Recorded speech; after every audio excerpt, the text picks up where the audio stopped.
Hey, good morning, dude.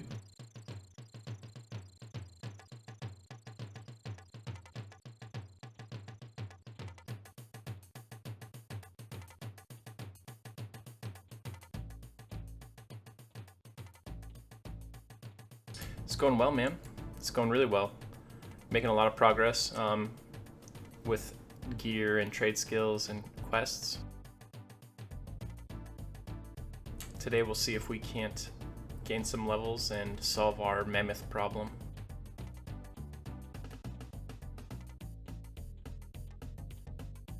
I've got enough plat to try some of my last few pieces of bandit armor, so we'll probably do that right now.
Right now would be really convenient to run into another wisp.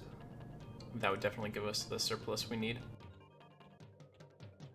The big problems that I've had with wisps so far is that they keep dropping these burned out lightstones. I don't think burned out lightstones are supposed to be in the game yet because they're linked to newbie armor quests that came out in like Lucklin.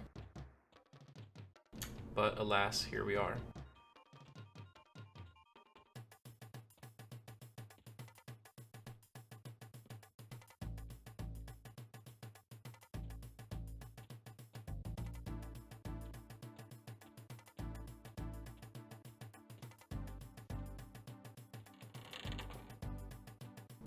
Yeah, they're no drop.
So if we're lucky, we'll get these boots made on the first attempt. I think if I sell my own leather boots, I'll have enough money to get another mold. We can go for a second attempt.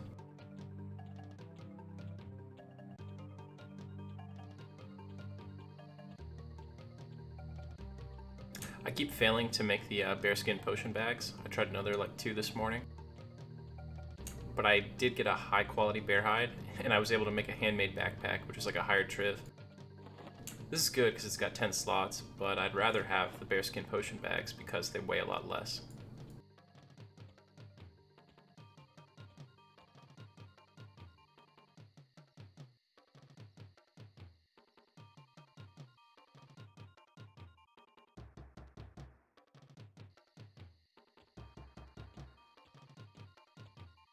We'll probably go into Black Burrow in a couple minutes and try to kill some elites. I have lull now, so I should be able to split, hopefully. We'll get the strength shoulders and collar. ideally.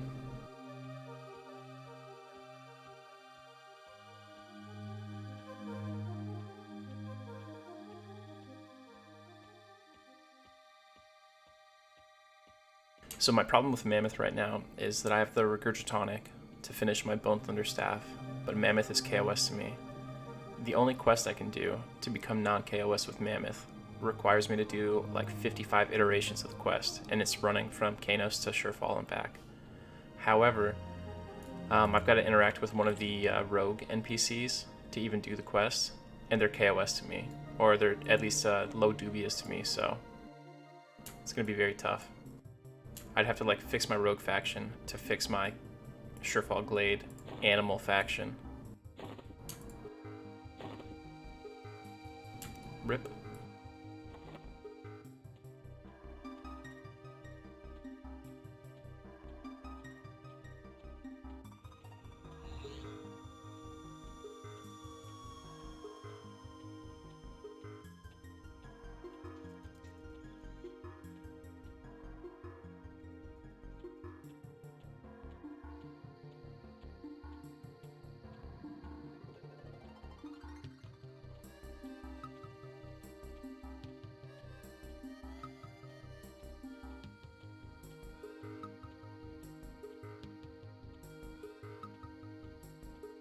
Yeah, they used to be on QRG protected animals. Now they're on Surefall protected animals or Jagged Pine protected animals. It's really weird because like I'm a paladin, and the only way for me to do this quest is to interact with Mammoth, and I'm the only class that would use this quest. But he's default KOS to me, so every paladin that does this quest has this problem. The only alternative is to kill Mammoth. And I just don't see why that makes sense from a lore perspective, that I would just go murder this this legendary bear. Also, he's like level 20 and I don't want to wait 10 levels to fight him.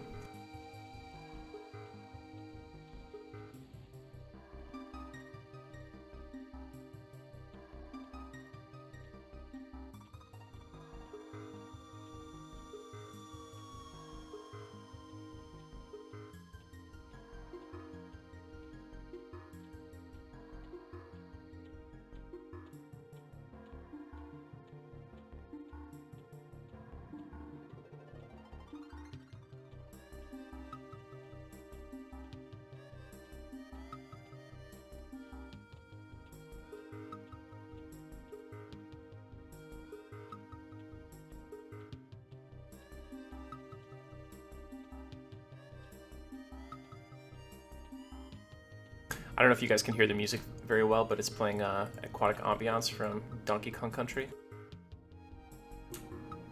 I love most of the DKC soundtrack, but I've actually heard this song so many times, I'm kind of like, I hate it now.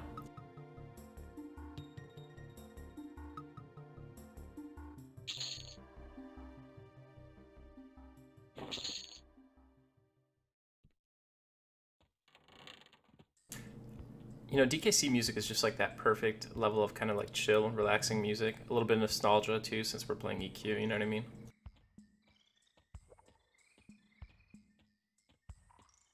Alright boys, we sold our own boots to afford this next attempt, so let's hope it works.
Gotta keep your eyes peeled for those cracked staffs every time you come through here.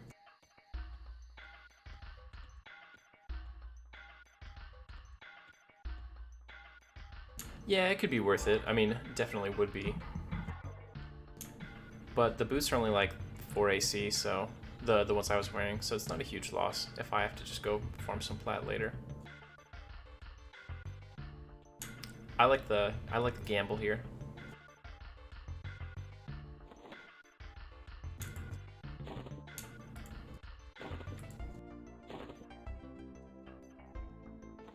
Rip. Skill up though.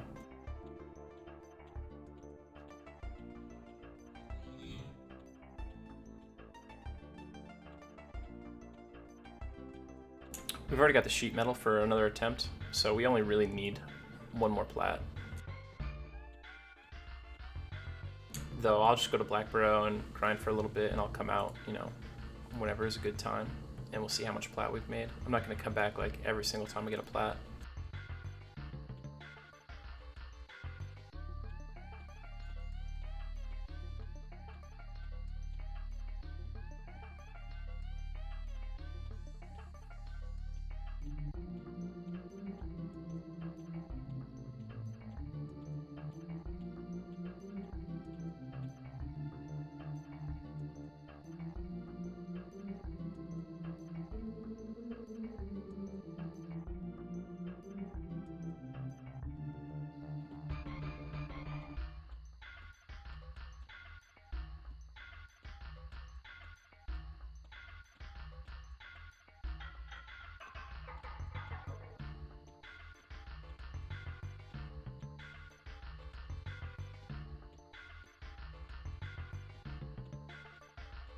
There's so many random NPCs that path through Kanos Hills, like from all around the world.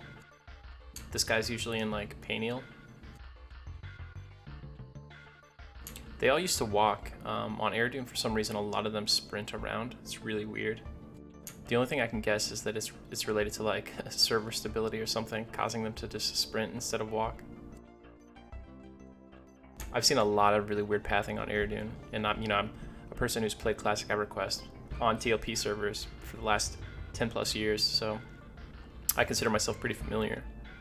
And you'll see, like, for some reason now mobs always like beeline directly into trees and like Misty Thicket, and they get stuck up there and just hang tight. And then in Black Burrow you'll see mobs just like run into walls and stand there waiting for you to kill them.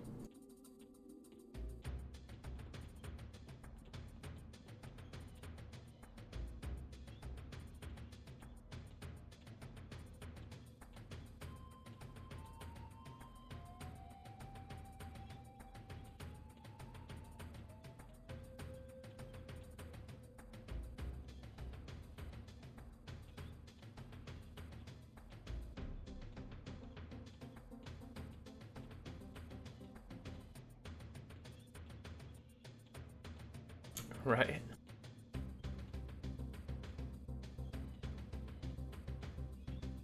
I'd love to run into a grizzly over here.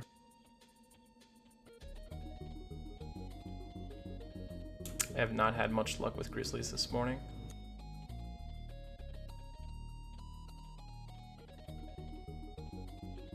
Right, exactly. Yeah. You know, I liked the TLPs better when they came out like once every 3 to 5 years, because the servers were better and the population didn't get fractured so easily. Like right now, we've got a ton of TLP servers open and active. And they just did server merges not long ago, so like, 2 weeks ago before the server merges, it was even worse.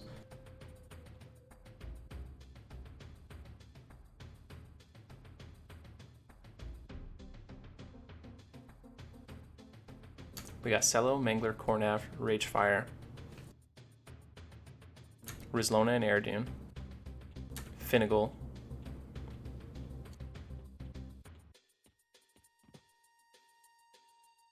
that's a lot of servers for our community to be all split up upon. Nah, I would not count Miracle.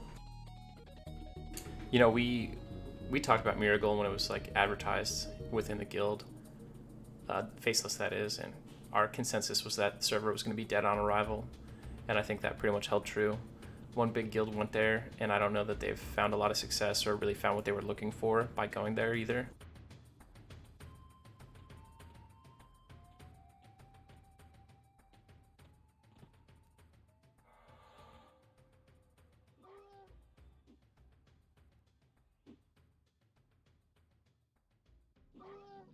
Yeah. Miracle is just so deep in the timeline.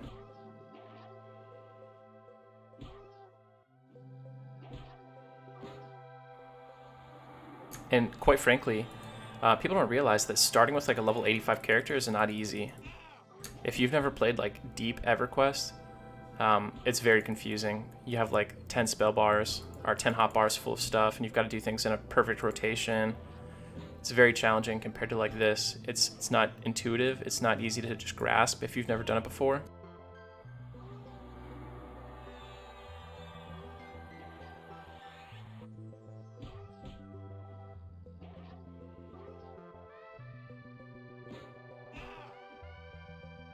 The thing is, a lot of the devs didn't really work on the really popular TLP content very much because it's so old.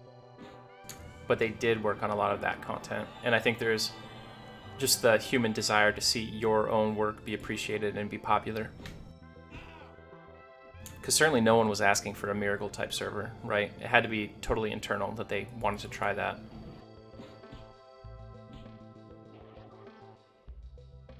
Yeah, I mean, the AA menu is such a mess.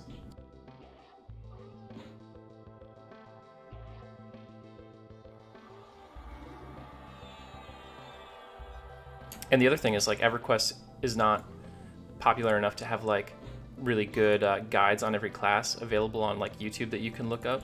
So it's really tough. It's really esoteric, you know what I mean? And it's always been, EverQuest has always been kind of like a community that keeps the secrets, so to speak. So it takes either like some good friends to hook you up or a lot of experimentation to find the ideal rotations and stuff for your class.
I'm 2 levels away from lesser healing. It's gonna be so nice.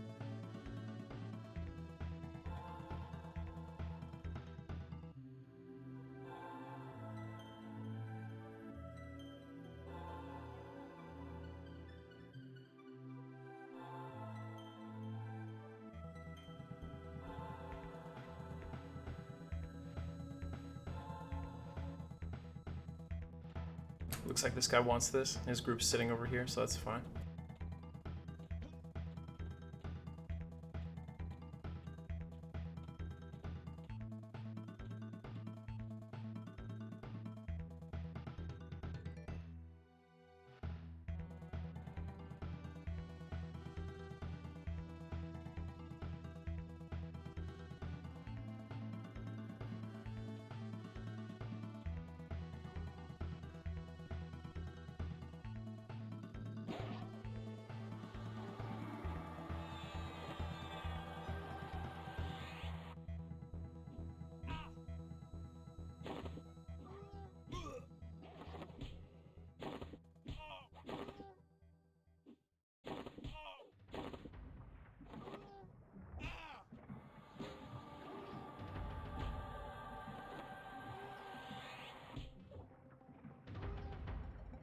Yeah, cleric healing is nice, that's for sure. Are you grouping or are you soloing?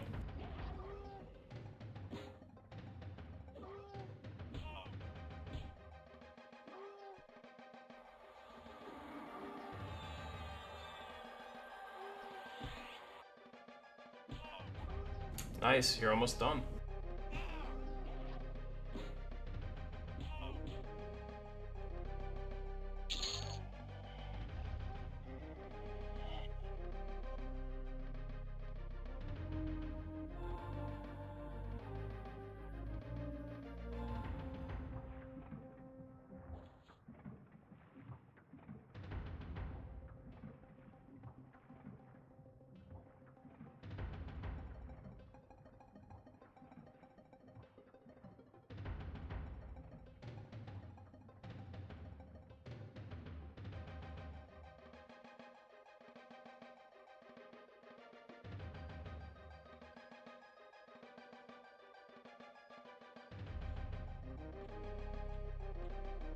These come Plu, but they're 5 levels below me. I don't think they'll actually aggro.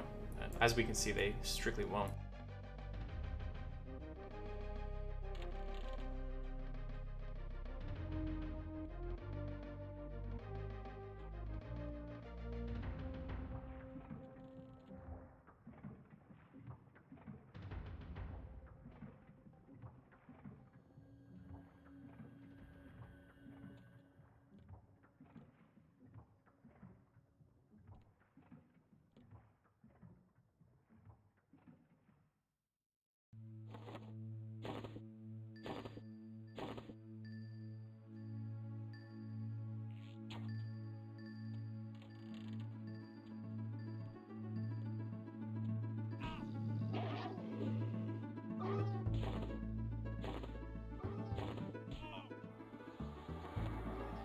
Well, that was my first time really using Lull. It went about as well as it could have.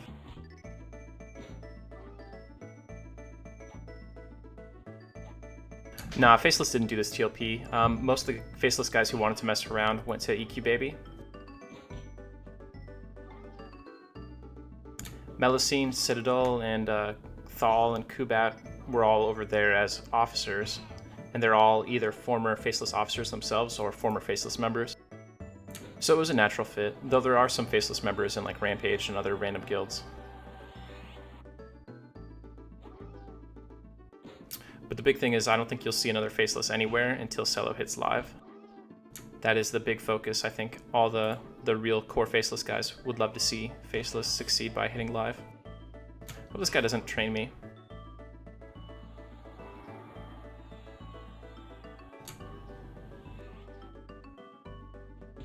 He's trying very hard not to, I appreciate it.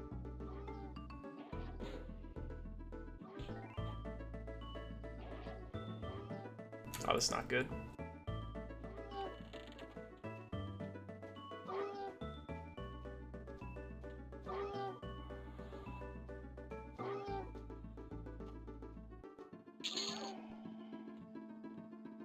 There we go. No loot, but it worked well as a proof of concept.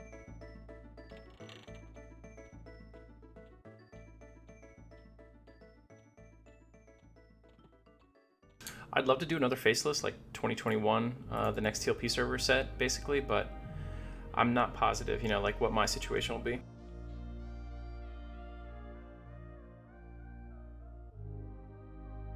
I would definitely only want to do it for the intro of Classic, you know what I mean? I'm not trying to play for 10 years.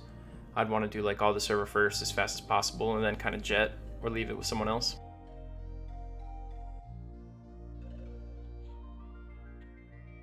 This guy doesn't know that the door doesn't work.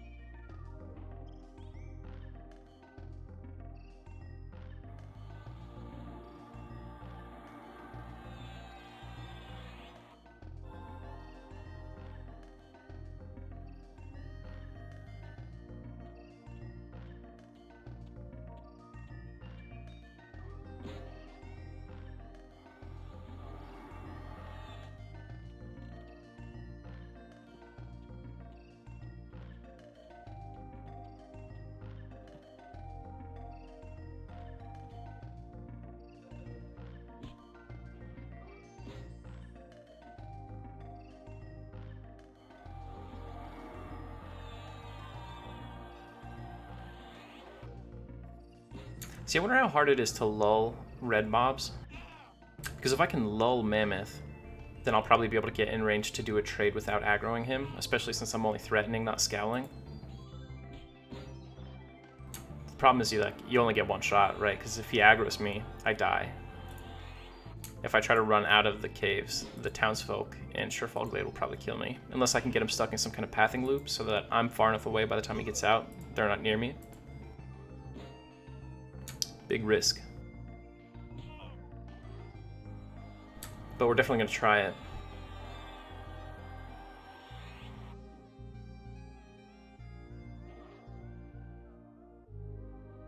I went on another server on Cello, and I tested the Mammoth turn-in with Cloudy Potions. It's not trivial. They added a delay. So like, when you go to turn in a quest item while you're invisible, obviously Invis breaks. But it doesn't actually go into the trade window until after Invis breaks. So you've got to like spam click really fast, and then catch yourself with Invis before they aggro.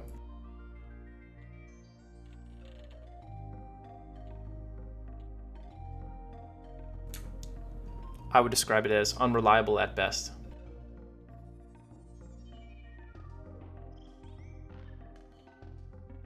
Dude, how am I at full health after fighting an even con?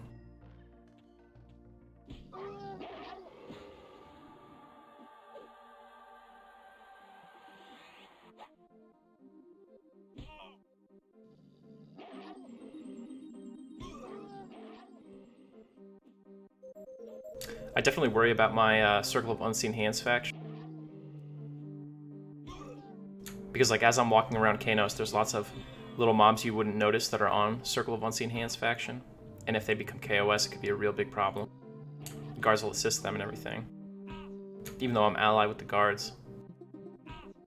So like an example is most of the bars are full of mobs which are Circle of Unseen Hands. Trumpy Iron Toe, all those dudes.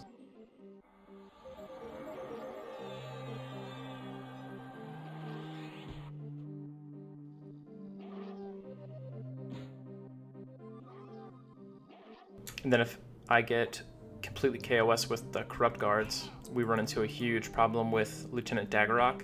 If he sees me, he'll just erase my character.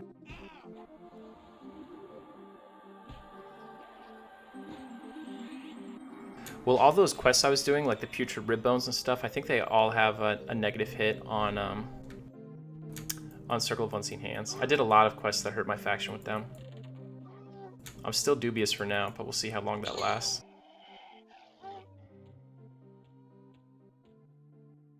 I'm sure my Karana deity doesn't help. Here's the thing though, once I get high enough to do bandits in the Karanas, I'll be able to repair the faction for the most part, because every bandit you kill gives +1 Circle of Unseen Hands faction.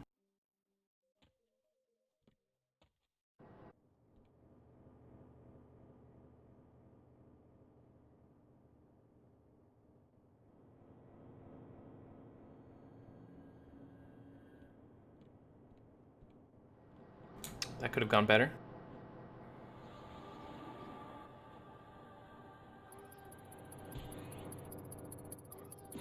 So if I'm getting crit fails on blues, even occasionally, it definitely makes me worry about rolling the dice on Mammoth, who's going to be +10 levels red or +9 levels red at least.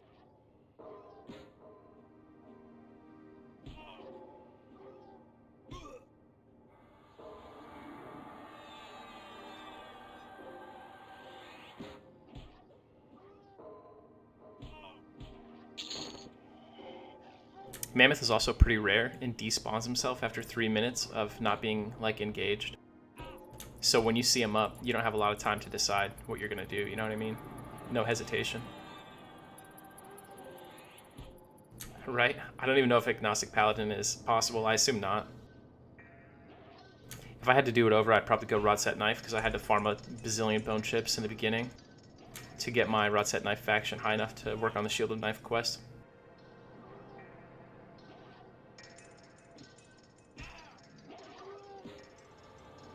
I think like the first 5 levels on this character, I killed almost exclusively Null Pups and Decaying Skeletons in North Kanos Yard.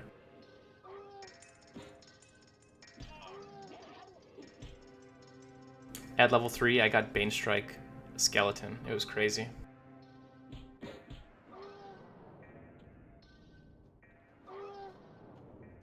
If this guy makes it through the door, we have to run.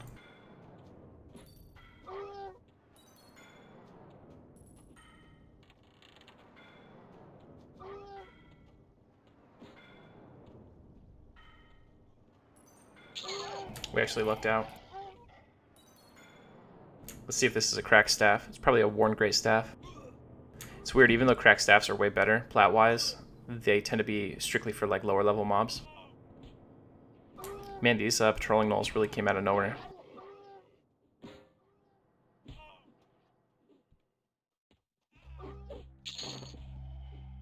Yep, there we go, worn great.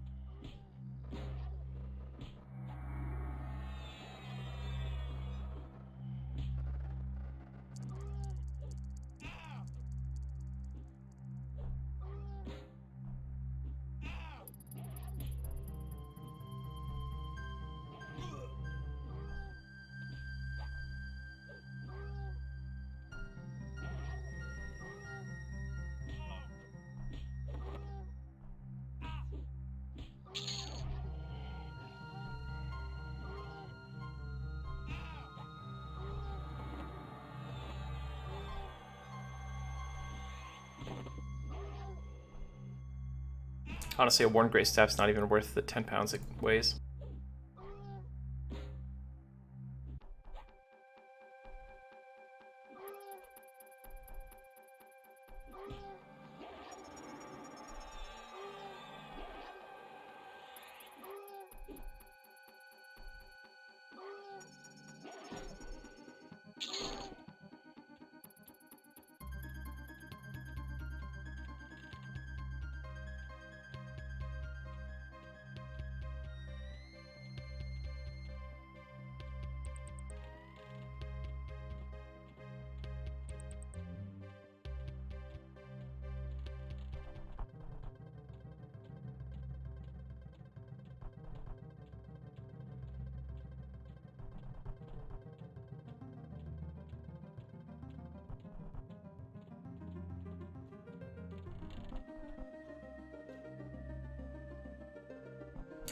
I wonder why a level 16 monk is just running around soloing stuff in this newbie zone.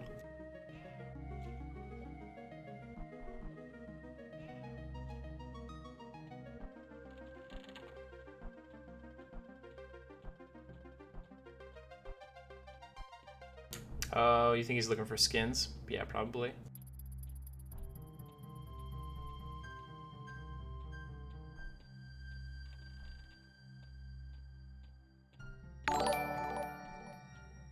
Hey, thanks for the follow, tips here.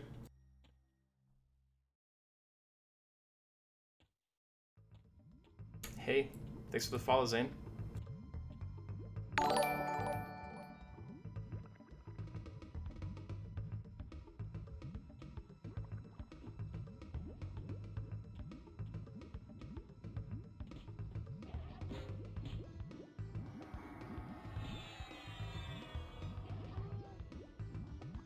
This guy's 3 levels higher than me. I might have bit off more than I could chew. 2 minutes on lay on hands.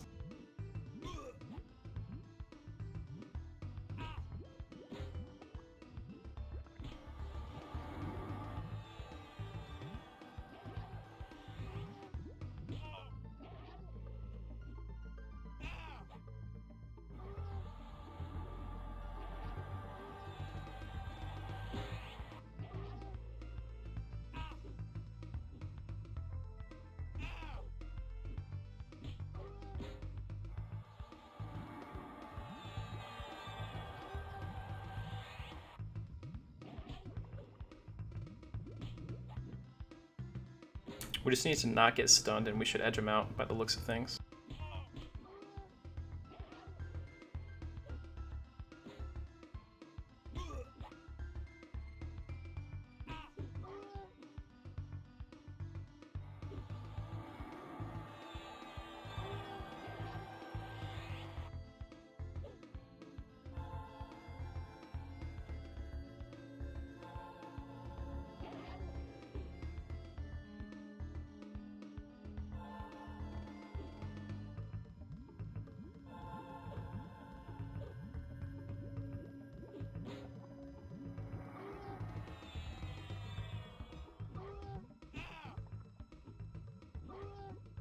45 more seconds.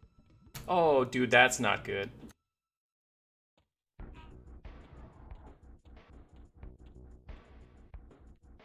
Why would he run at 50%? That's ridiculous. We're gonna need to pull him somewhere like far away.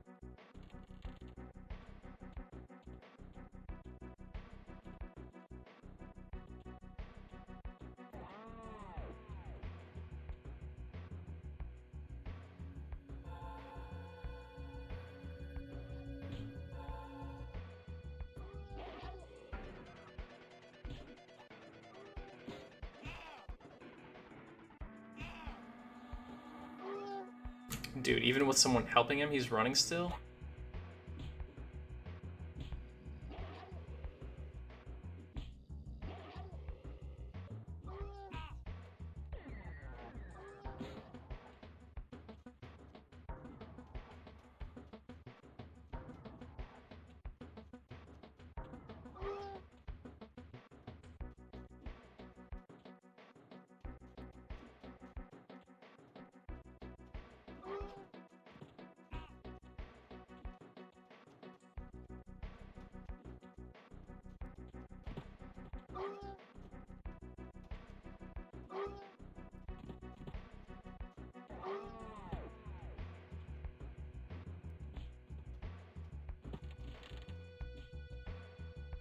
I would just go human for Ranger personally.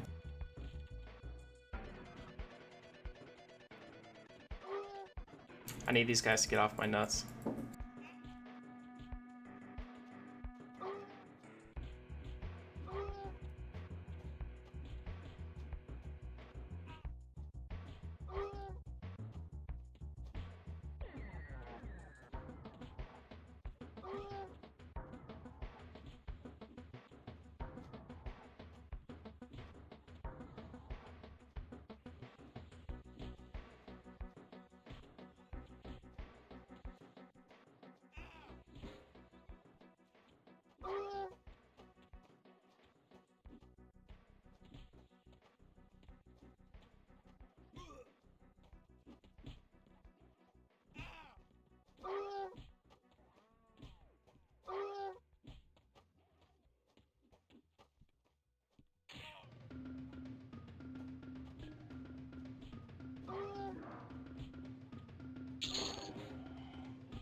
On the plus side, we got the studded leather collar.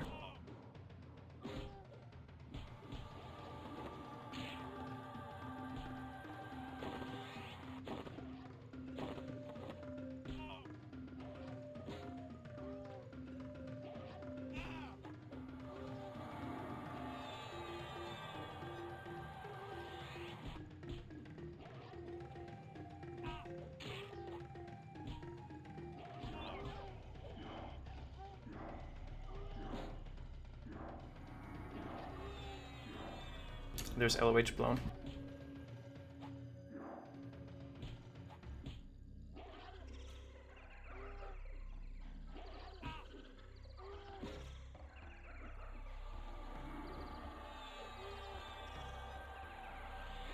Your average EQ player is so nice, trying to help me out and stuff.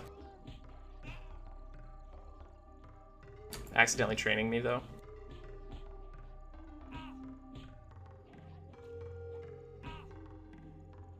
We're fighting it, boys. We don't care.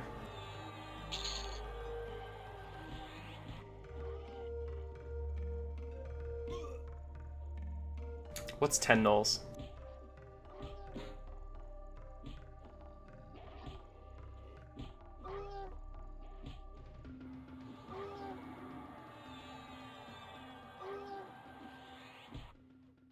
I think he just added like 2 mobs to my count.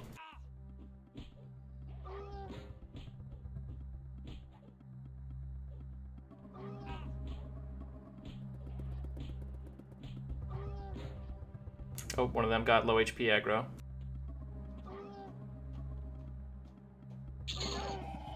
See if I can pull him back with Sid.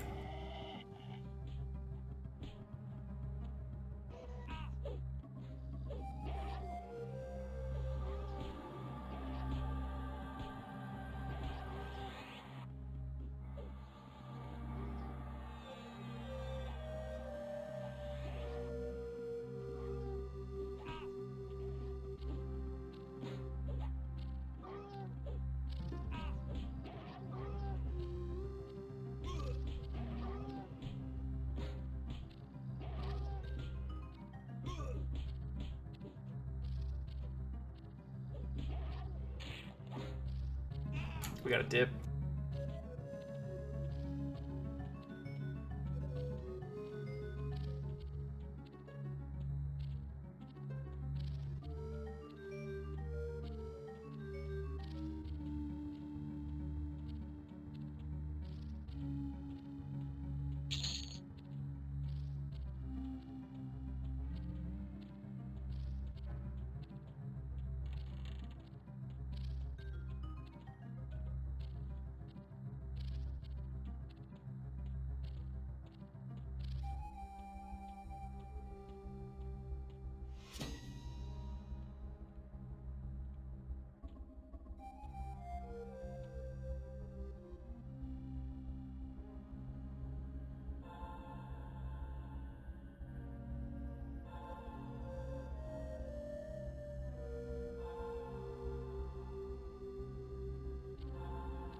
I might have pulled him out of that pile just by self-healing aggro. Or it might have just taken him that long because of pathing issues.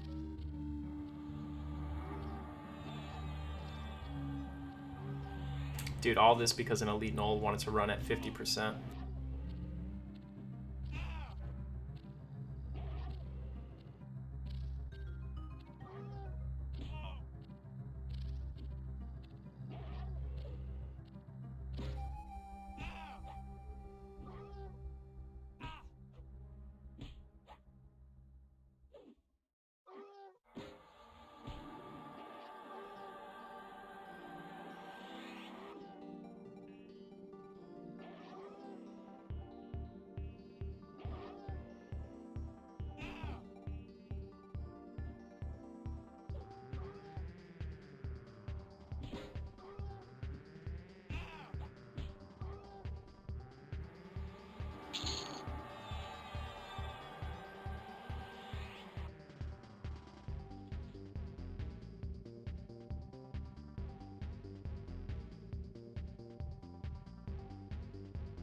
All right, so we got the studded leather collar, I think.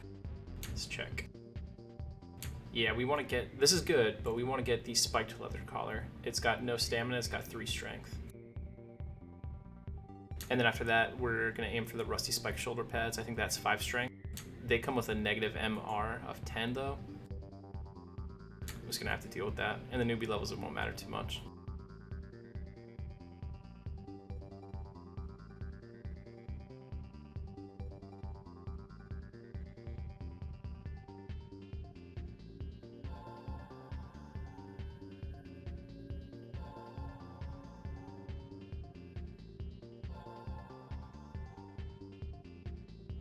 We get plat fast. We probably have enough for another bandit attempt here, guaranteed. Not gonna do it right now, but it's good to see.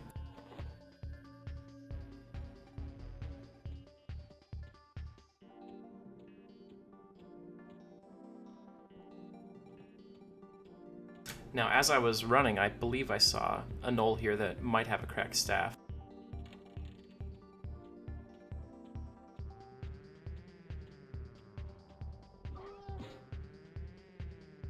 It's level 4, so good chance.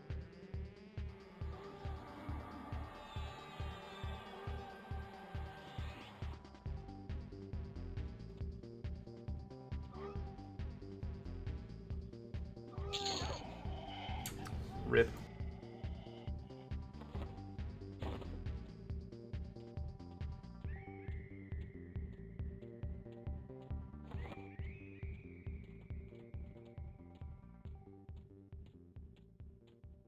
Let's see how much my AC changes. Right now I have 71 agility because I'm encumbered.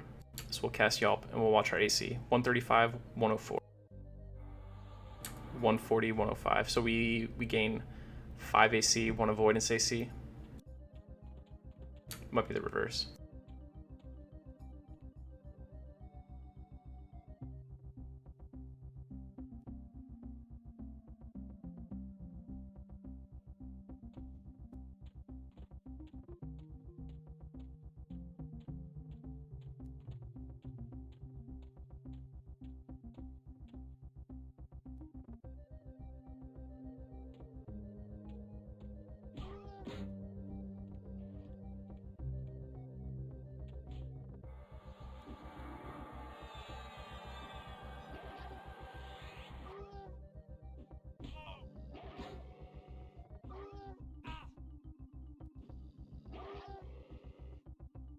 Dude, Erudite, I'd be walking myself back to a merchant like every 10 kills.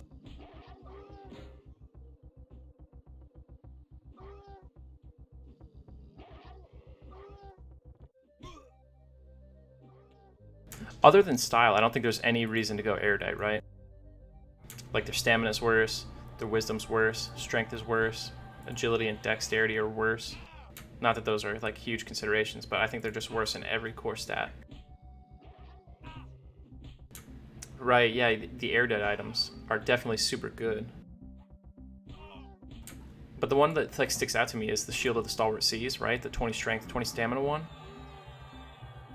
However, I'm like, I'm not going to get anything from Plane of Hate on this character, so.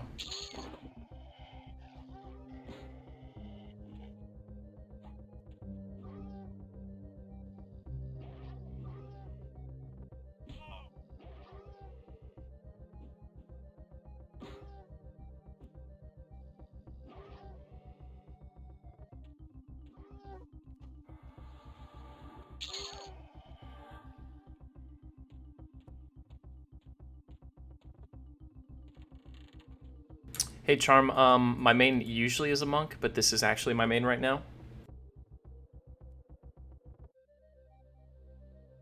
My first character on this server was a mage, which I leveled up to 50. It was the first 50 on the server.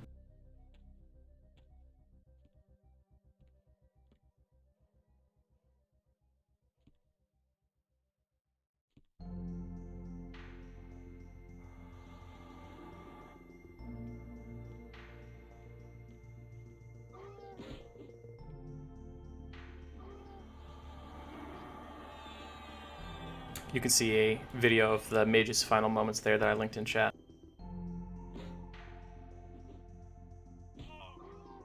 I think the Shield of the Stalwart Seas is like 25 AC, something really good. Nice, Charm.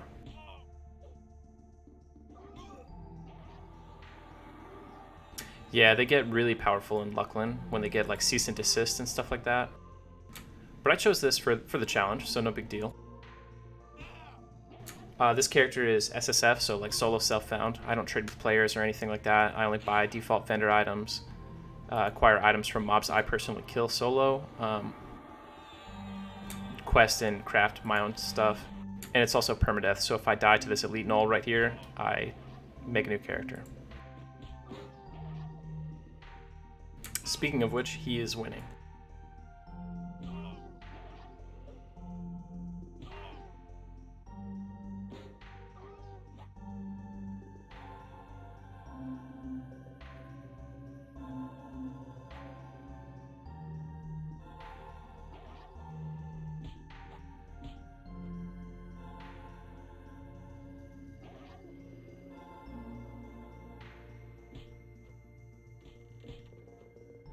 That's why he's winning.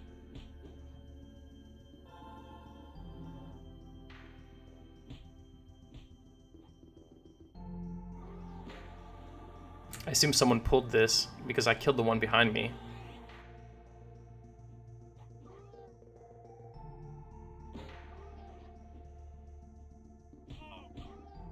I'm not sure that I have enough mana and health to take this Burly Knoll and then the elite, or even the Burly Knoll first, for that matter.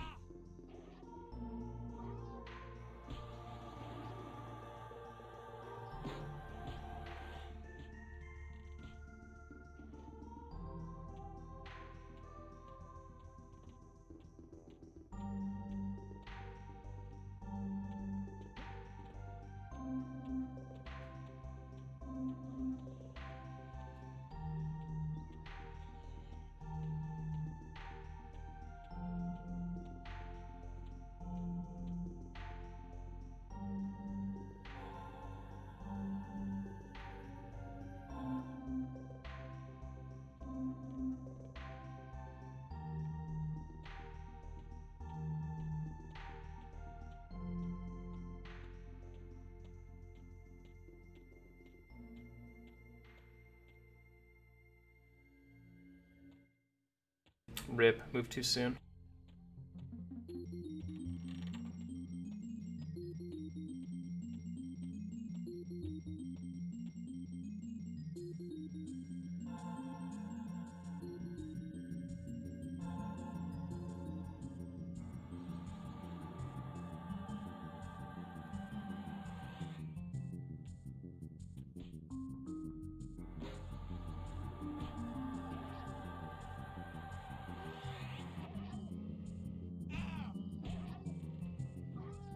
It's a sticky situation. I think I should be able to kill the Burly Knoll now. Maybe I can kite the Elite Knoll around while I heal up. Yeah, dude, I do need more Bane Strikes. Come on, where are these procs at? I need more Cleanse procs.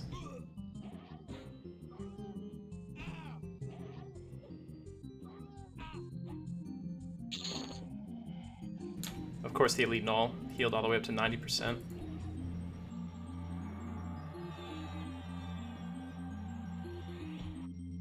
So I'll fight him until I'm just below 50, and then we'll try to heal up somehow. Well, that happened fast.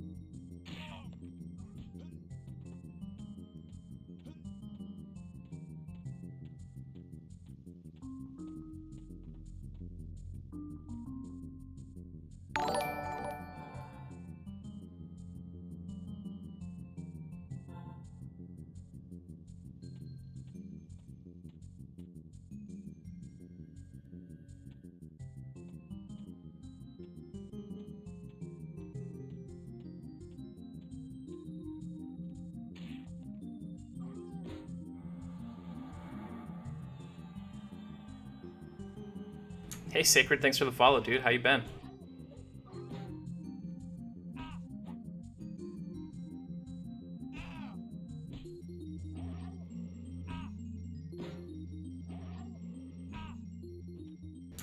Alright, boys, I think at some point we just say, we'll try again. That point is now.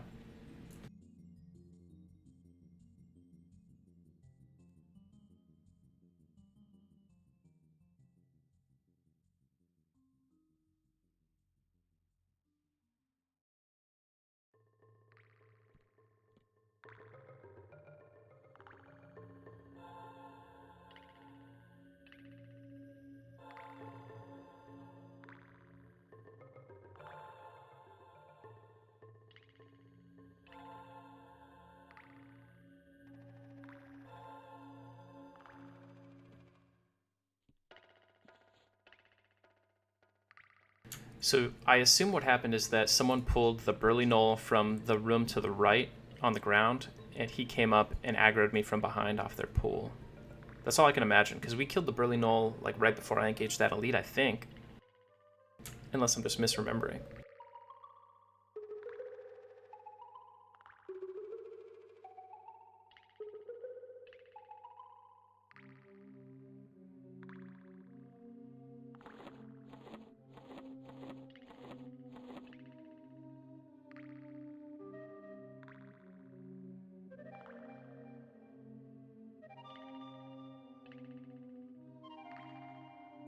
I'll go sell while I'm out here.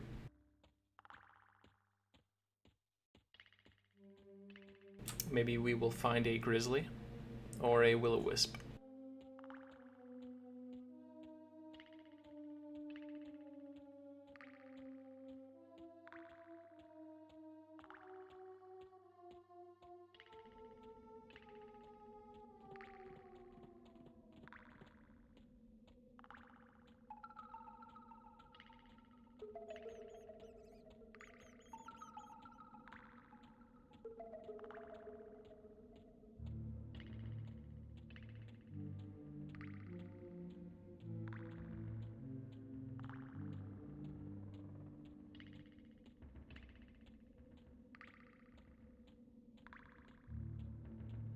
Oh, a Rabid Grizzly. Rabid Grizzly is actually like a little bit less appealing right now because we really want the Grizzly hides for tailoring. Rabid Grizzly is like a free 2 plat though.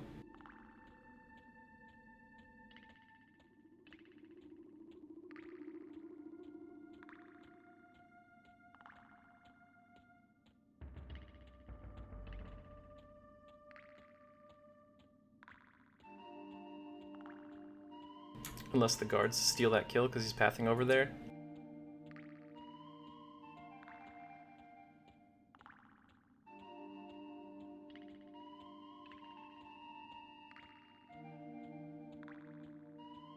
Yup. Feels bad, boys.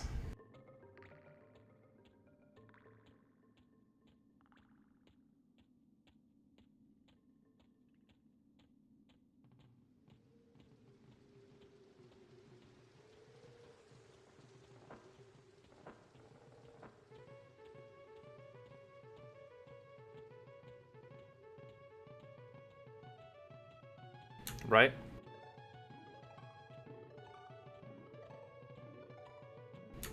Big guards trying to keep the small guy down.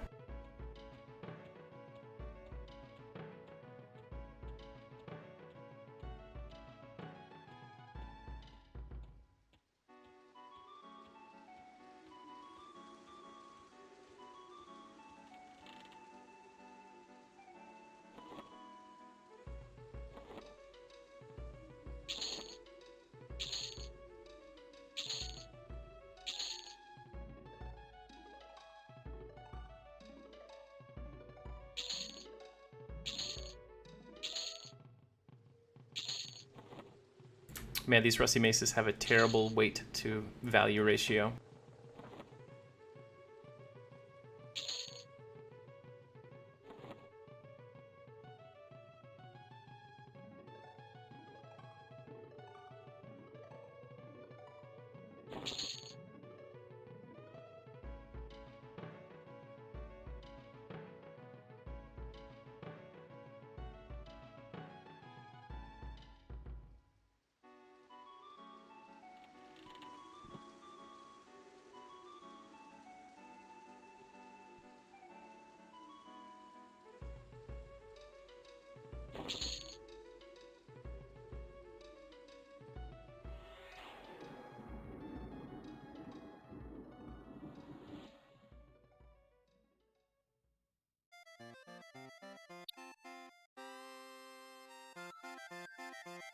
So we'll go turn in these 6 null teeth, get like 1% experience.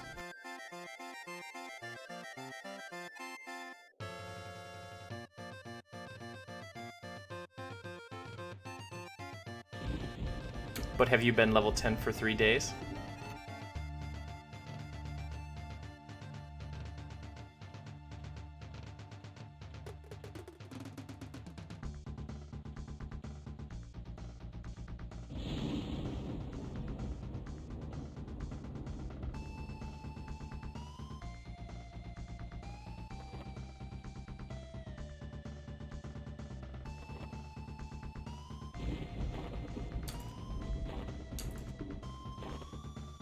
Alright, let's see. Is this going to be our 3rd fail of the day?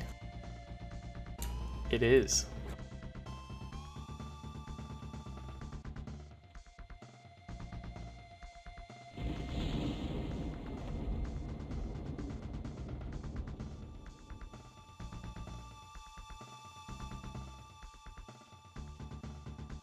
It's got to balance out some of that luck, because yesterday we had a single attempt success on the banded mail and on the banded arms. So they're just paying me back.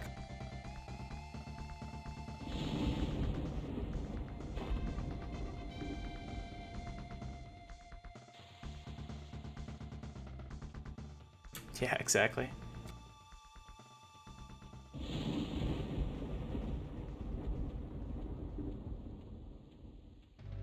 See, just that quest right there reduces my faction with the Circle of Unseen Hands by 1. Now, if I go try to turn in these Moonstones, it could be pretty sketch, because I was dubious last time.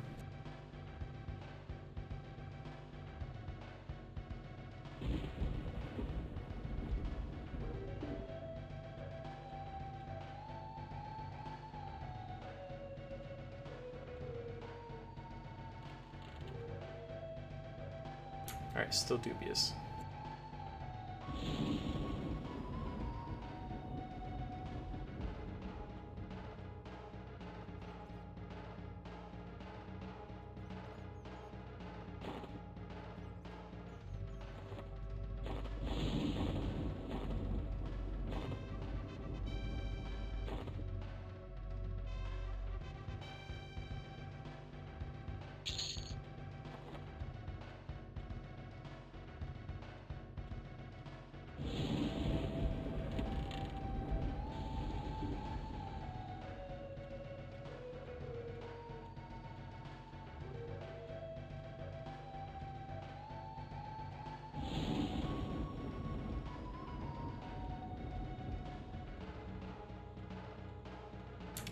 Gotta love this walking animation. How does that even happen with an NPC?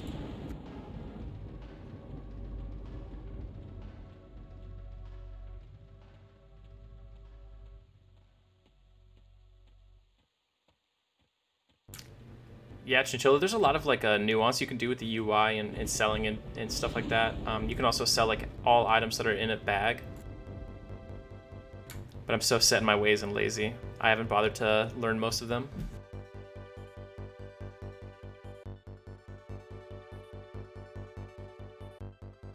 Feels good to be on Air early in the morning when you can zone like a normal person. None of these 5-minute zone times.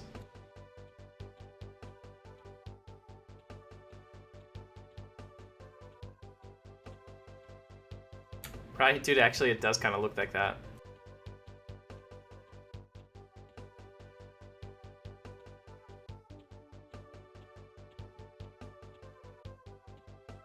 I think I'm like 2 gold away from being able to attempt another banded boot.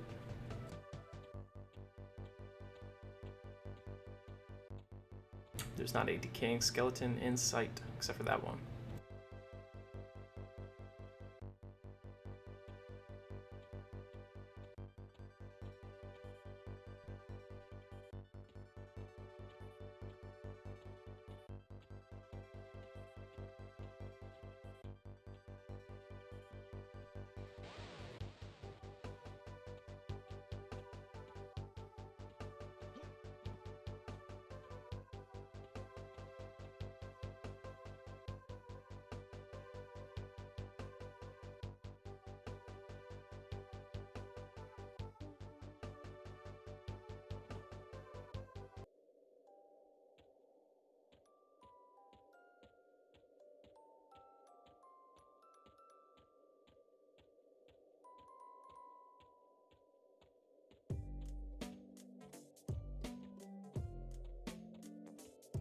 As always, there's the Zem list for any of you guys on Air who are still in that leveling grind.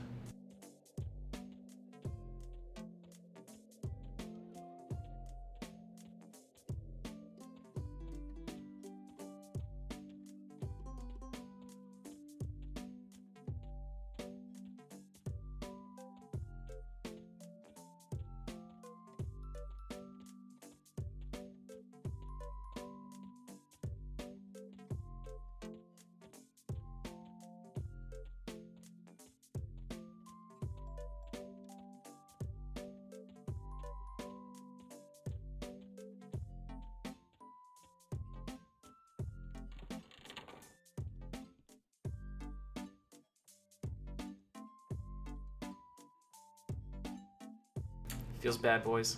3 gold.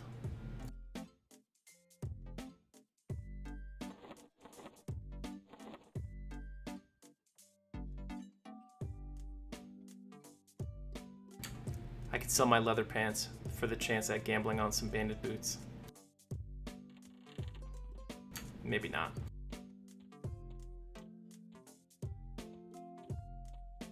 Alright, whatever.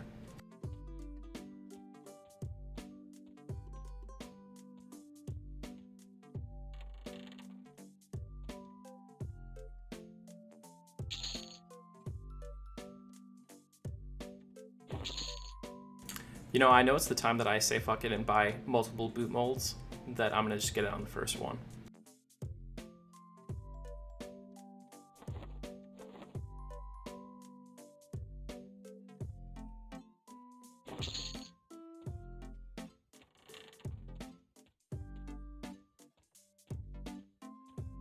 It's not a good look, boys.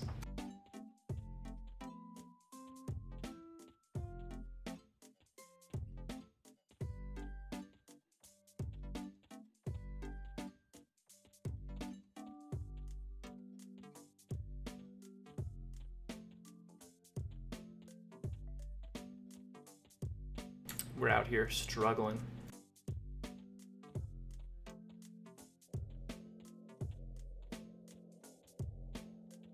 Yeah, I did Najena on P99 for a while. It was pretty fun. I hadn't really ever messed with Najena on TLP servers.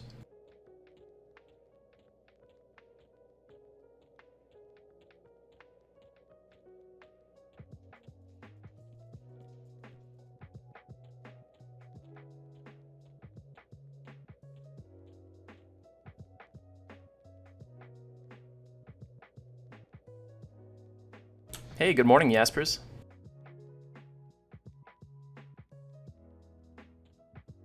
Alright, Village Bike, you put me up to this no pants thing, so we better have good luck this time.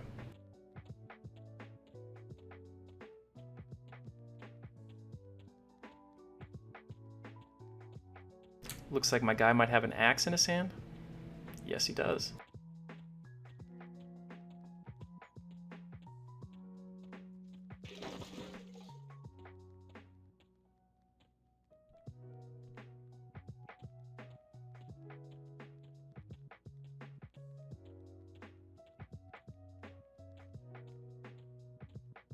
Doing work, you're giving me flashbacks of my static group testing Soleil.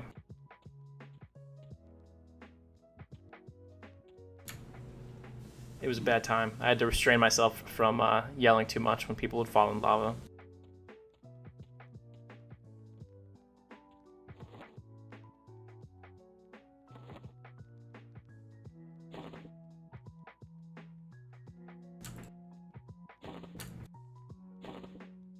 Drum roll. Oh, we did it, boys. Good call, Village Bike.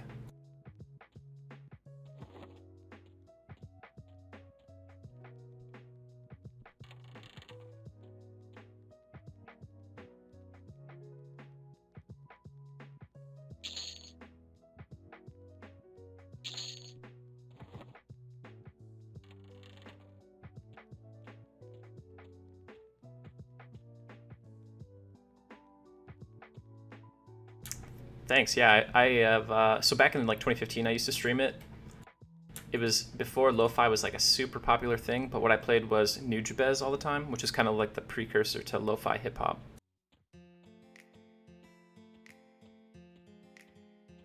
Dude, I'm digging that like turquoise color.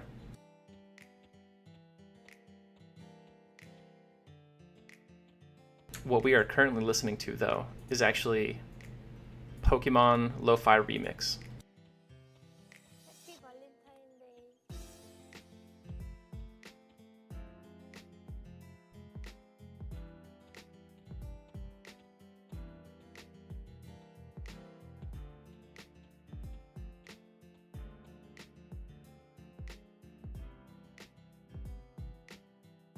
So we only need one more piece of banded to complete the set. We didn't do the shoulders, but that's because we're trying to get rusty spike shoulder pads anyway.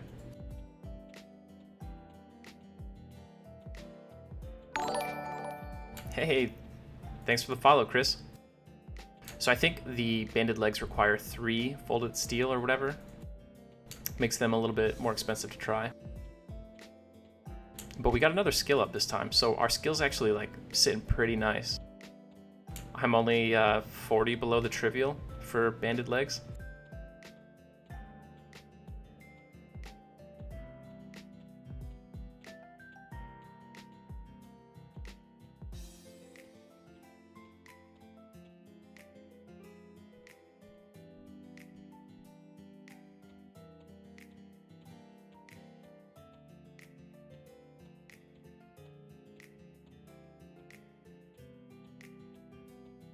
That is a big rat, dude.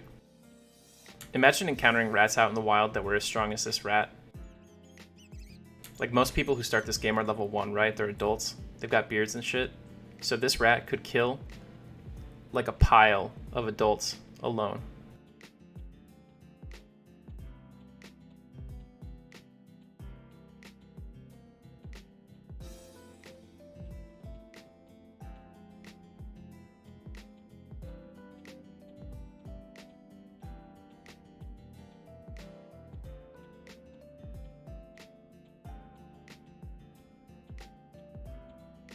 I think these are 2 AC better than my old boots.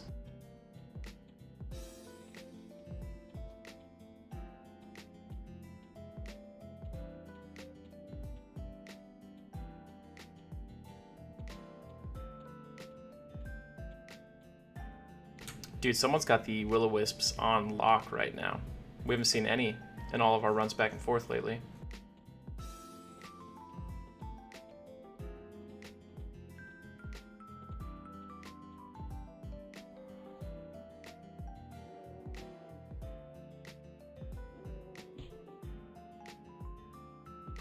Dude, I feel the same way.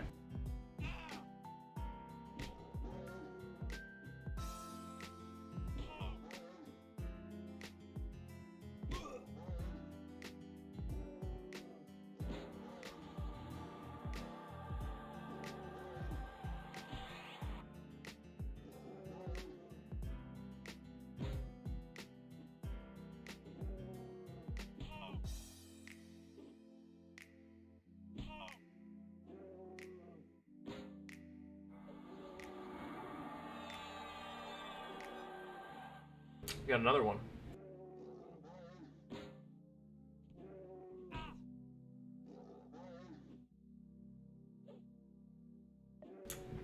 Yeah, it's pretty cool. I wish this guy would die so I could go get the next one.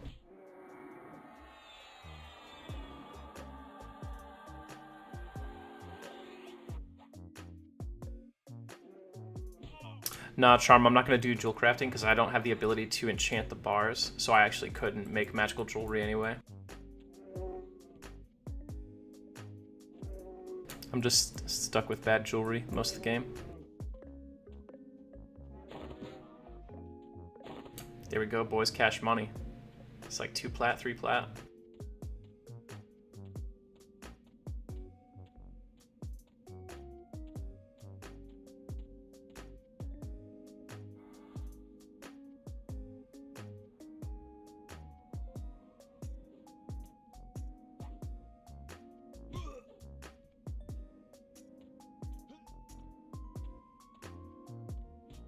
Oh yeah, I'm all about those bandit sashes. Getting all that bronze.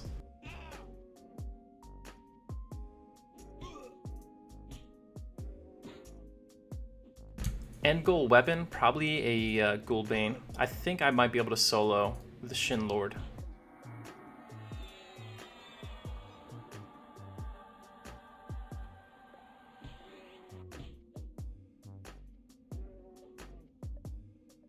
But like right now, I'm working on the Bone Thunder Staff quest, which will be good versus Undead. Once I'm like 20, I'll probably do the Deepwater Harpoon, which will be pretty good for a while.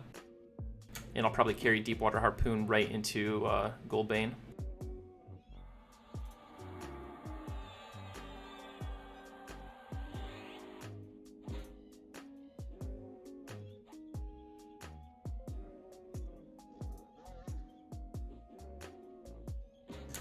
The best thing though is that I will not be KOS to the Froglocks, so I can actually just sit down there, hang tight until I find them with a sword up, and then go deep on the deeps.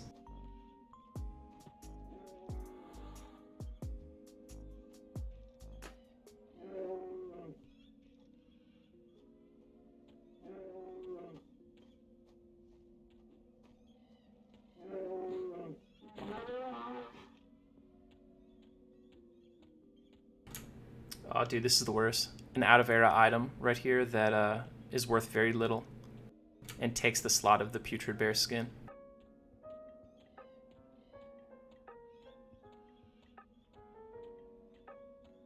So the Deepwater Harpoon quest is actually pretty sketch too. Your final stop is on like the Undead Island in Ocean of Tears, and you have to give this female half-elf a potion.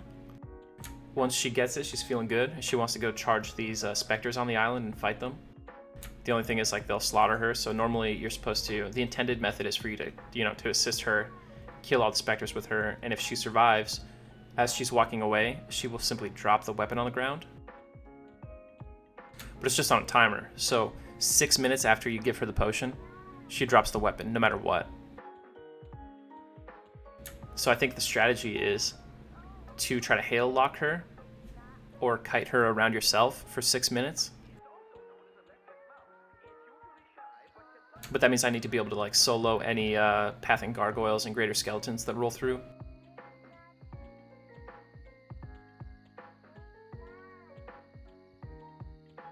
Yeah, so we'll have to do the hail lock trick. Now, it might not be too big of a deal because like I'm not doing the quest until level 20 because there's a damage cap on all damage done by player NPCs, or players and NPCs below level 20.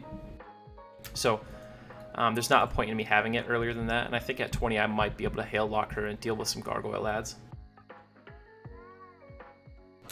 Well, I'm going to give it my best bet, Hijinks. It's a permadeath run, so if I die, I just have to start over.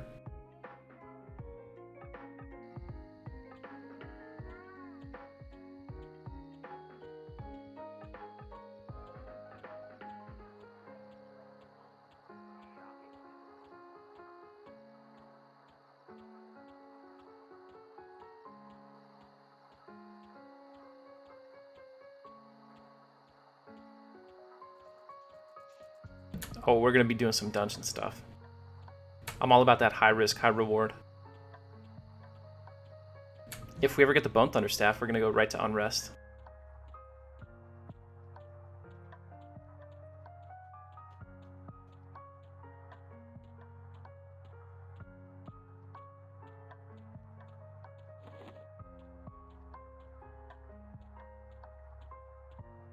You know. We've had some nulls and stuff try to end this run. Unsuccessful, though. We had a train earlier this morning with like 5 nulls on it. No problem.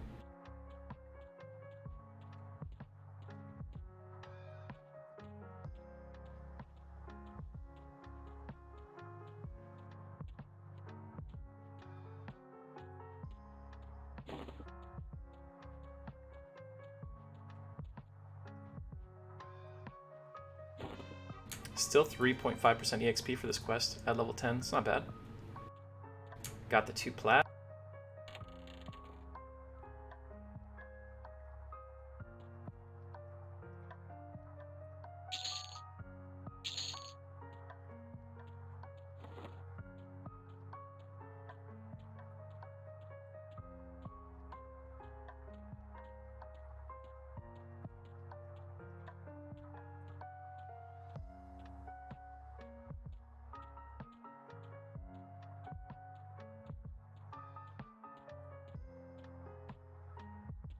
Quick AFK while I auto run in zone.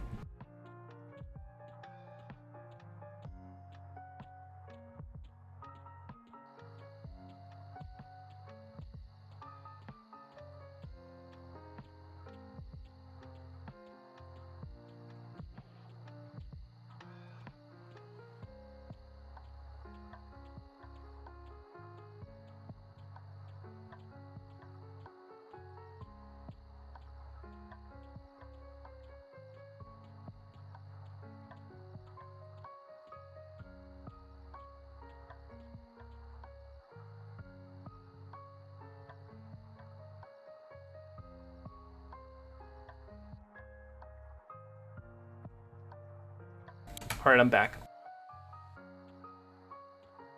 So for the buffs, what I do is every time someone throws a buff on me, if I'm not like directly in the middle of combat, I take the time to add it to my blocked buffs list, and that just takes it out of the game entirely for me.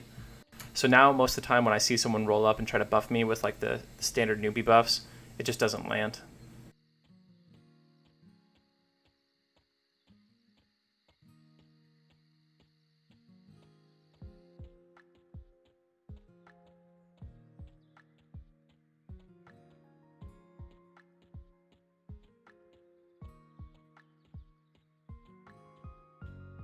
Yeah, we're about to go get it.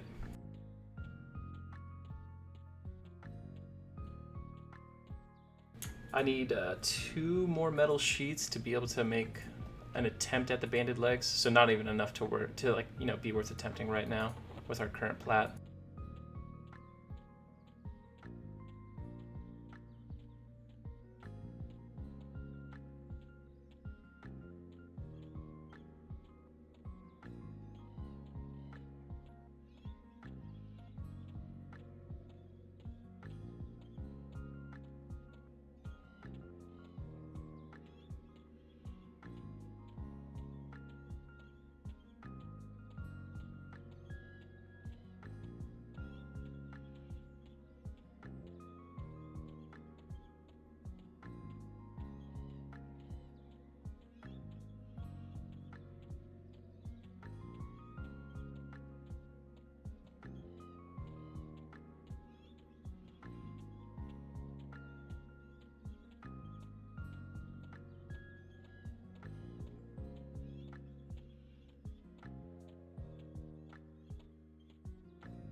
Hey Track, thanks for the follow.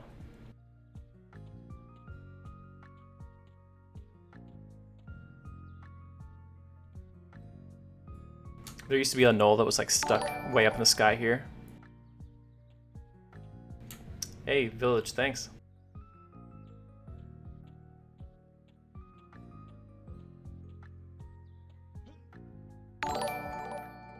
Appreciate it, Charm. I should come up with like one of those cheesy follow lines that a bunch of streamers have whenever someone follows me. Welcome to Face This.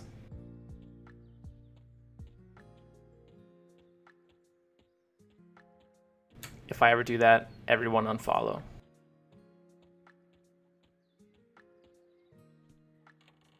Yeah, I think I'll have sub options in like 2 or 3 more days. I just need to stream for 7 days to become an affiliate. All the rest of the wickets I've hit.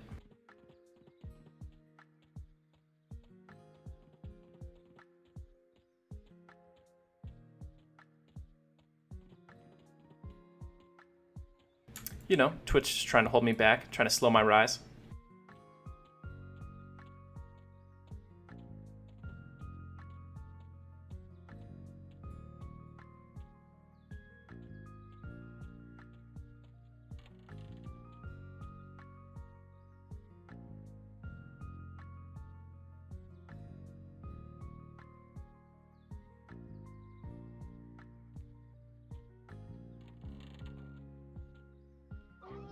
Dude, good thing we checked. Spawned immediately when we went in there. Hey, thanks, Cabes. Appreciate it, dude. Back when I streamed for a bit in like 2015, there was only like 2 people streaming EQ, so it was a lot easier. My stream was totally different though. Like I was just doing like raid content and talking about lore.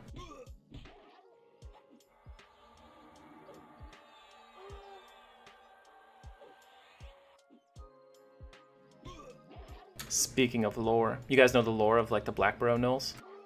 Why they hate humans and stuff? Dude, I'm way too lazy for that.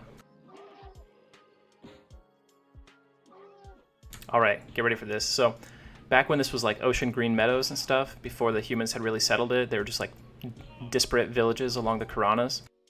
There was like some minor conflicts between the Gnolls and the humans, but nothing like there is now. Eventually, under like Antonius the Second or Third, they reached out for like some peace deals, and everything was going to go pretty good. However, a certain guard, like Captain Moltor, was there to meet with the High Chieftain, the High Shaman of the Black Bro Gnolls, the Saber-Tooth Gnolls, who was Opala. If you guys have ever done the Paw of Opala quest, you'll be familiar with this. At the meeting where they were supposed to have this treaty bringing peace to their nations, Mr. Moltor cut off Opala's hand, her paw as it were, and after that there was a eternal enmity between the 2 factions.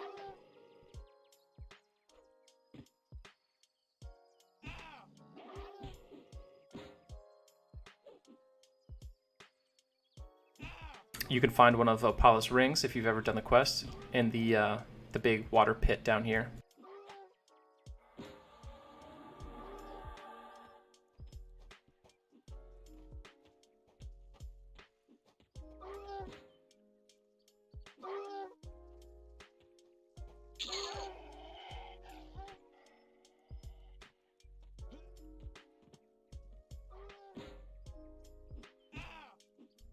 Dude, Null Race would be dope, especially when they added the Snowfang Gnolls and Valius, who were straight up like friendly.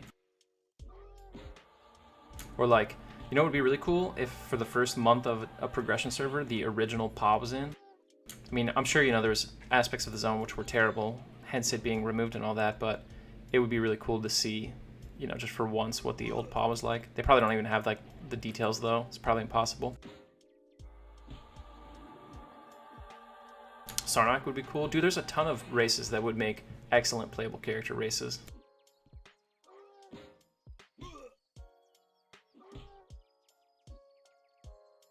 Yeah, Project M was a thing for a while. But I think Project M never actually hit live servers. It was only in a beta phase. So you had to be like on the test server to play it. Oh boy. There's our ding, boys.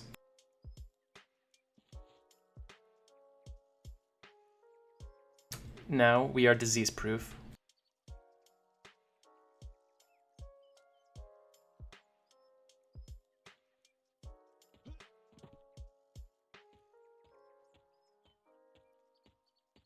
Dude, hacks? How'd I get an AA?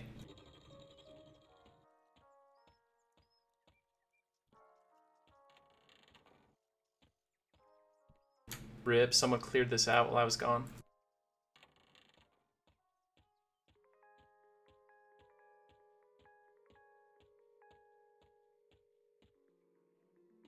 I'm not sure where the spell gems come from. This is just Chrome UI that I've been using. It was nice and smooth. When I was doing my static group, I was showing people screenshots in our chat of, you know, like the different things we were going to do, and they kept making fun of my standard UI, so I was guilted into switching.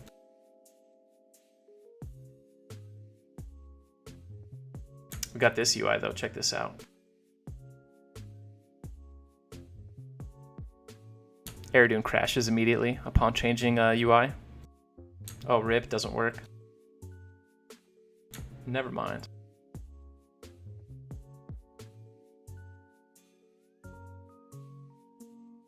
Dude, I hate the... There we go. So classic, so nice.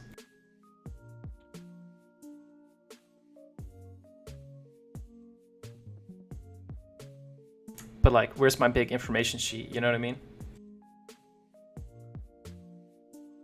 That looks nice.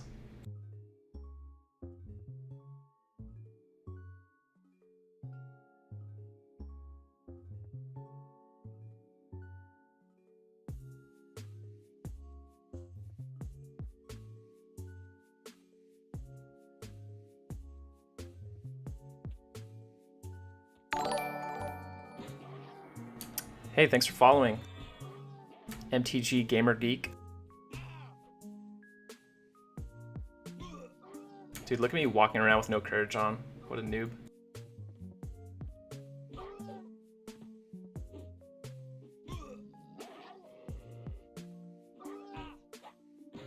Wonder if this guy's gonna run at 50%.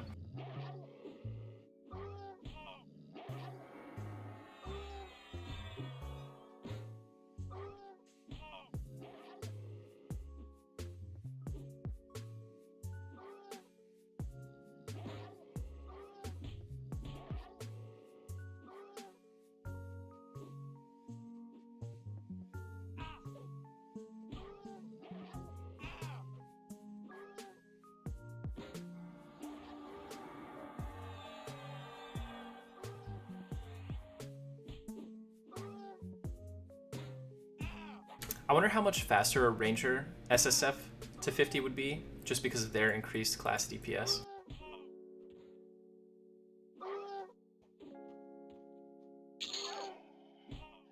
Alright, dude, let me cast Courage first.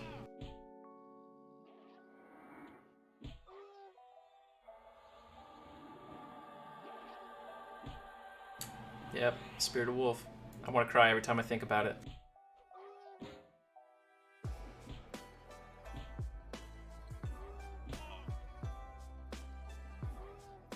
I just feel like Paladin is really my spirit animal. It's my spirit class.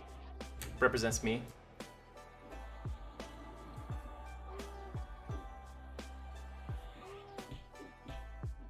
Yeah, you could do like Rain Collar, Sword of Morin. There's a lot of good quests for Ranger. Some classes in Classic get a little bit more love than others.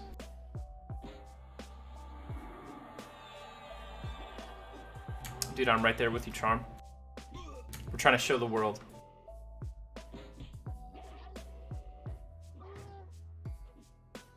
Hijinks, the number one shaman quest that comes to mind for me is going to be the Inaruk Snare Necklace. Any shaman or cleric who worships Inaruk and is a troll or dark elf can do it.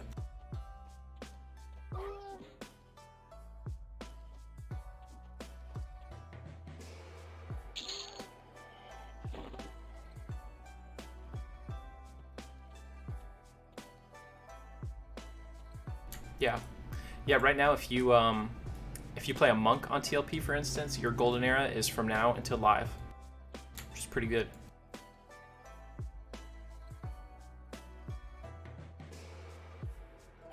No, you have to worship Inaruk, so you can't be Khazak Thul.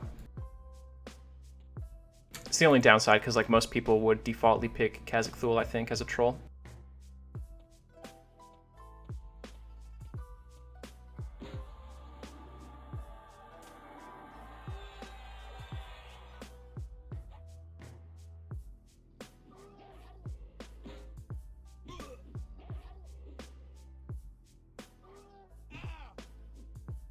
What level is your shaman?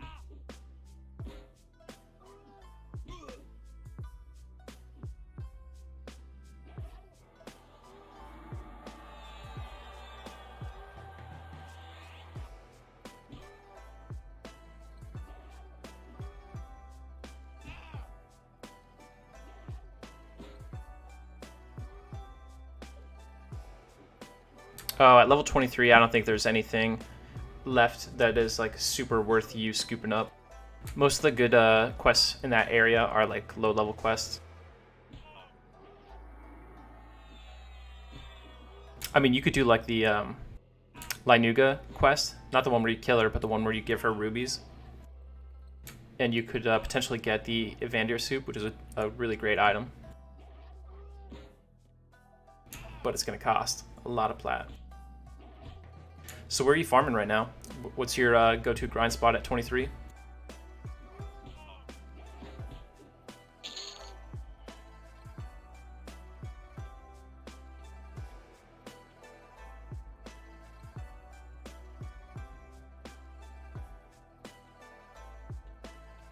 Okay, Unrest isn't bad.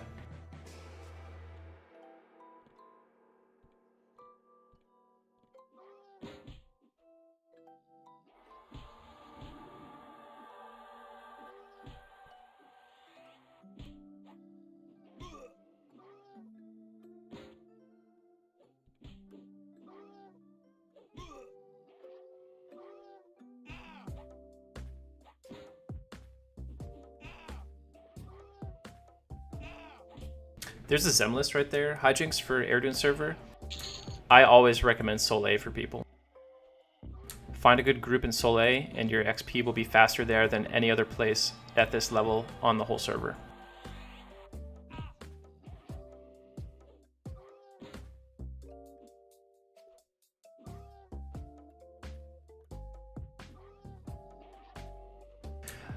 To be honest, the whole time I was there was only like my group. I went back once I was level 50 and there was 3 groups or 4 groups in there, so there's a good chance. Otherwise, you could just make your own group there.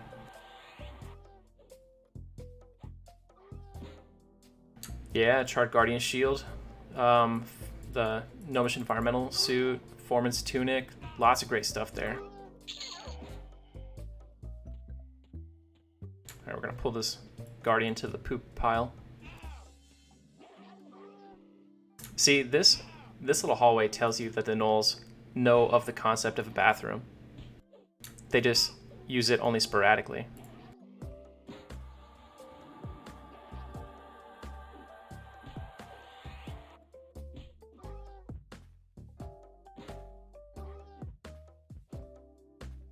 So Ominous, you don't really see picks in there, I guess?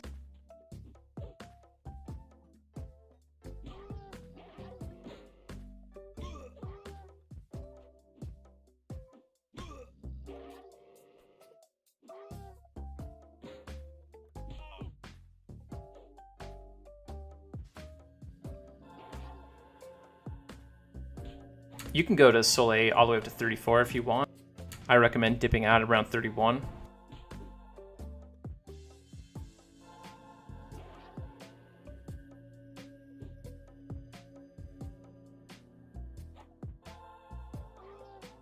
If you're doing like normal gameplay, I always recommend against farming blues. There's a really big negative EXP modifier killing blues on TLP servers, and I think probably live servers as well. And the gnomes, which are the highest level mobs in Sol A, go from 28 to 32, I want to say. So really, you want to be out of there by like 31, because that's kind of in the mid-range. You'll have too many blues to be optimal EXP at that point. But a lot of groups prefer to be a little bit more cautious, and you can, and go all the way up to 34 if you want, and then break into Sol B.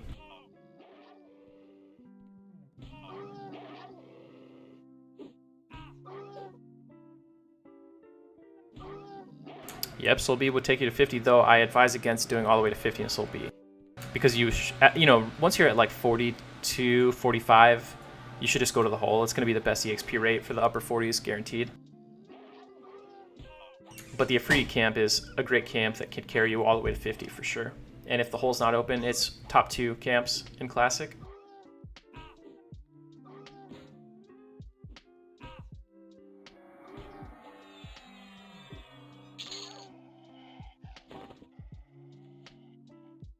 That said, I encourage you to not spend too much time in any one dungeon, right? It's Everquest, so go explore the world. Find some dungeons you haven't messed with before and have fun there.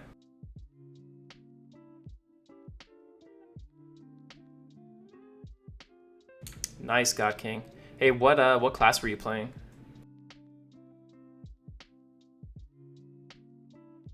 Maybe I'll take my Pally there in solo. Okay, perfect. So there you go, Hijinks. If you want to go solo, you could go all the way up to like 43 plus just on gnomes.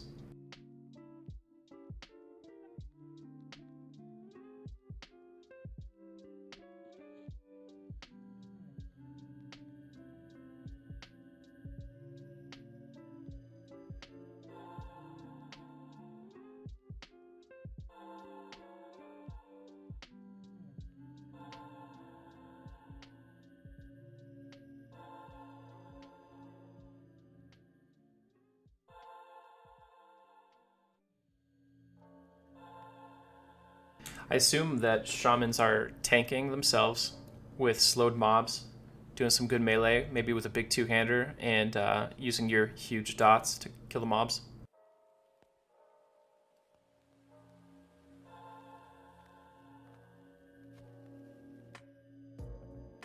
Did you find that your pet was able to reliably tank slowed mobs down there?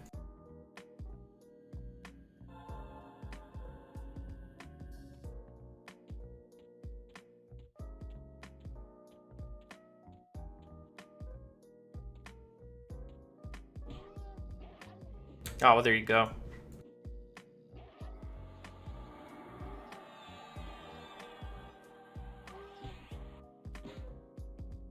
So the entrance mobs in Soleil go from like 18 to 22, 24-ish.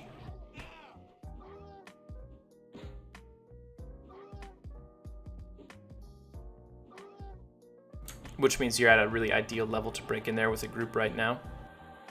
You might even be able to solo some of the entrance stuff. I'm not too hip to the power curve on shamans.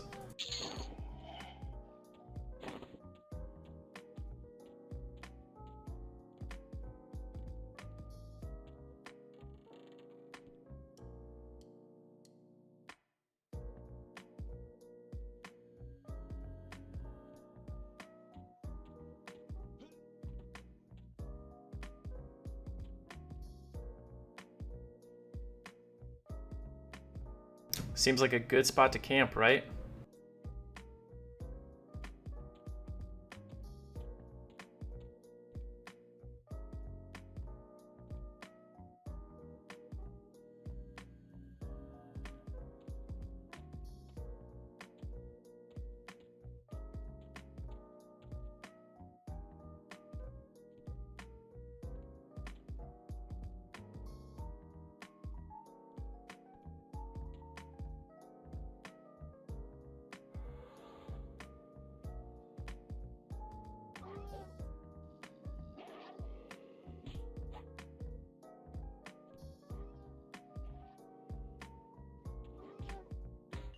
Gotta love that pathing. Gnolls can only approach you in right angles.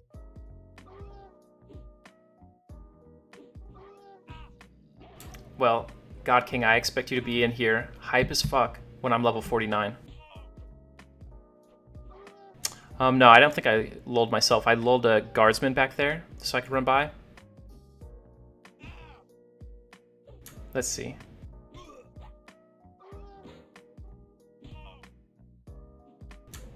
Maybe I did, I don't know.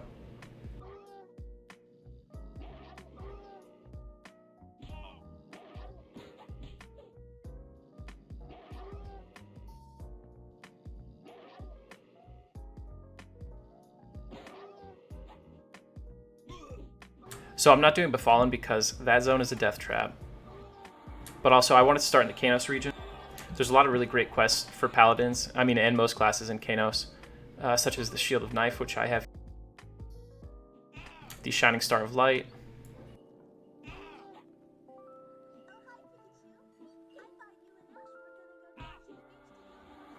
You can farm these limestone rings and rat or alligator tooth earrings, which are also really good. You get Fippy's Paw, so there's just a lot of like low-hanging fruit for a character like this.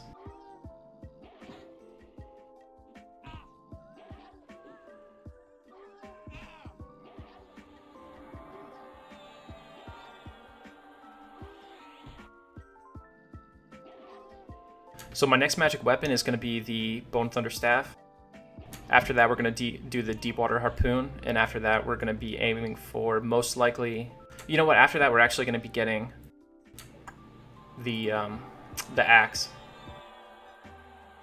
What is that axe called?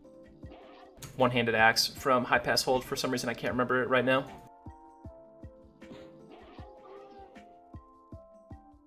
But yeah, I'm going to go to High Pass and get that shield and the axe there. Yeah, the Polished Granite Tomahawk. But the ultimate item that I expect to carry me to 50 is going to be my Ghoulbane, which I think I'll be able to solo the Shin Lord eventually to get. Alright, we got the studded leather collar. Nope, not the one we want. We want the spiked leather collar.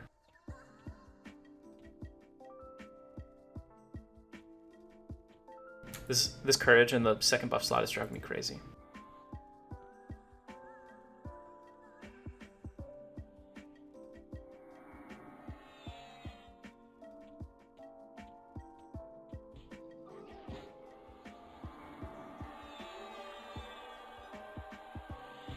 I'm not sure about gear quests for the bards, but there's a lot of good male quests the bards are able to do for easy money and plat in the beginning. Yeah, this guy's doing a lot more damage than that Yellow Khan Elite Null did a second ago.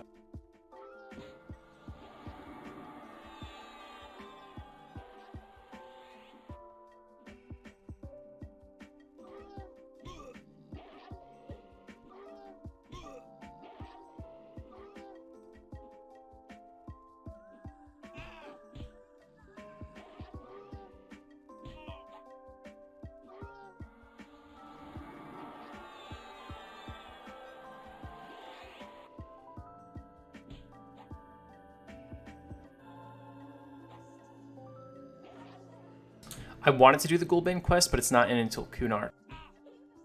And I hope to hit 50 before then.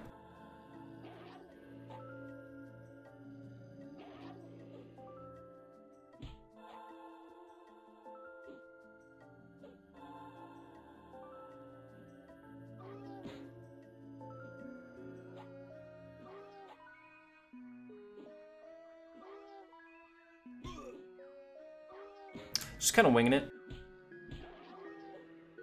Lord Stormakov, so if you see in my SSF thing there, from the very beginning I've been pretty explicit that if I get griefed or trained, I'm just not going to count those deaths.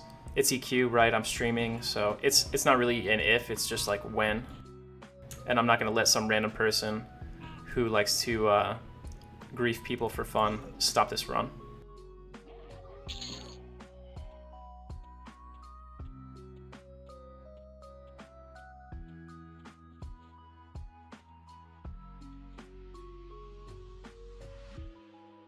Like, I have a general idea of zones I want to hit, but it kind of depends on how things open up gear-wise. Like, if I get a Null Slayer, I might go to Paw and try that.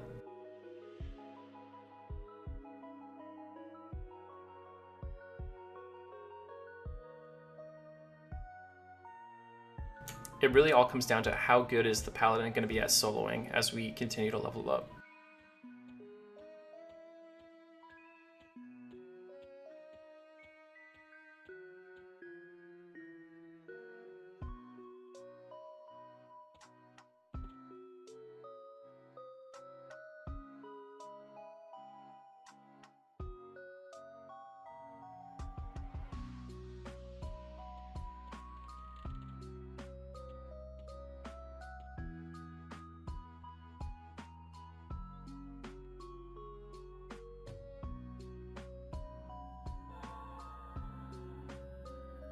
I don't take rots, I have to kill the mob.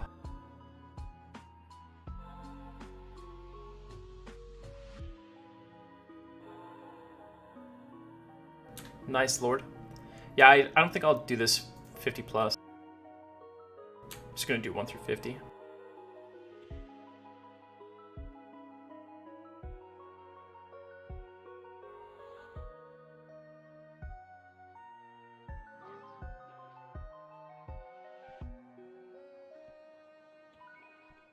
This pathing is so terrible. If I need a heal break, I just need to shift to the right slightly.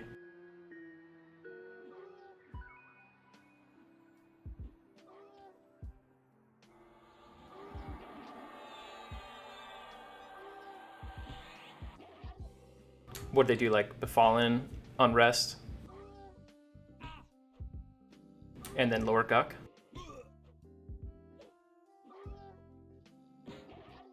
Yeah.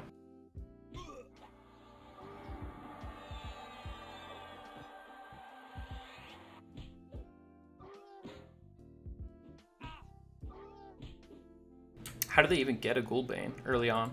Or were they like twinked?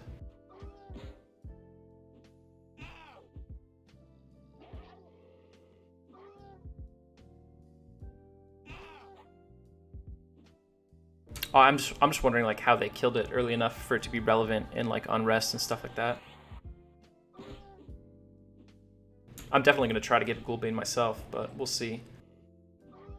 Might have to use some tricks. I've farmed up like 6 to 8 light healing potions, so I'm gonna use a pile of clickies when it comes time to do mobs like that.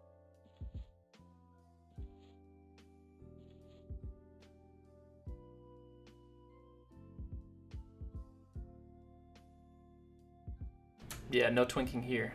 100% pure, legit Everquest.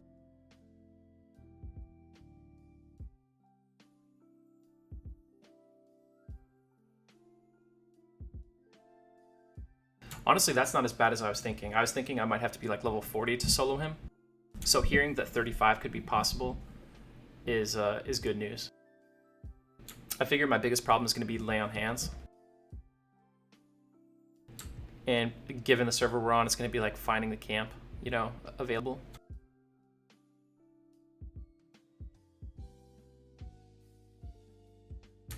Yeah, so I'm not KOS there, which means I might be able to do some shenanigans with Lull and pull him out pretty easily. Get him somewhere where he's by himself.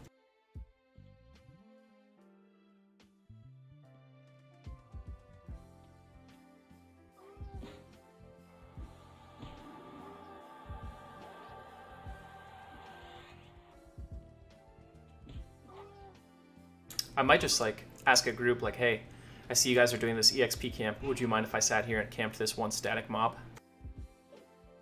You know, I'm not sure how I'll do that. Feels almost a little bit cheaty.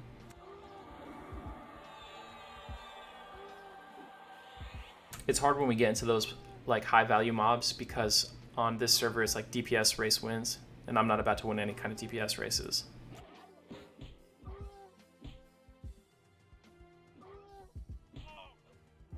Go farm an Evander soup or something.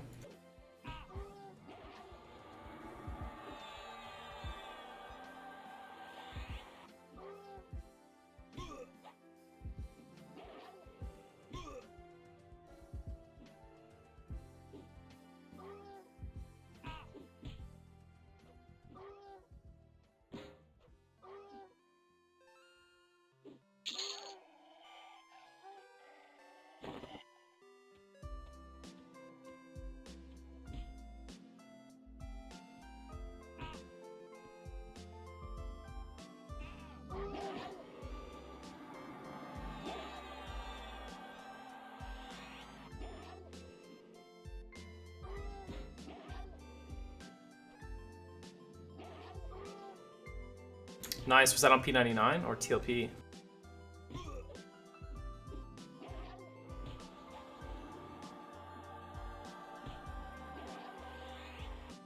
What was your gear level at that time? Like, were you pretty stacked, or were you kind of like what I'll be at?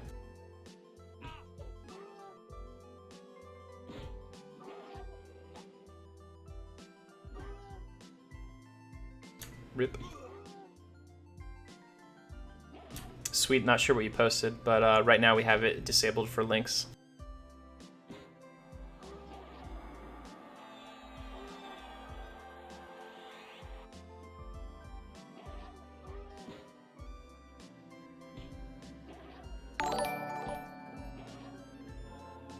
Thanks for the follow, doing work.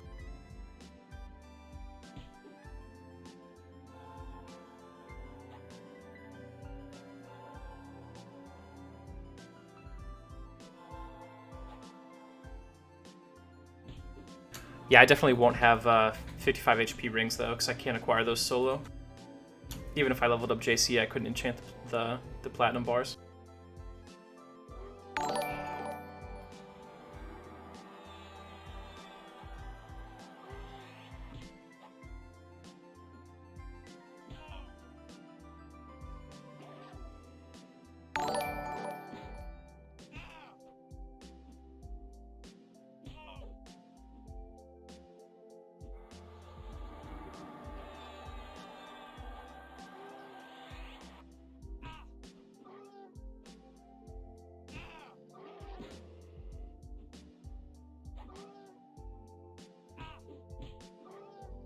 Yeah, but I can't trade with players as part of my rule set, so it would be impossible for me.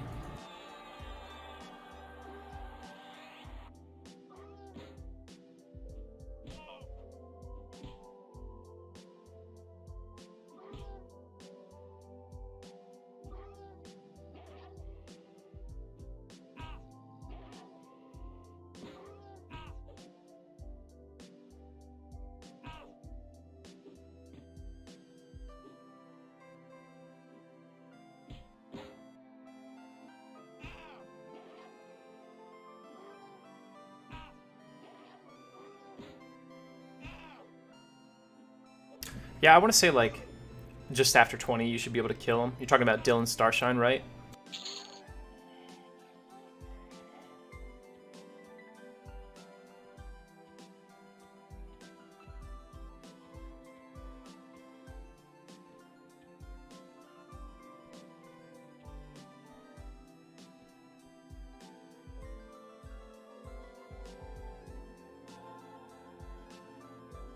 Well, there you go.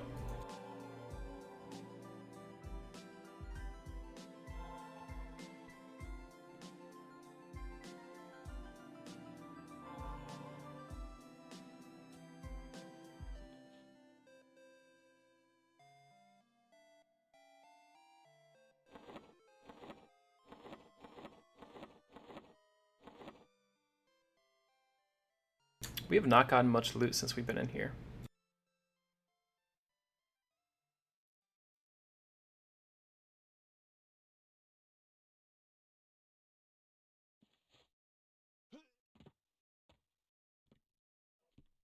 Probably don't want to mess with that guy.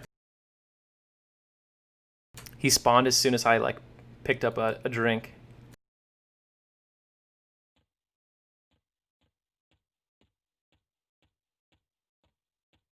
It's crazy to think that any moment while I'm walking through here, Lord Elgnop could spawn and just harm touch me.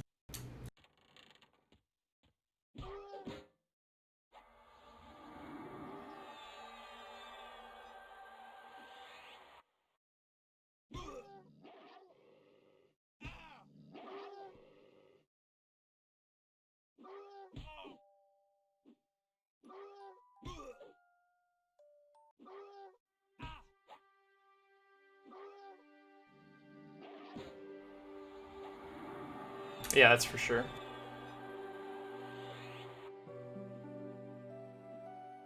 Dude, early on when I was doing the Shining Star of Light, running all the way to Rivervale and Kithcore just to get those Bixies at level 5, was kind of tense. I ran to Akanon for the Regurgitonic last night, and at level 10 it was a lot easier.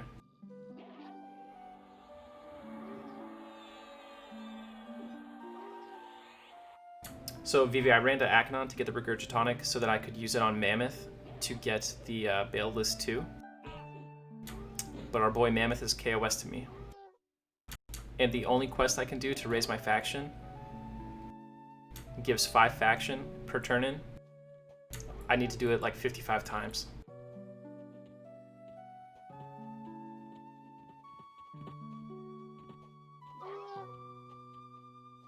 And one of the mobs I need to use to do the faction, or to do the quest, is KOS to me, so I can't even do it if I wanted to. We're gonna try some shenanigans later, where I use 2 Cloudy Potions, and maybe like Lull, to try to do a quick turn in. Probably gonna get me killed.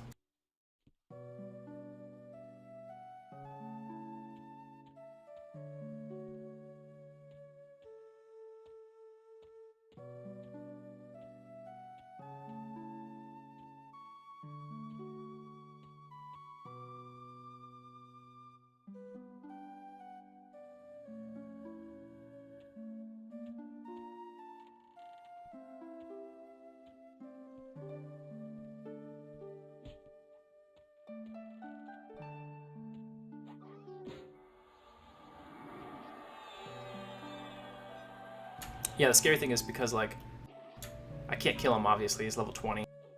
And everything in the village, Surefall Glade, will assist him.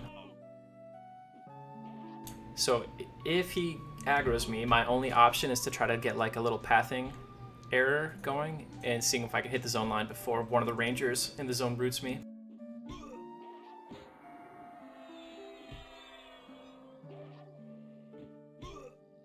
Yeah, if I was even like a class that had sneak, I could do it. I could use an invis pot and then sneak behind him, and it would keep me indifferent.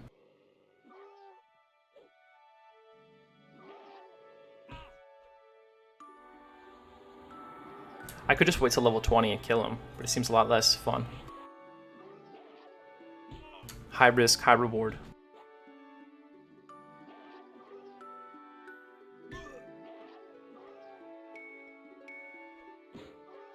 I was checking on him this morning, and that level 12 Necromancer mob aggroed me.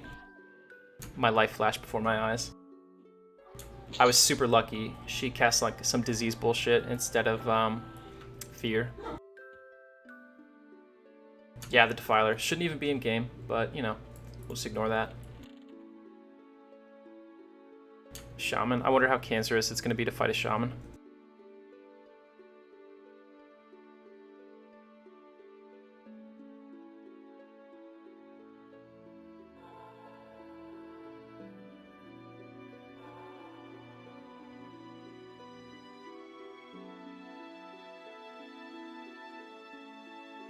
I'm trying to focus hard on gear as I can. Right now I'm trying to go strength because it's such a deciding factor in my melee damage, which ends fights sooner and saves me some HP. This is the only like off-path magic item I got when I was running to Akanon. I took the time to kill one of the sisters.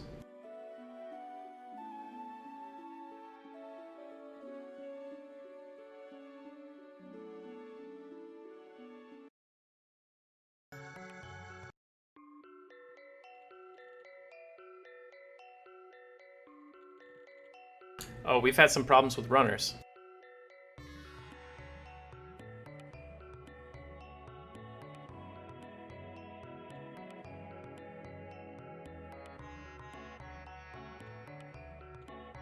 Yeah, dude, but the downside of being a dwarf is you have to be a dwarf.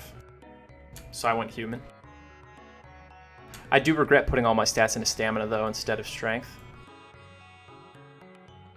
I was just thinking, you know, like permadeath, maybe like every little bit of HP could be the margin between starting over and continuing on.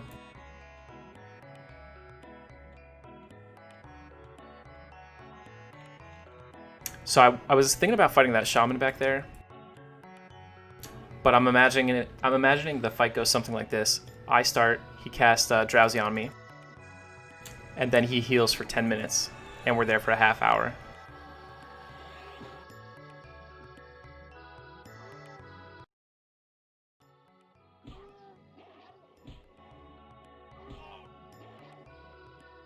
And that just doesn't sound like a good idea of fun for me.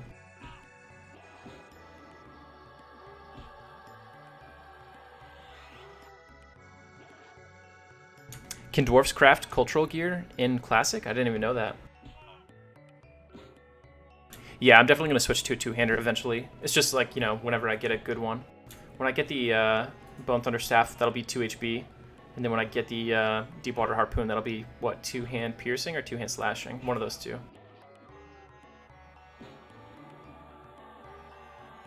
Since I do a lot of killing of, like, deep blues, I have plenty of time to skill up all my weapons. Yeah, dude. Yeah. It would be a legendary feat if I somehow finagled a Myth two-hander. What is happening here?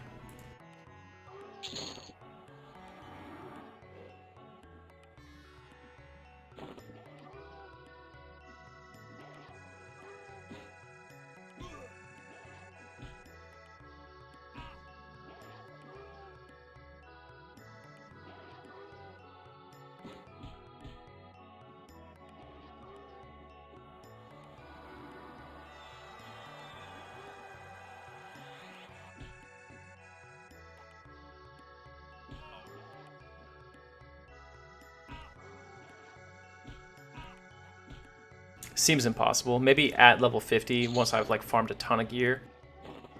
But I don't even think like a full planer Paladin, like best in slot in Classic, could solo king.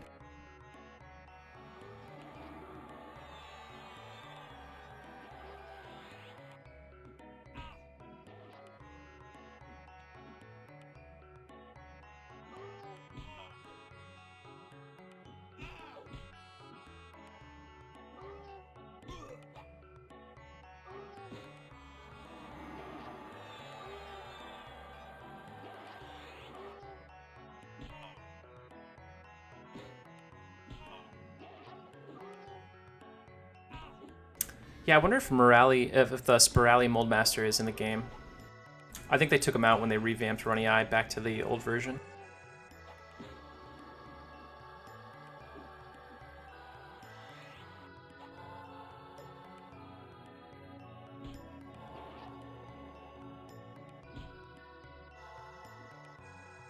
Yeah, I definitely plan to get a Midnight Mallet.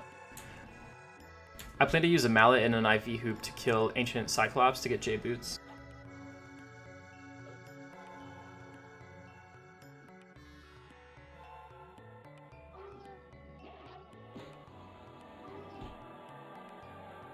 The problem is working on factions so I can actually turn in rubies to Lanuga.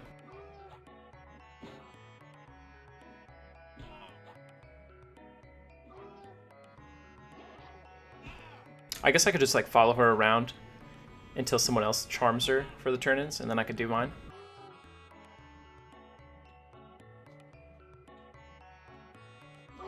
Yeah, I gotta research what I need to do for that faction.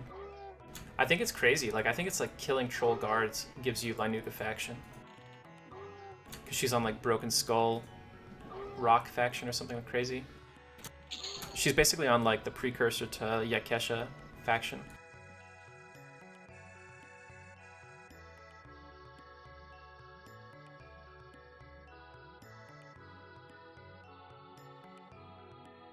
Yeah, there we go. So I could afford the rubies after I farm all the guards.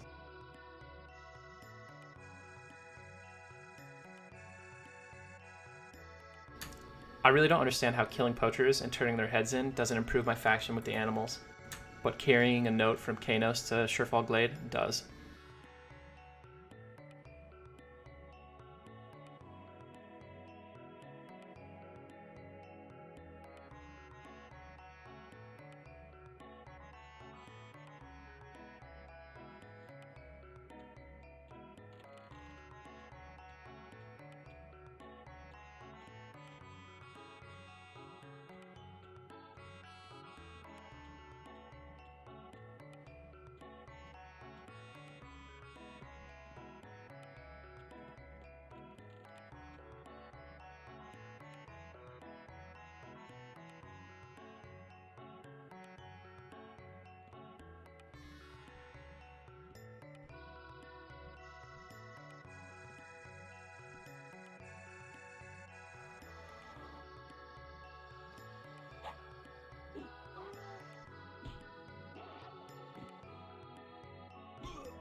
I feel you.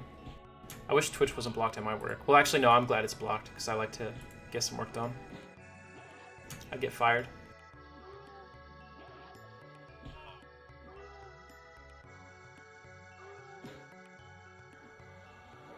Oh, okay.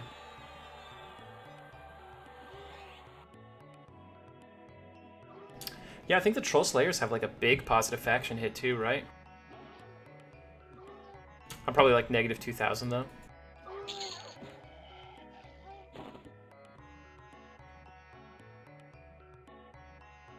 That's pretty good. Most things you kill give you like +1. So there's a Null to the right in this room. I would like to be able to target him.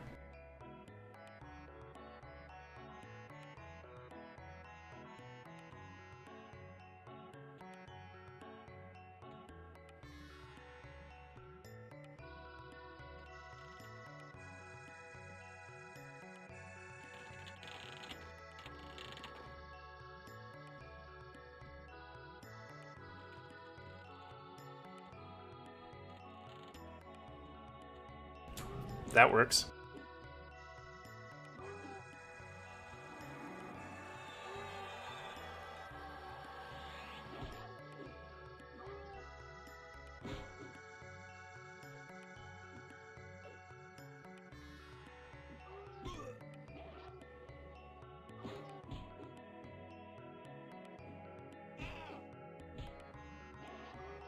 Yeah, P99 raids would be really rough.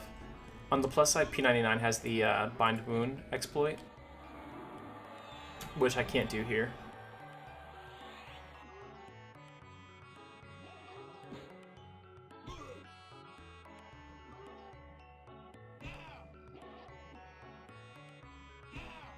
Honestly, I'm a bit more stacked than like your average person of this level would be if they weren't twinked.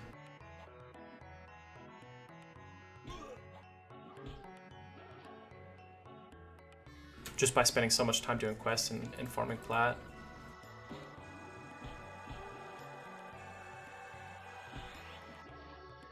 So on P99, you can basically bind wound during combat. You make a little macro that says like /tar self / bind wound /stand /tar A, and it'll target like any mob with the letter A in its name, which is most mobs.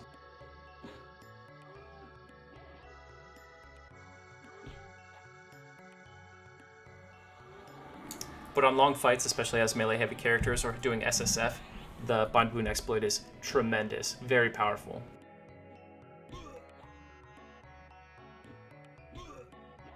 Dude, God King, this is actually like, I didn't expect to be able to solo yellows either. When I first started soloing yellows, I was doing like the Grizzlies out in Kanos Hills. And what I would do was I would fight them until I was at like 50%, and then I would cast Flash of Light. I would back at a melee range so they'd run off in some random direction. I would heal myself up while they were running around, and then they would come back to me and I'd be like full health. It's a little harder to do that in Black Bro because I'll get a train, but outdoors, easy.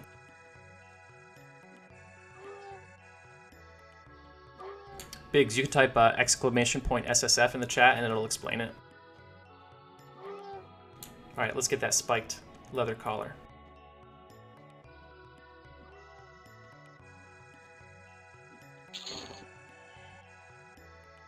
Studded. Feels bad, boys.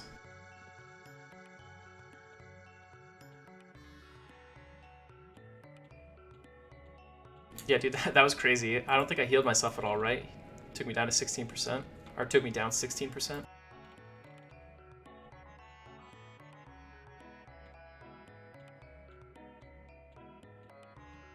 Maybe I'll just go get that gold bane right now.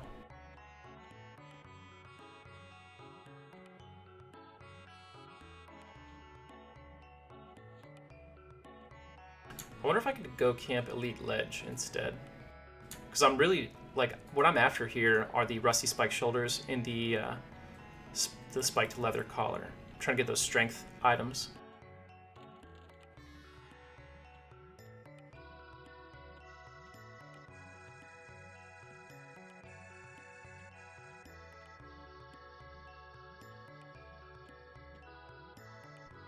Nah, this group's keeping it clear.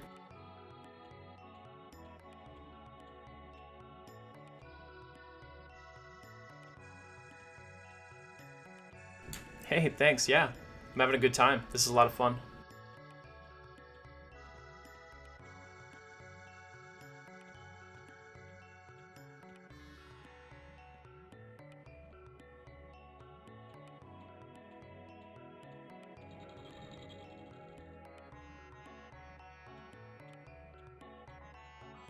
Dude, if you think it's strong right now, wait until I get some pants.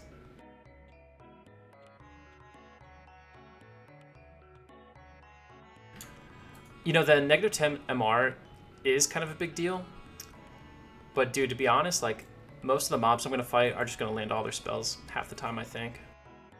If I end up having a big problem with it, like, maybe like when I go to Lower Guck or something later on, I'll probably have to ditch it because, like, Ghoul Root and things like that. Kind of just want to skip this guy.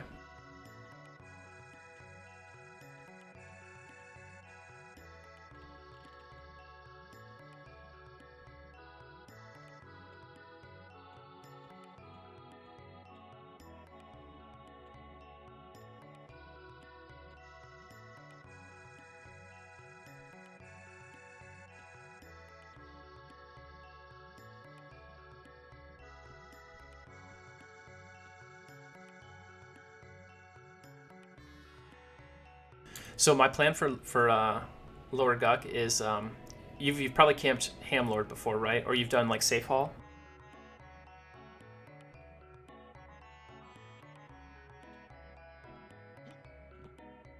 Almost forgot Courage.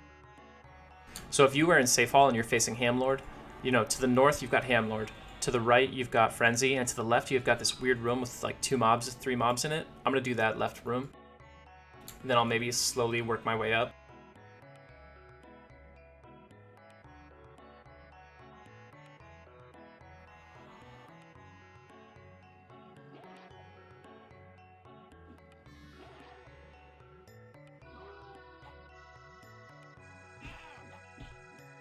Yeah, exactly.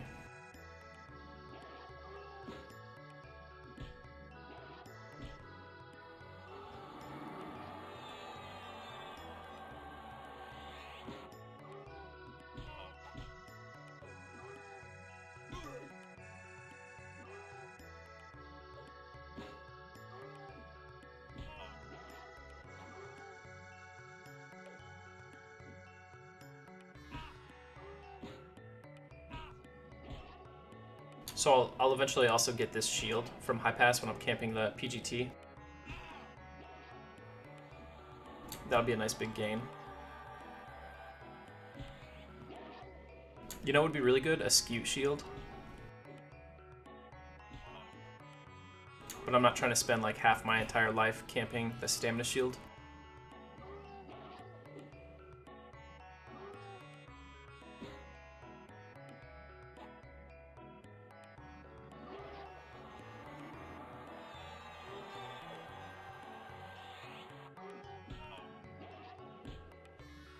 Yeah, that's true. But Scute shield is like, you never even find the mob up, especially without track. It's gonna be so hard. I don't mind a long camp. I've done enough dragon poop socks in my day.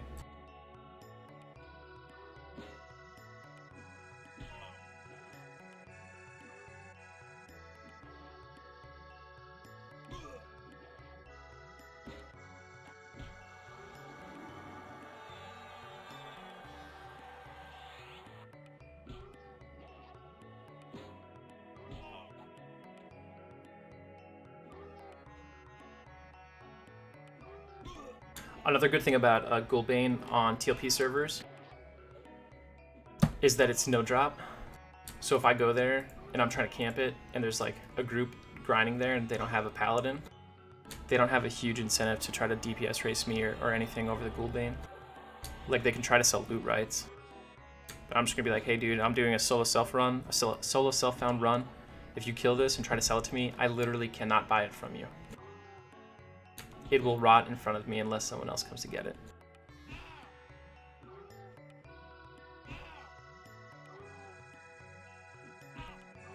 I find that most people, even though like camps aren't a thing anymore, most people will respect a camp and like are very willing to work with you on things. Only like at really highly contested camps or on rare occasions when you're dealing with douchebags do you have problems.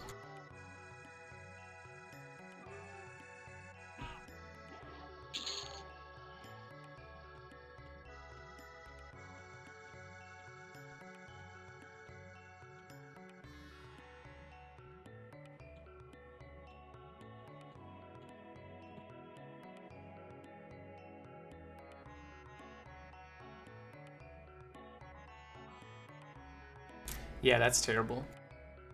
I just don't get why you would play a social game to try to grief people. I think for some very rare individuals, games like EQ where you can like bully people with no repercussions are kind of like an outlet for urges that they can't satisfy without getting in trouble in real life.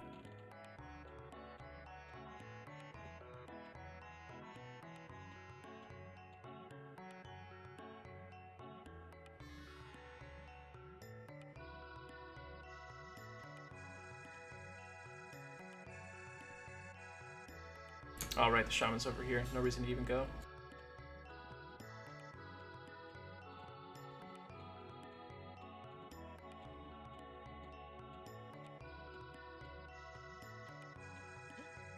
Most of the really hardcore griefers I know, the people who like to just harass people, went to Rizlona. I know everyone says that this server is going to be more toxic, and maybe for like your average person, it could be because you have to deal with chrono farmers a lot more often on here. But the people who just take joy in bothering other people in game that I know personally are on Rizlona.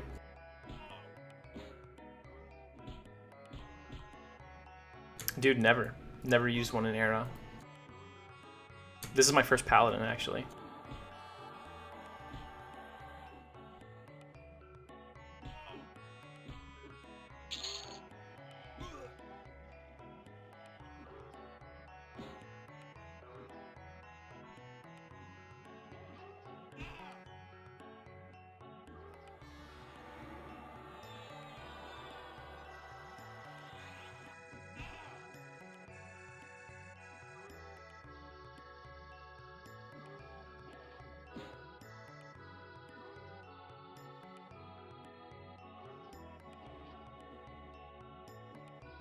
Sounds pretty nice.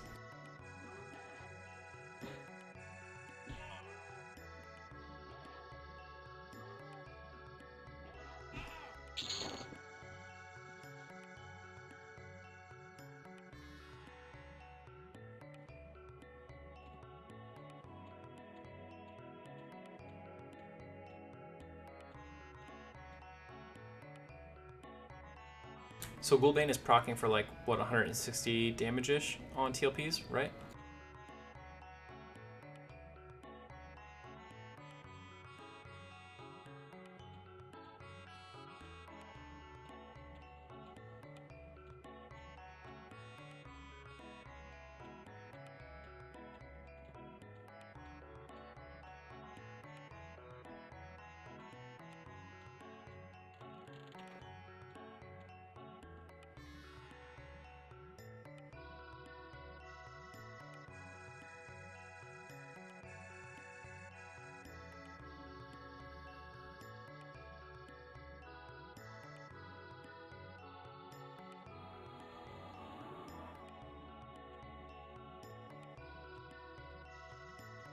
Come back.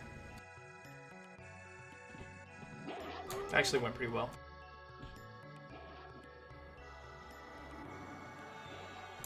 I was just too lazy to pull out a bow, shoot an arrow at him.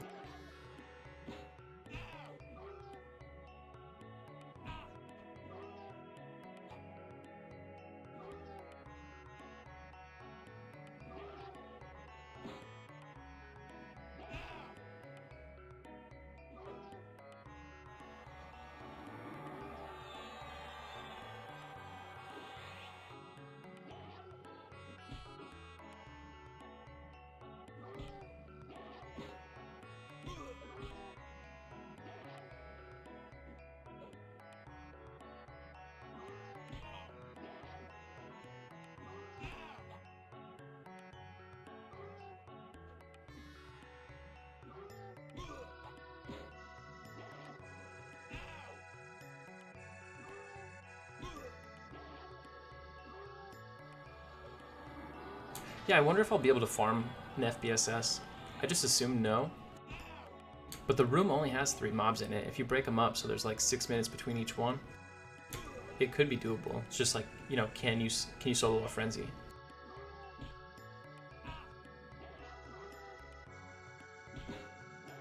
Well, yeah, but you know, at 50 it's already done. But can I do it at like 45?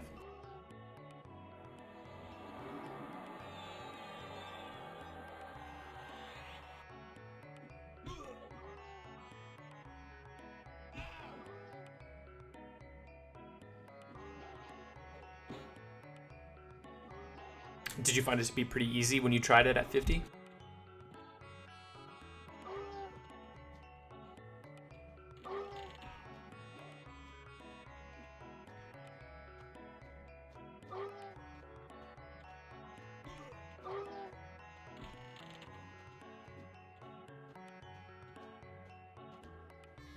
Hey, I picked Paladin because I wanted to do like the most challenging class that I thought could realistically make it and wasn't a warrior. That's like the long and short of it.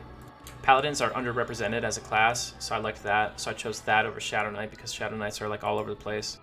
Paladins are pretty challenging to do this on since they're mostly a melee class. And warriors are kind of like, I think, less fun to watch because like a warrior, if you engage a mob and you can't kill it with auto attack, you know, that's it. There's not a lot of extra nuance to mess with.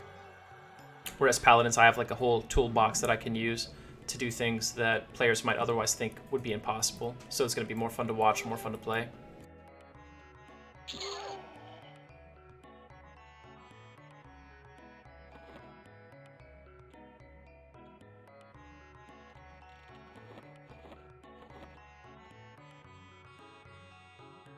I don't think I can do the row armor because I have to kill sand giants.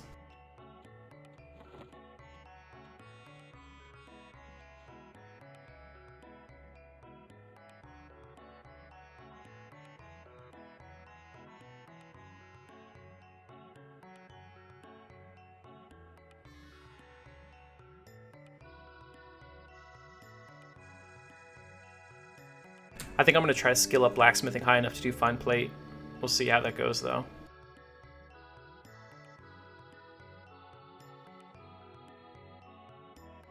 I might be able to do a sand giant at 45. I saw a warrior on P99 try a hill giant at 49, and he got wrecked.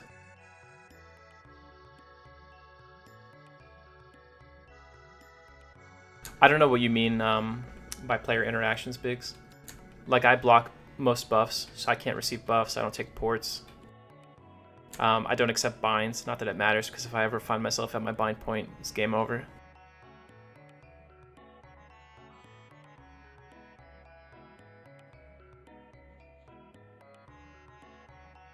Oh, no, I couldn't do that because I only loot mobs that I killed personally.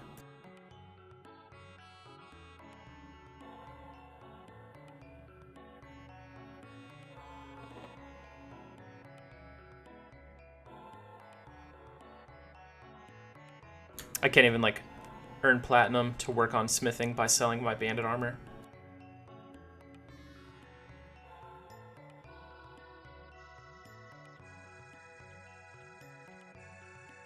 Yeah, that's what I was worried about. God King is just like, they've got so much HP, it would take forever. They run faster than your normal mob, so I couldn't kite them around.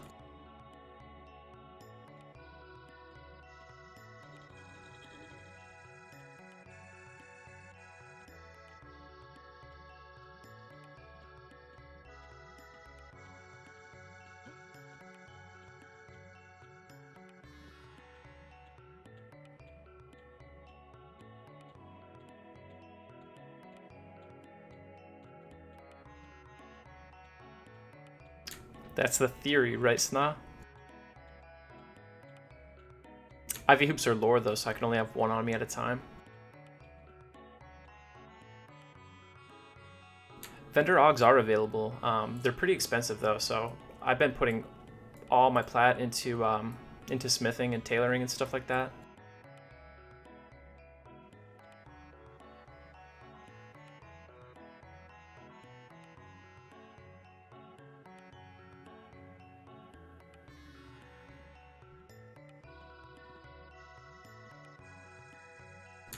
I just realized that little knoll on the side won't even aggro.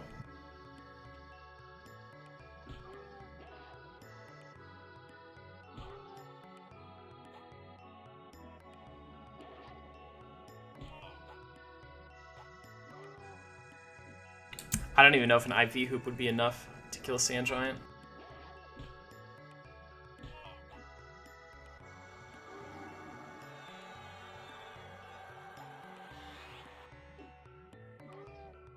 It's got, what, 6 charges? Spirit Tap?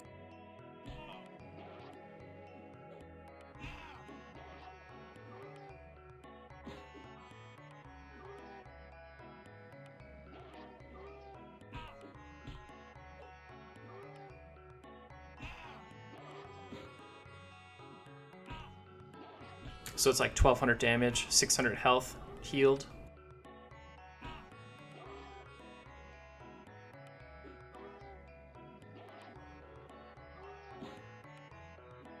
Nope, it's got 6 charges.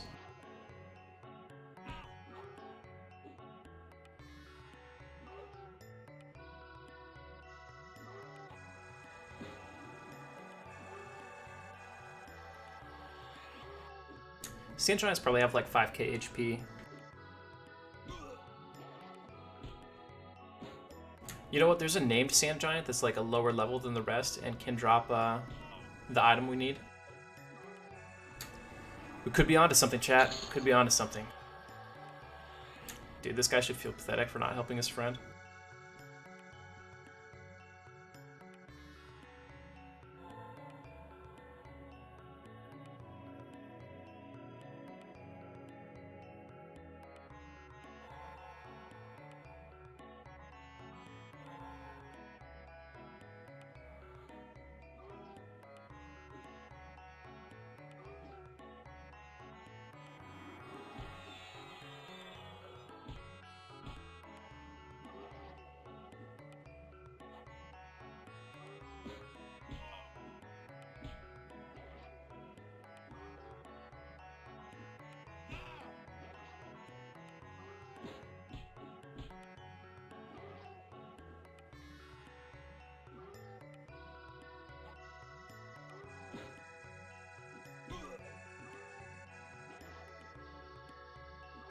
Yeah, there's a Sand Giant Husam, level 29. Says he only has 1100 HP.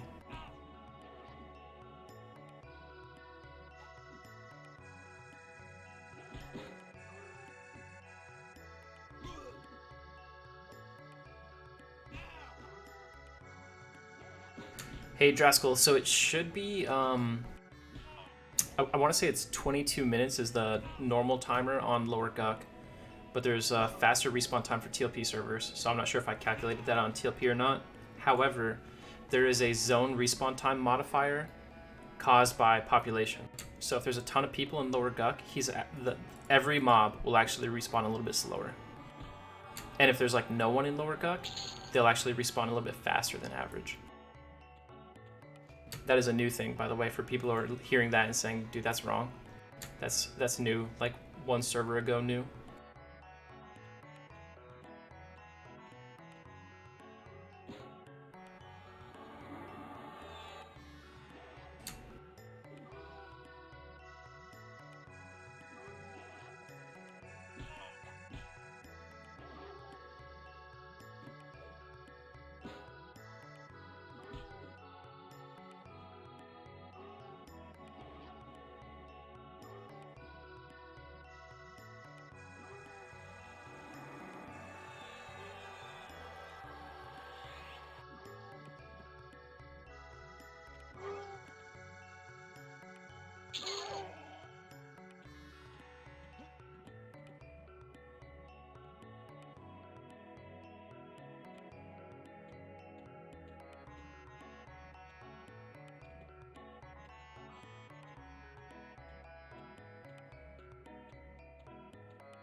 Yeah, you would think it would be the opposite, right? That if it was crowded, the zone would respawn faster, but it's not something that was done intentionally. It's something that is a result of server processing power and zone load. Everything slows down when the zone is super populated.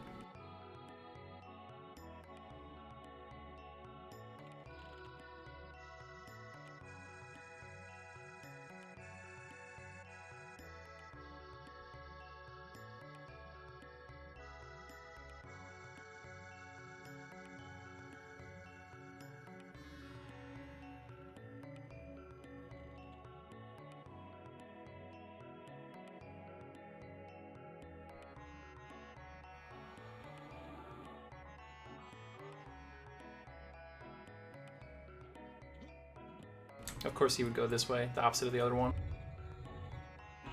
Alright, we're gonna have to kill this guy first.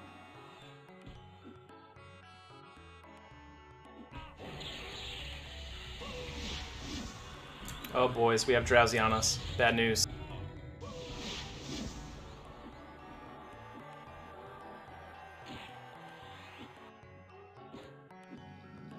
Yeah, this guy is wrecking me. Yeah, he's hitting for 26. No way we're doing that. The myth of the OP Paladin dies here.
SSF, some people do buffs. Personally, I have limited myself to no buffs.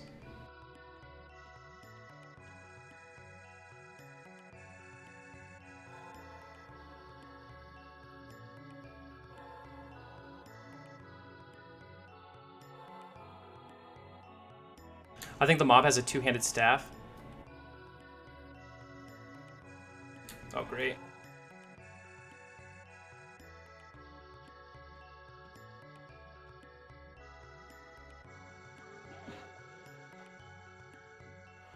He's probably rocking a rune totem staff, and that's the reason he's hitting so hard. And it also means that he doesn't have the item we want.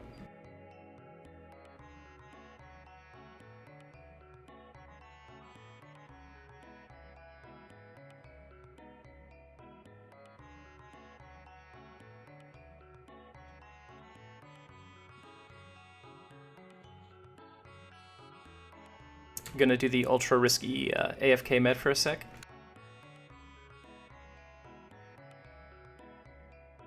If I die while I'm gone, press F.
Oh, my boy might be losing. I don't know, boys. He doesn't even... I don't know, boys. We might have it. This might be our chance.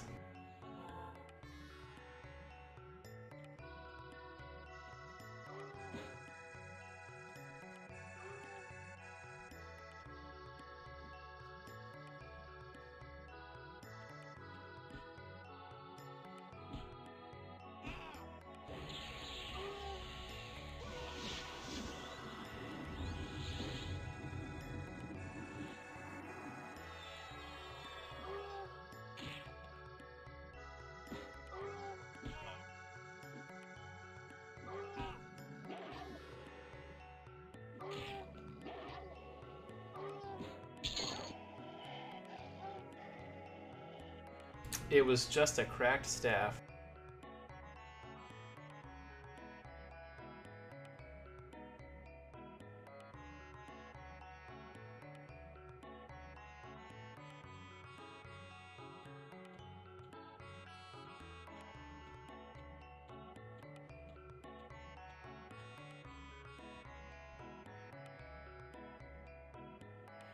Alright, I need to origin really quick and sell. Actually, we're not going to origin, because we want to buy some molds.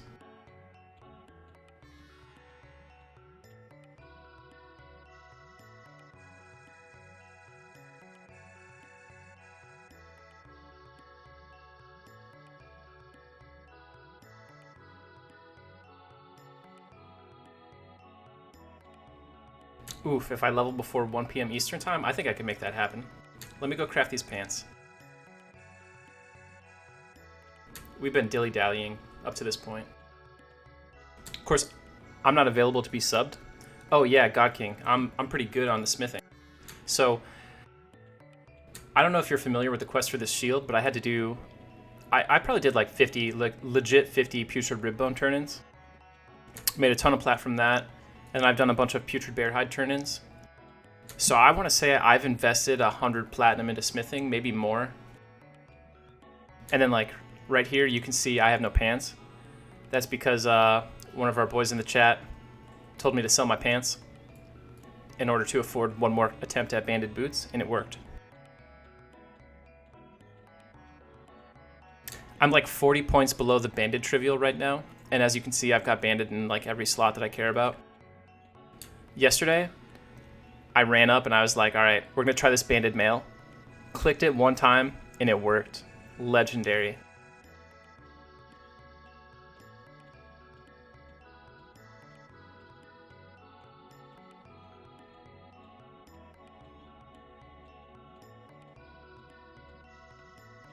And thanks to this weapon, I was able to farm a bunch of wisps. But the wisps I've been having a problem with. They keep dropping the burned out lightstones. I don't think burned out lightstones should even be in the game right now. Grizzly, it's not. I can only loot items from mobs I kill.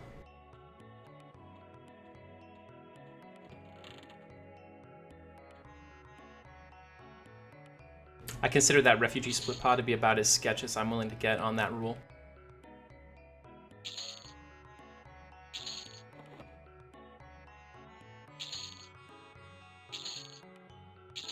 Oh, it's nice. Those collars sell for a plat.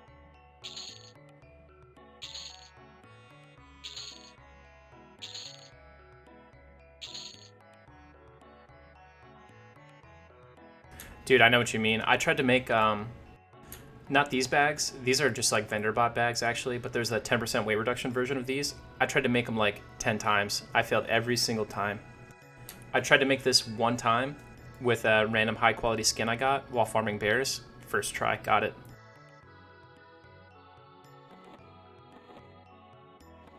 Dang, dude, it felt like I had a lot more loot than that. Rip.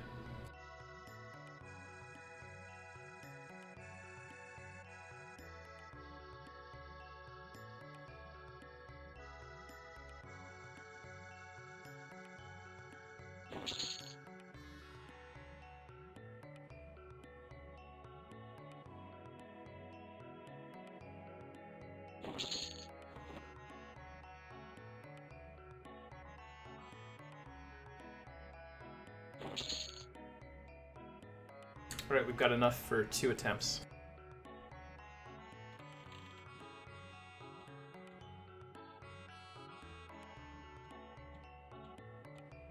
Somehow clicking origin and not using it, but zoning while I had it clicked, consumed my origin timer. Rip.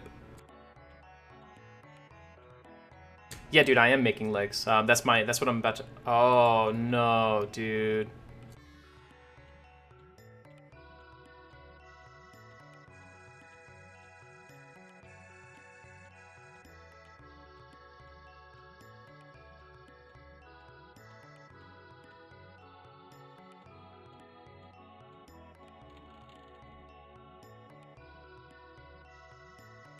Feels bad, man.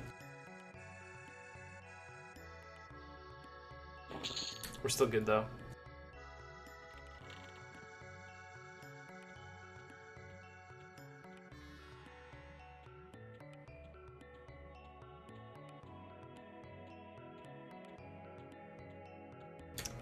Fucking Pantheon.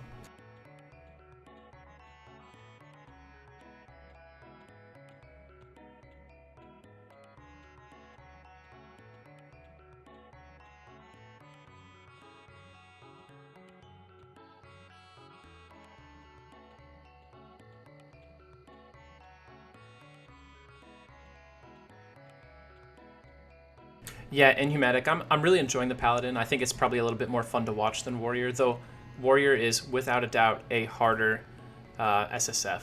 No discussion about it for sure.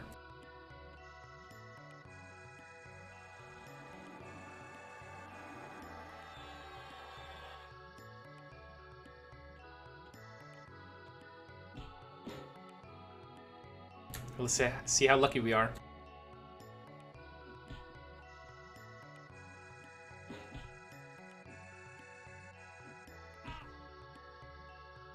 Dude, I think Rogue might be the actual impossible class. I don't know that a Rogue could go to 50 SSF.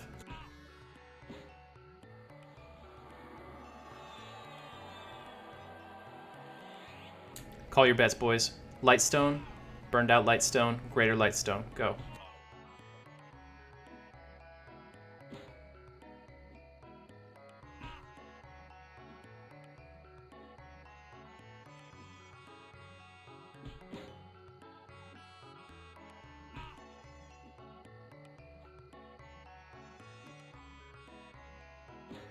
Everybody betting on the burnt out.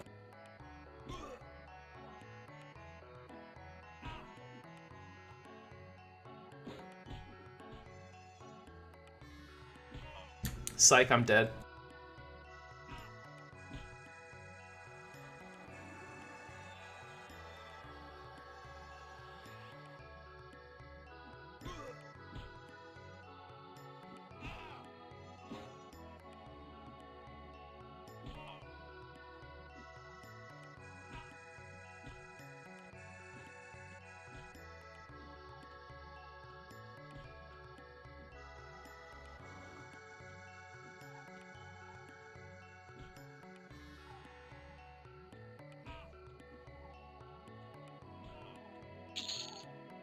Rip.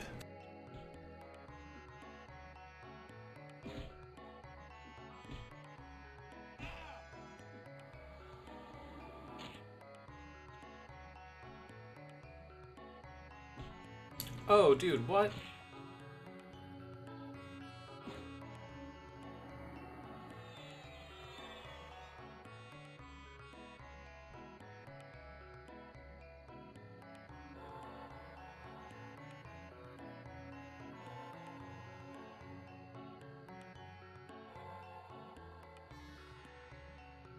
What are you gonna order, God King?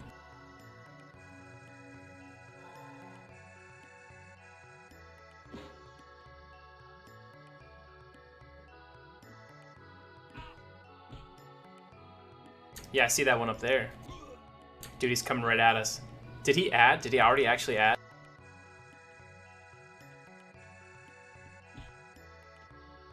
We're in it, boys.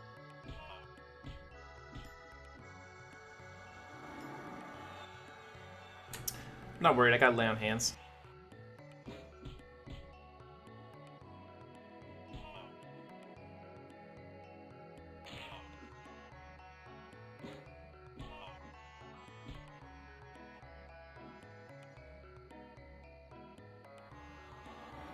Now that the even con wisp is dead, it looks like they're having a hard time just kind of breaking through my defenses. In fact, I think my health is going up slightly. There they go. They're getting some hits in now.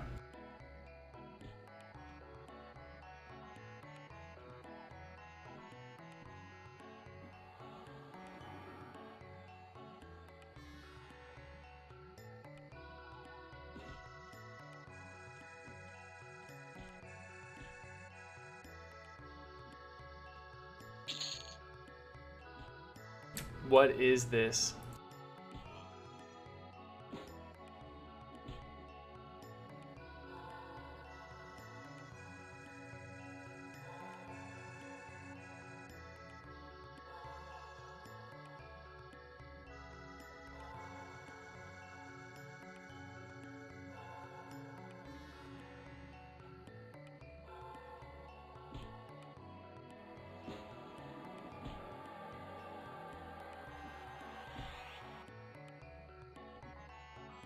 Why does Dark Paw want me to be poor? If this guy has a Greater Lightstone on him, he may as well be wearing my banded pants.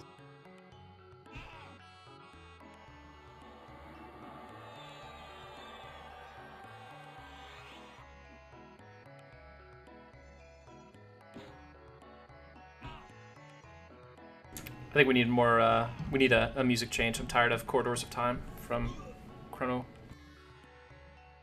Trigger.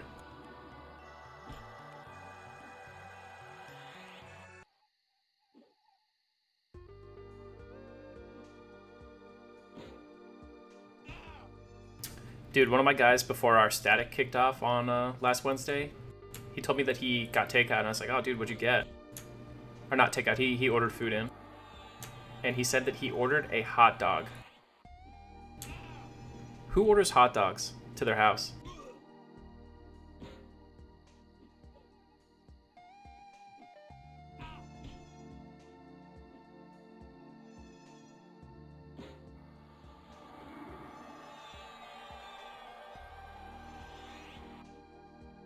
We got another wisp over there to the west, boys. If this is another burned out Lightstone, I'm gonna go kill it. Gotta pan around, make sure Tovax, Vamar is not sneaking up on us. Catch that fear out of nowhere and be dead.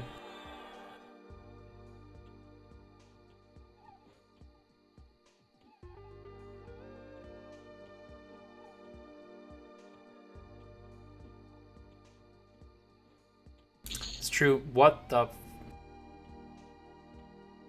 Faceless is a bunch of weirdos.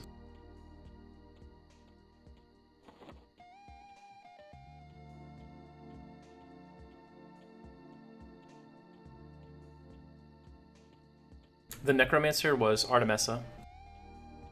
Artemisa did a static with me on Cello and this server.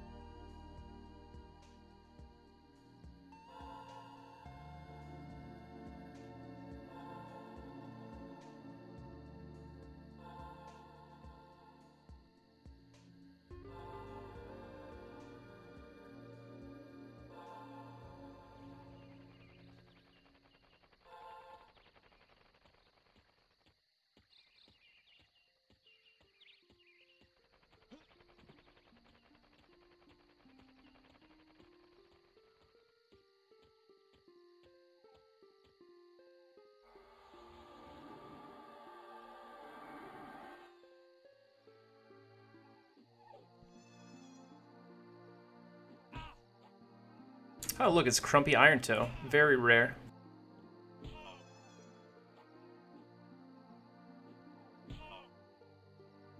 See that little plated dwarf walking over there?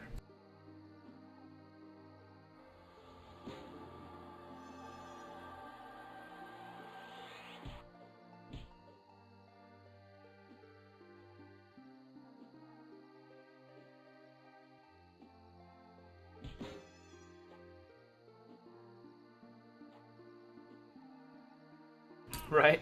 Give me that armor. Dude, when I was a kid, I thought that every NPC dropped like whatever visible stuff they had on them.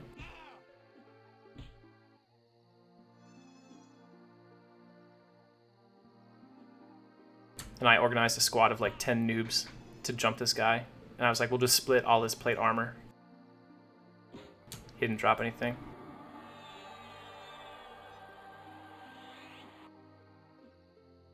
Except Arcanos faction.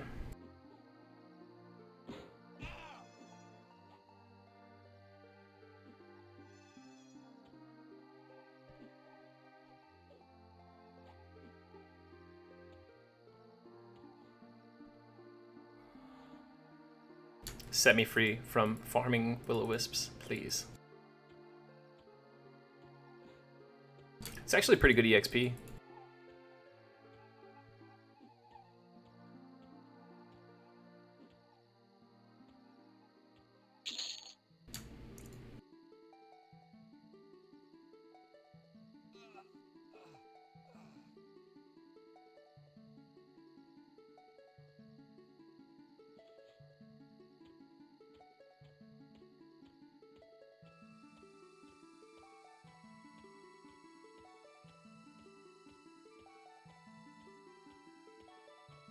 Yeah, dude, it was crazy back then when you could just, like, consent just let you loot people's bodies. That was, like, real early.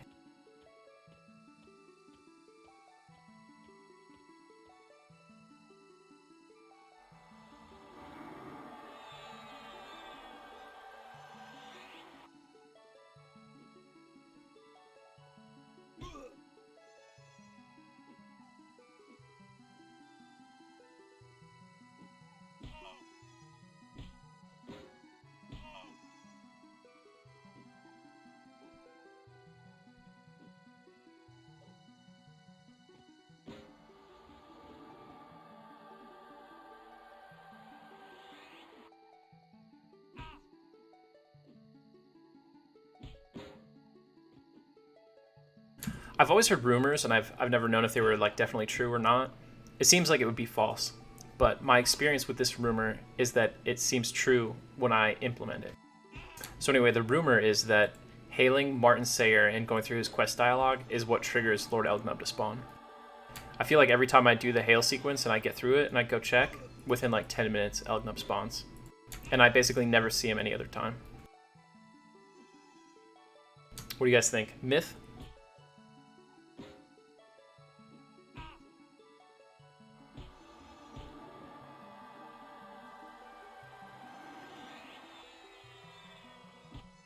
It seems weird because usually there's not anything in EQ where like doing something in one zone spawns a mob in another zone. Chase, you should definitely play on Air Dune. The queues are going down, and we need to get those queues back up. But really, though, it's a ton of fun. It's a great server. You should pour one out and level a character to 50 in honor of Brad.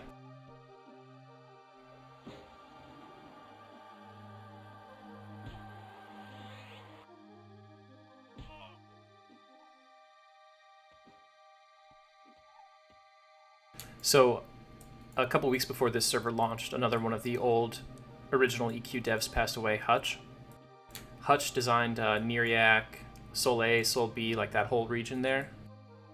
And so it's kind of cool with my static. We basically leveled up almost entirely in Hutch zones. The only thing we did outside of that was like after 45 we went to Ocean of Tears.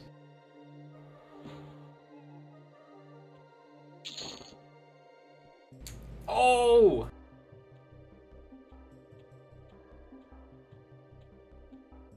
This is why you never give up.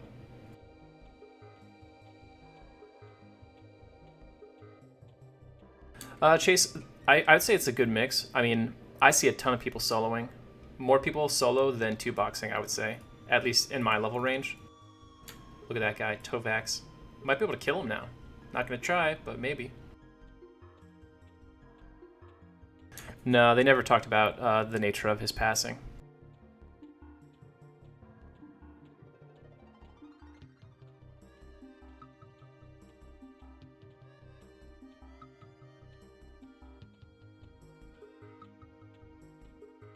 There's the Air Dune Zem list if you decide to play on the server.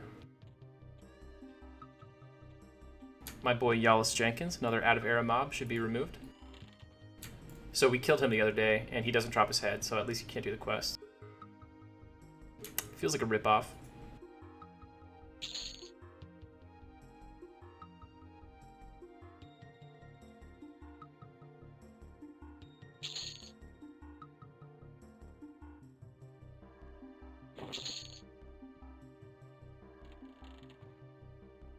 As you can tell, we're taking this pants thing real seriously now.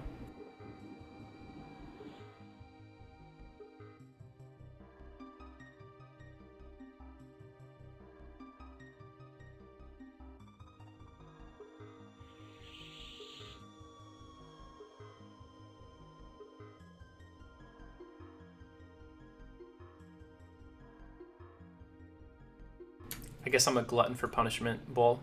By the way, what's up? How you been, dude?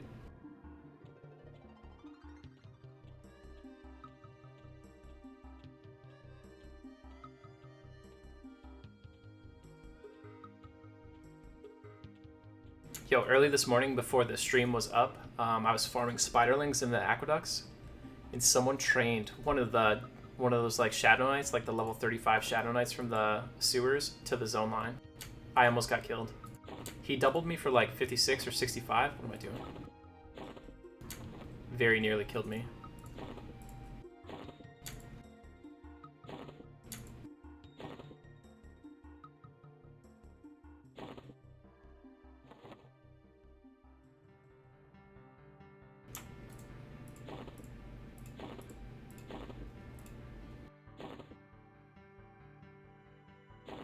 Last one, boys.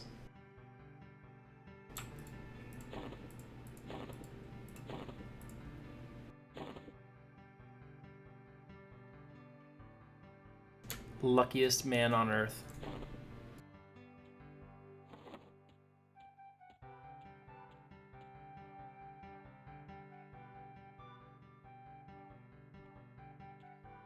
So, Bull, do you know about the rules that I have imposed upon this Paladin? This is a permadeath, so if I die, I'm retired. No trading, all that jazz. Solo 1 to 50. Here, check this out. There you go.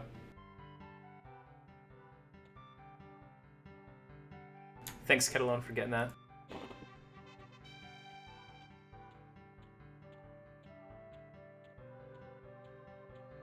I probably just made myself KOS with the Rogues Guild.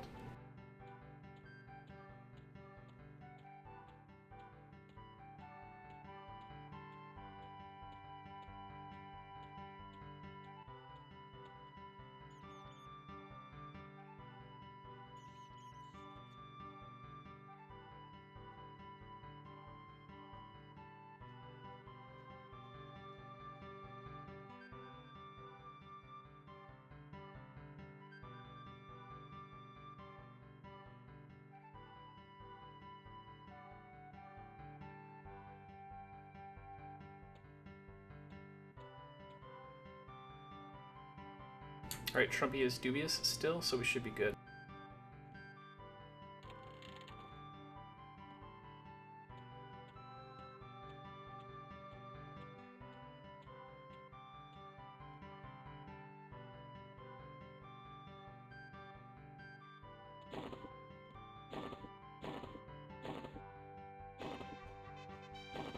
I've never seen this man walk before in 21 years of playing EverQuest.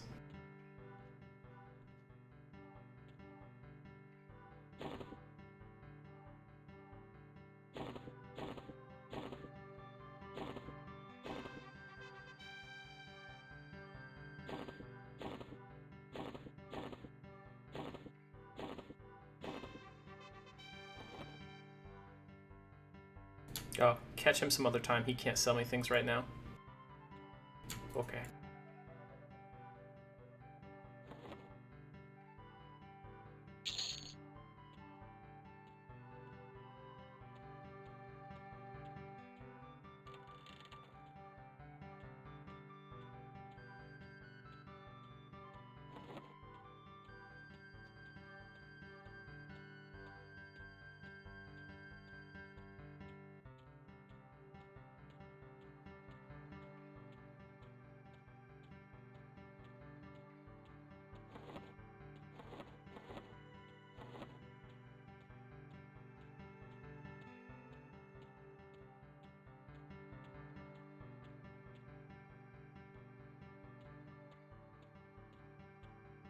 So there's a vendor over here that sells fine plate armor.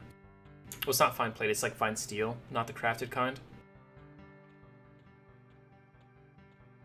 And I'm thinking it might be like a 5,000 platinum investment to be able to craft fine plate. So it might actually be better to just buy the vendor stuff. Though the vendor stuff I think is lower AC.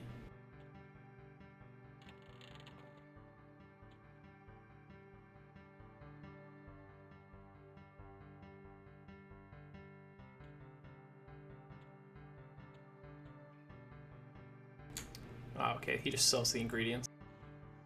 Alright, I'm gonna get out of here so you don't lose your bet. We're close. We're at, what do we need? 28%. Oh, dude, watch Lieutenant Daggerrock be on the other side of this zone line and just smoke me.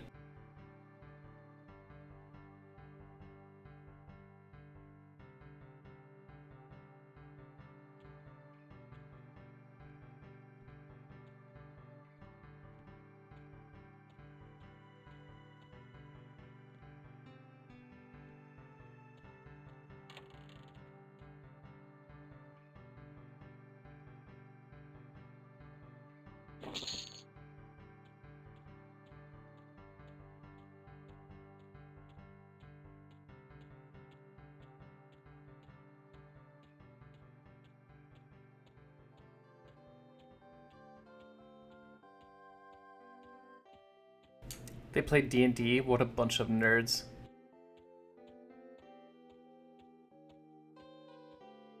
I play Everquest D&D, so actually like this Friday I have a D&D session. I'm a DM for my group, so I probably won't even stream on Friday. Wait, that's tomorrow? Yeah, I should plan that session. My group just finished a Kanos plotline. They defeated the Blood Sabers, saving Kanos, potentially saving Kanos from the Karanas plague. And now they are in Lava Storm, trying to help the gnomes of Solosec A reestablish supply lines despite the goblins.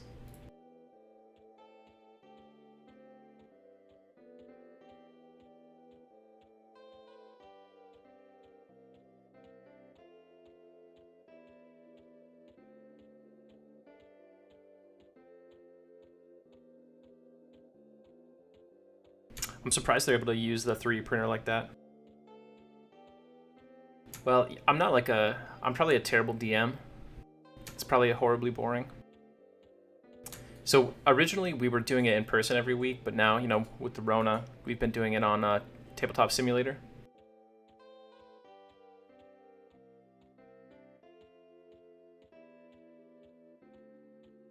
Dude, Sega Genesis is such a good console. I've got a pretty big retro video game collection.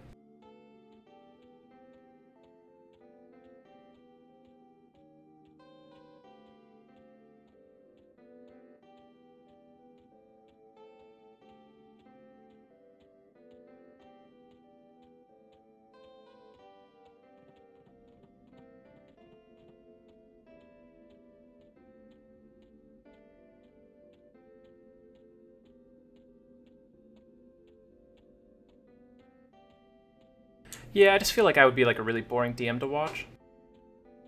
EQ nerds would be like, that's not what that character says in EQ.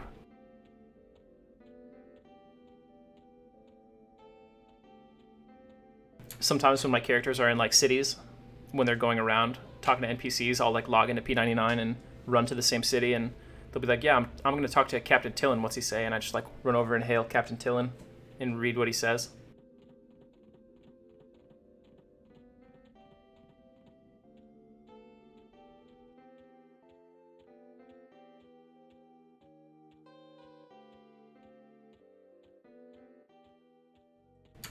I think my party's definitely about to die though.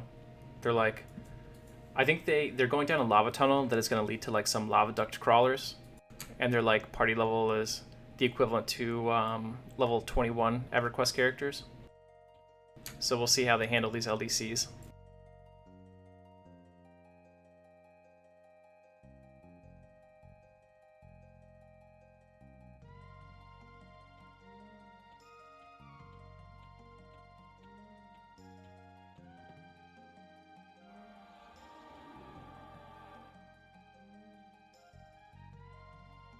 Dude, so when they went to the Kinos Catacombs, I gave them some strong hints. I was like, hey, just so you know, like have a second character sheet ready when you guys go to the catacombs, because that was their plan, you know, to confront the Bloodsabers in their lair. Oh, what's up, Noel Brewer? So they got spooked, and they were able to persuade Eben Strongbear, the leader of the Steel Warriors, the warrior guild in Kanos, to accompany them. So he went down there. It was really good because they got jumped, of course, by the 4 specters right outside of the gate to the Bloodsaber's den. Otherwise, they all would have died right there. And still, one of their members got killed by a gelatinous cube that rolled up behind them.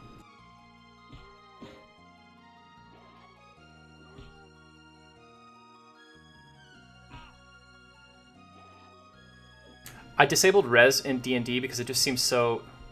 It seems like immersion breaking to me. So like, I tell them that resurrection exists, but it's reserved for like epic level clerics and paladins, such that if you guys were intent on resurrecting a character, you'd have to go on some kind of grand adventure to be able to get someone to res them.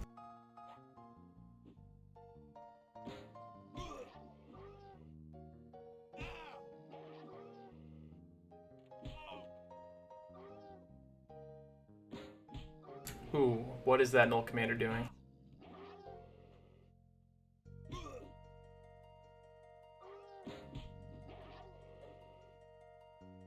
I want to kill this quick and jump on that since he's just walking around.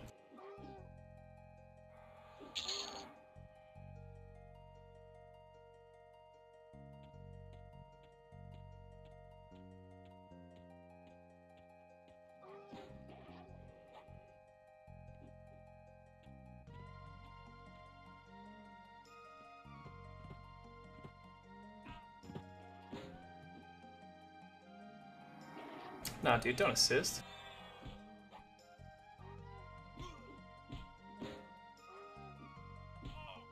That was just like a whole train returning.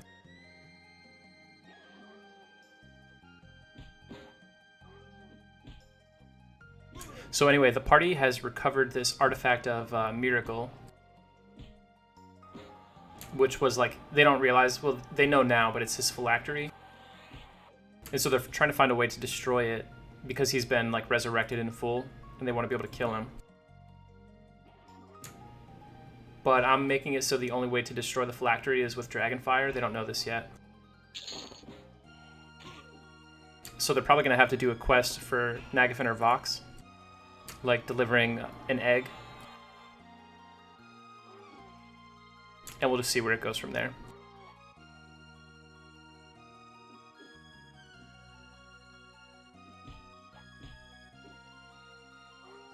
I really want to kill this commander. I really don't want to get trained by all those gnolls.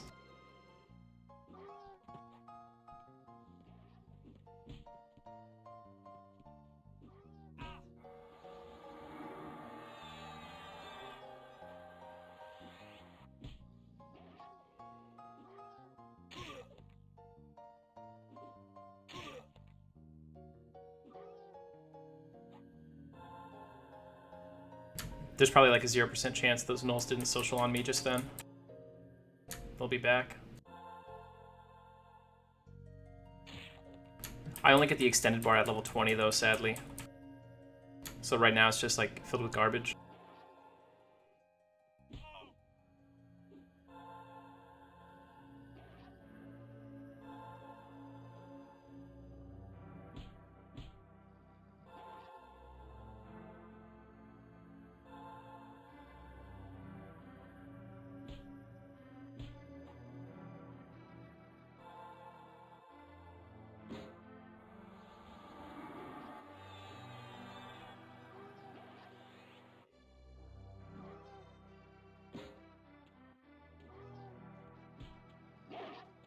This is unbelievably bad.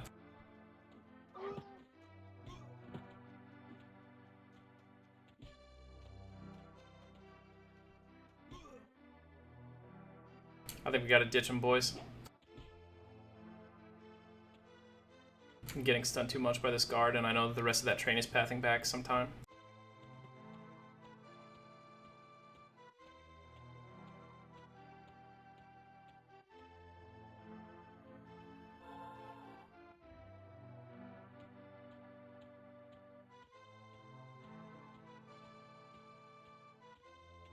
No, dude, I think it just stays like that, doesn't it? Maybe I'm crazy and I haven't been paying attention, but I think it always just looks that way. Like, those are all there even when I'm not aggroed on anything.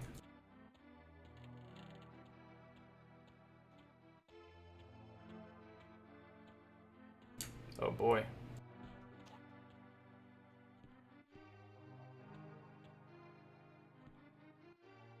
See what we can do.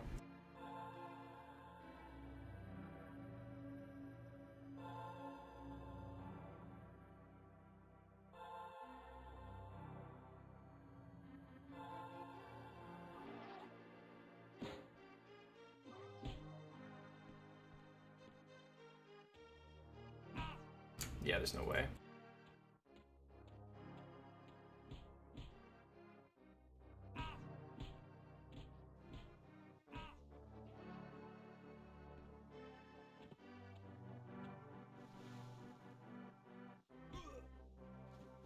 Boys, we're stuck.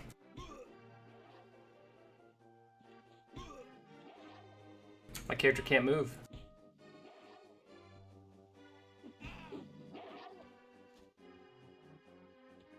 Woo!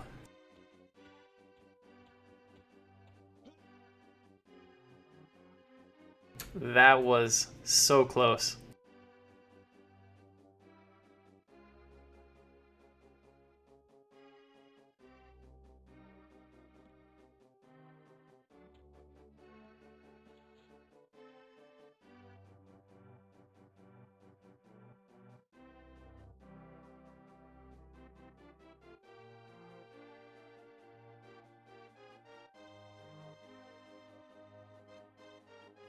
Yeah, dude, as that was happening, I was like, I really wish I had a macro right now.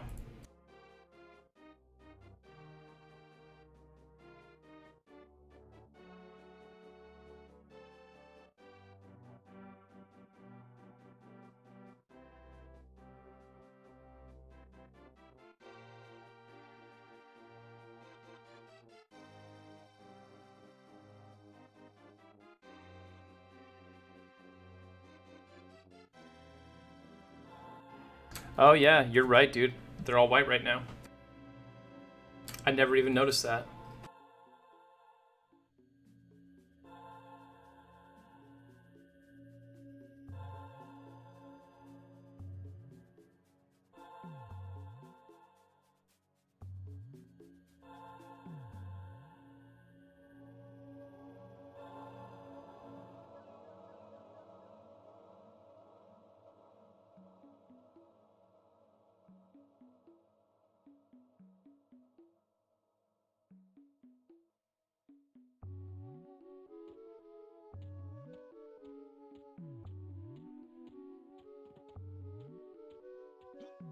Alright, we need to get grind in here.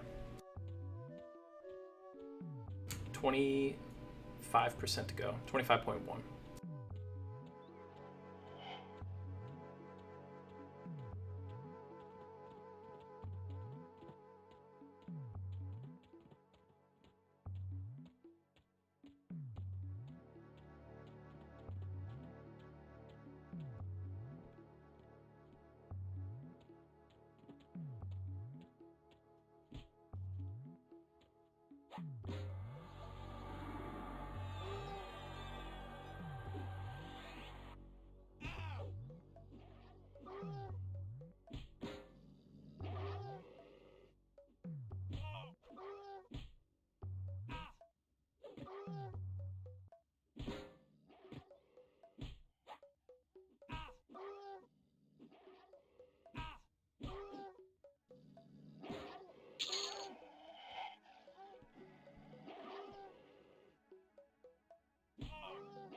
Dude, so I live in like a wasteland of good food. One of the top 5 rated pizza places within 50 miles of my home is Chuck E. Cheese. When I saw that, I just wanted to die. I'm super jealous of the pizza that you're probably gonna get. Yeah, dude, Chuck E. Cheese. You couldn't pay me to eat there. I just got back from Japan a couple months ago. I lived in Japan for 3 years. Japan pizza was cool, but it's like a very specific type of pizza, you know what I mean? It's like more after the traditional Italian style than that nice crunchy American slice. So I was very much missing real fat kid pizza.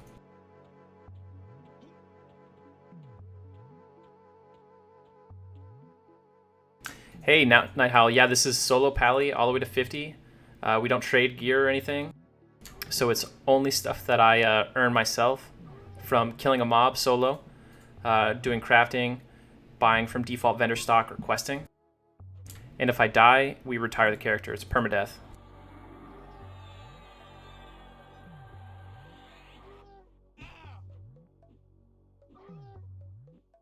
We're currently level 11, soon to be 12.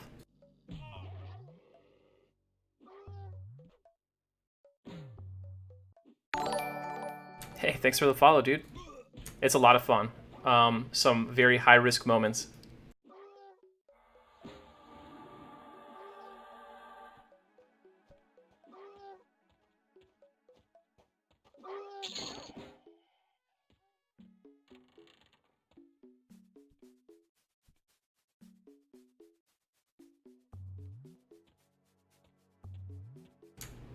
Why is this happening to me?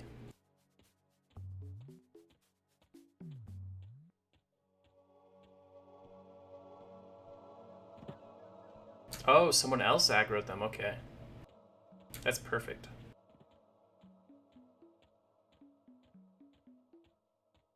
Yeah, this is fun, man. High risk, high reward. Keeps your blood pumping.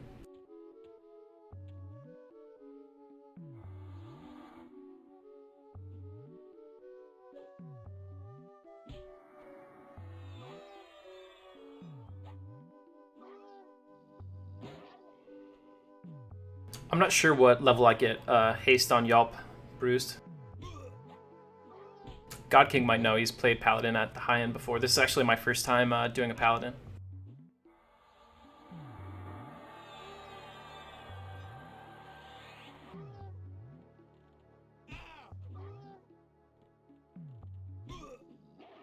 I really don't like that stream of mobs I see running behind me.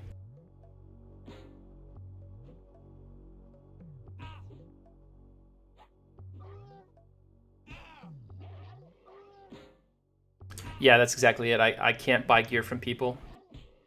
The biggest impact that has on me is that I can't buy jewelry, which means I can't really have jewelry because I can't enchant like platinum bars myself. So even if I JC'd my own jewelry skill up, my jewelry would have no stats.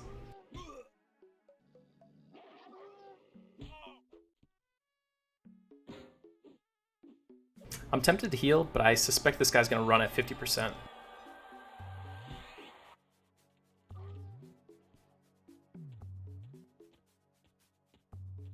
I'm not a big fan of all this. Pull him out here so when he runs it won't be so disastrous.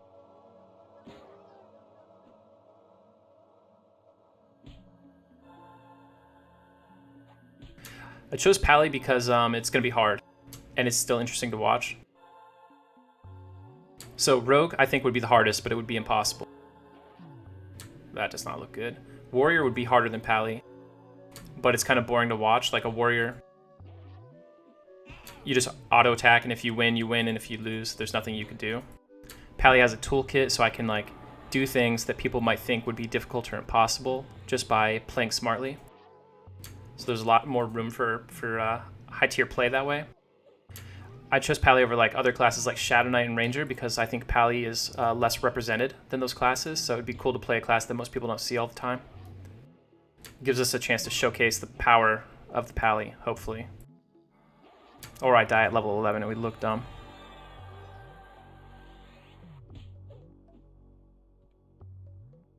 Yeah, that's another thing. Like, feign death would really trivialize the whole permadeath aspect of this, because if I die, we retire it. When you have feign death, that reduces that whole gameplay style down to very rare.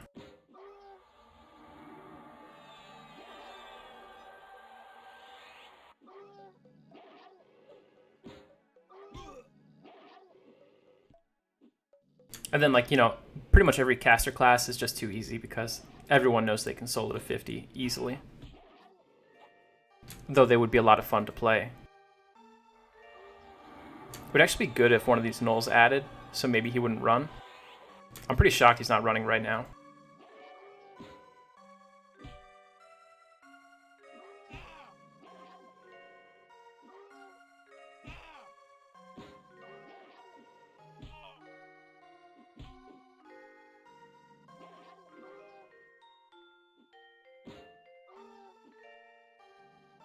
Let's go, spiked.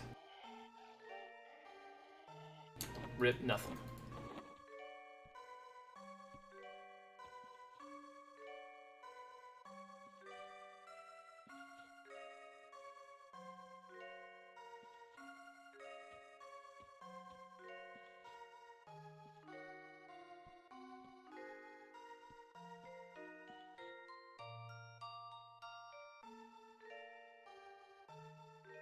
Met up for a second here.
Yeah, I think Rancher would be my next choice. But if this dies, I said I would let whoever's in chat at the time basically vote on the next class.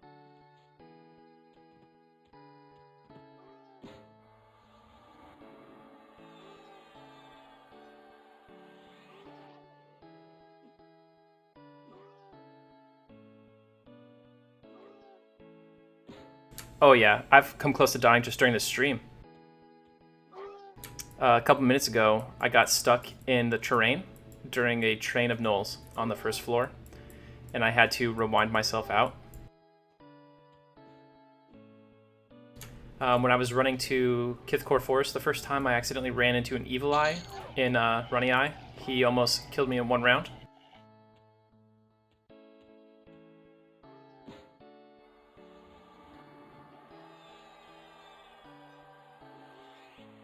Hey, there you go, Rosteal. That's what I'm talking about. What class did you go with?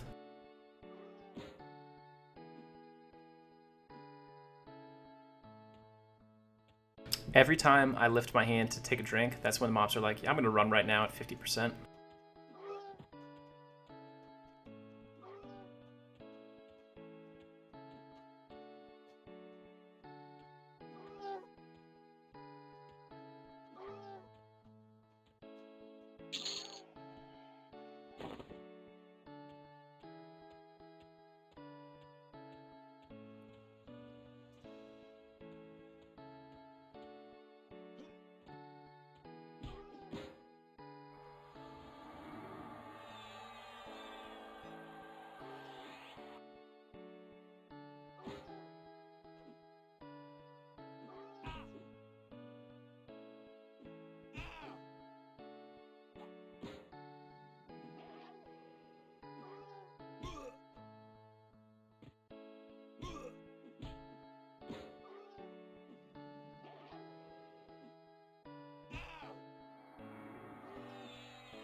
This is apparently the song from Vegas Stakes, the gambling game on the Super Nintendo.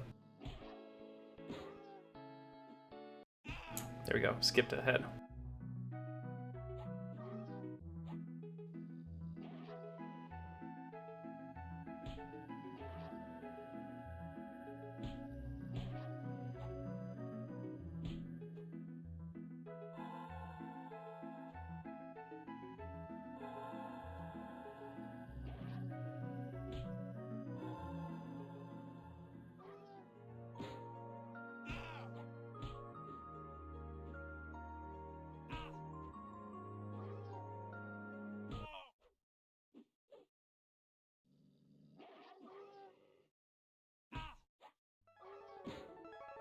We're gonna go with the Mega Man X soundtrack. Should be a little less sleepy.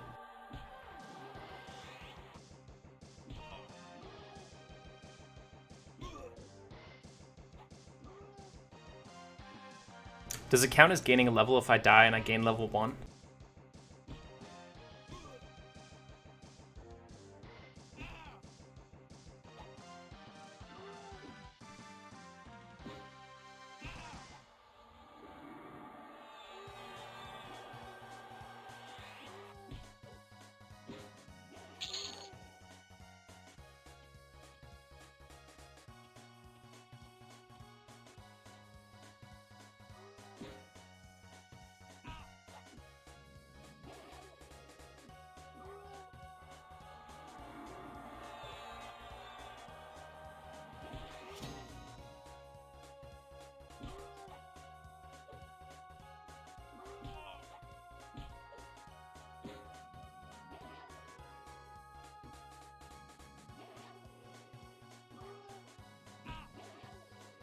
Man, that is expensive pizza.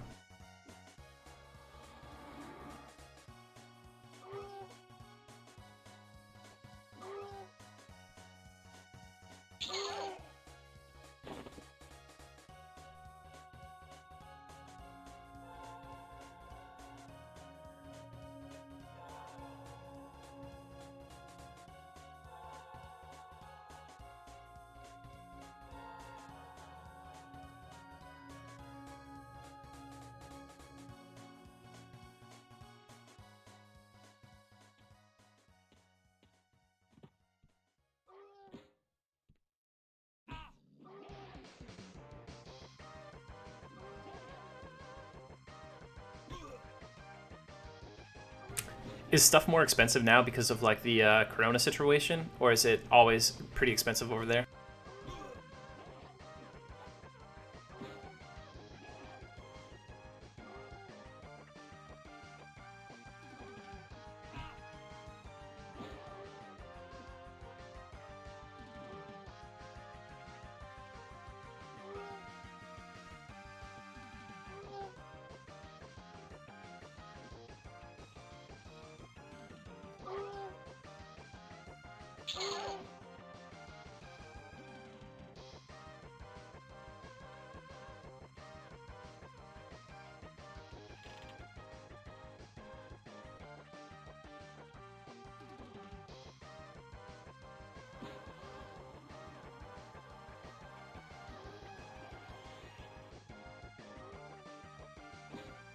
Yeah, that is crazy expensive.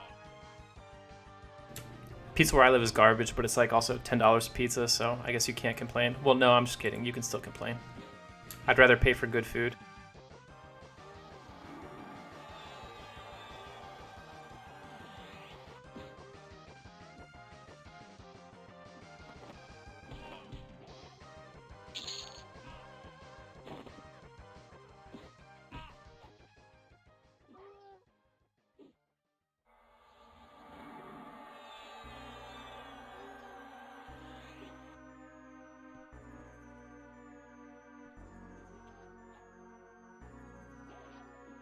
Man, it's really playing this soundtrack in the exact order that you hear it in-game. Like, you just follow the character through the level right now. Vile just showed up.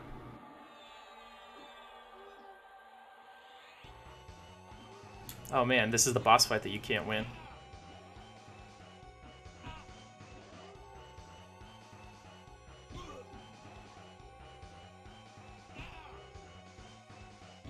Remember last time I fought this guy and he took a total of 16% of my health away? I miss those times.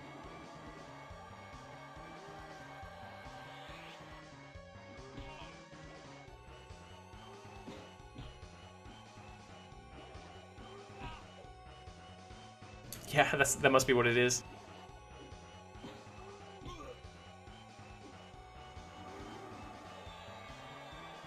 Bane Strike 3, 25 damage, that's not bad.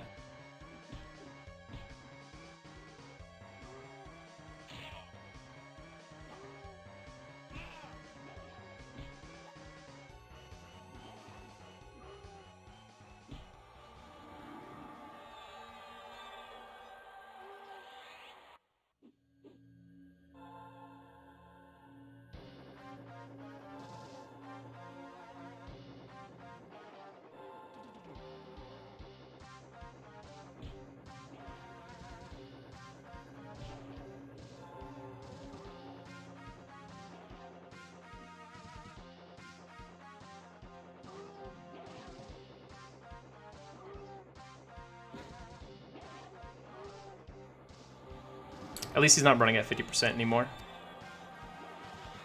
It was actually like way more deadly for him to run than for him to fight me the whole way.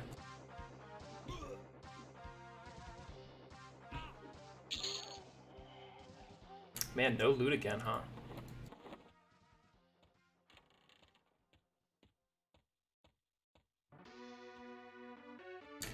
Yeah, I had to use Lay of Hands at some point. Yeah, I've used it a few times. Usually it's like when I get jumped by some higher level mob and I need to survive just long enough to get into like strafe running range. Or if I get jumped in the catacombs and I have to swim through some water to escape.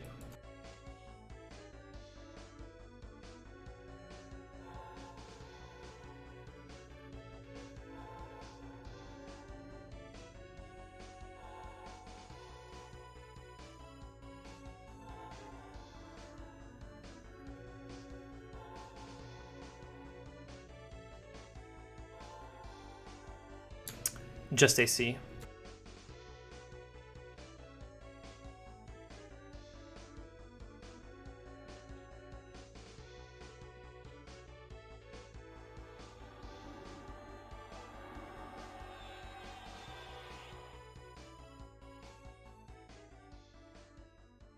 All right, we've got 1 hour and 9%, so I think you're gonna win your bet.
Ooh, I don't think I'm gonna try Soulfire. Seems like it would be impossible. Like, how could I kill, I don't know how I could kill Lucan. Oh, you know what? I don't even need to kill Lucan for Soulfire, right? Or do I? I think I do. Oh, okay.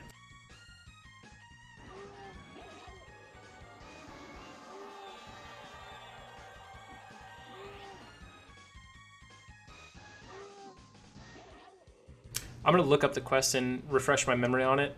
I'll try it as early as I possibly can. I thought killing him was mandatory.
Subs sound good.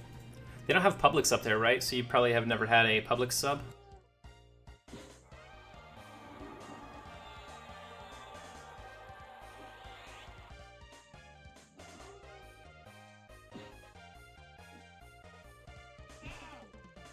Where I was raised, everyone called them hoagies, not subs. It's funny now. Like, I found out that everywhere else on the planet they call them subs. No one knows what a hoagie is.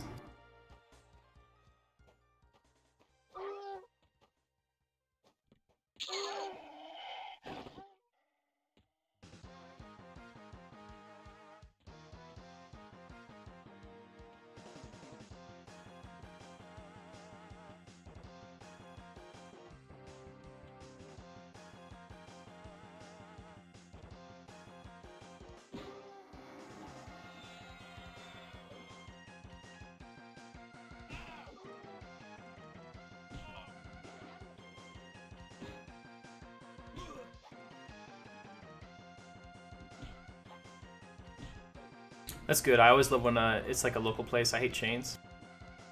Or maybe like a local chain is cool. It's just always like a much more signature experience.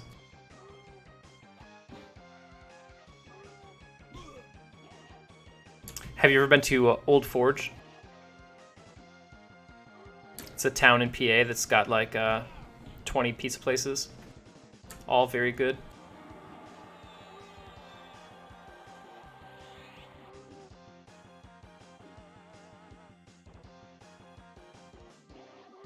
It's all good. If I get intentionally trained pure skills, then I will not have to delete, as is it's one of my caveats here. But only if it's an intentional train.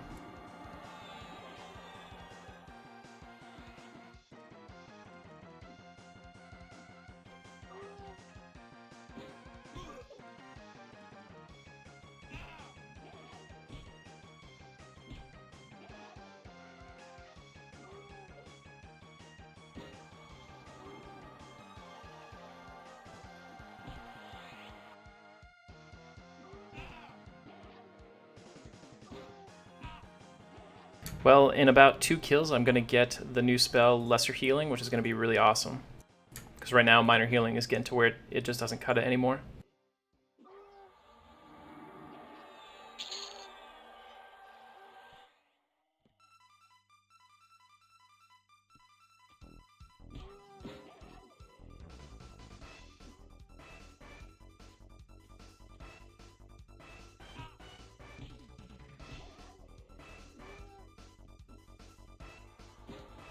Am I a fan of Mabu?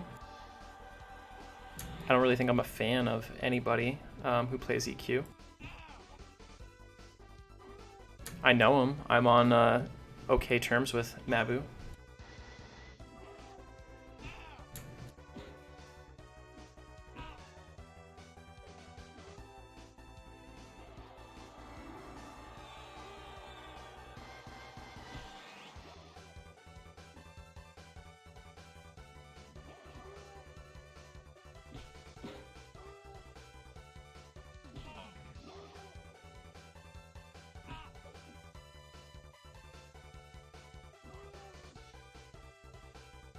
Ideally, I'd like to be on good terms with just about everybody I interact with. Sometimes ego gets in the way.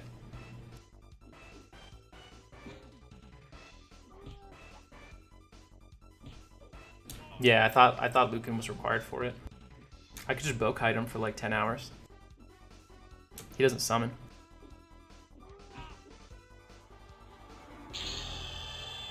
Ding. Zygour, no, I'm not going to raid on the server at all.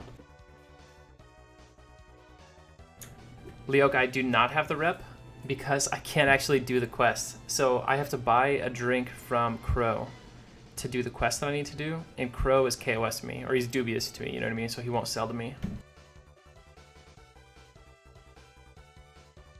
Yeah, Zygour, I leveled up to 50 and deleted my level 50 already. This is just kind of like a character for fun, personal challenge kind of thing. Alright, go collect on your bet, God King.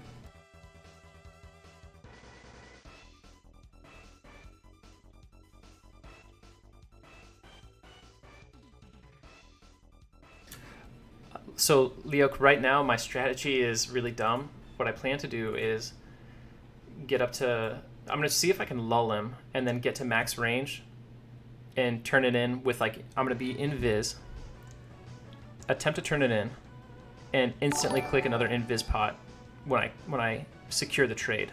So that way I should be able to submit it at indiff for being invis. Hey, thanks for following. Probably not. Appreciate it. Oh, don't want to go in there.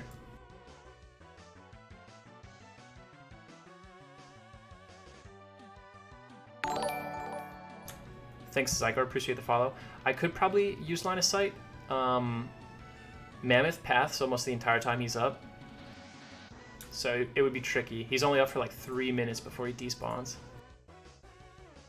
Basically, any way you slice it, it's not going to be easy. And he's like 8 levels higher than me, so it's super high risk.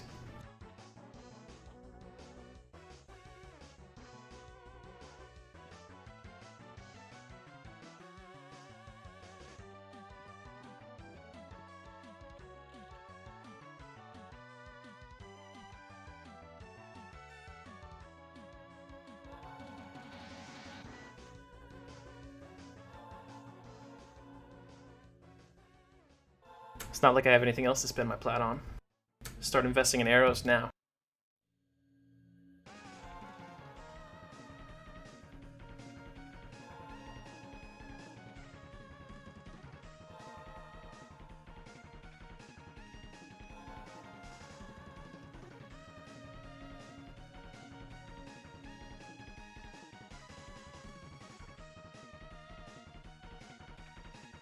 I don't think I actually have to kill the undead version. I think I can just bail on him. I only have to kill the living version.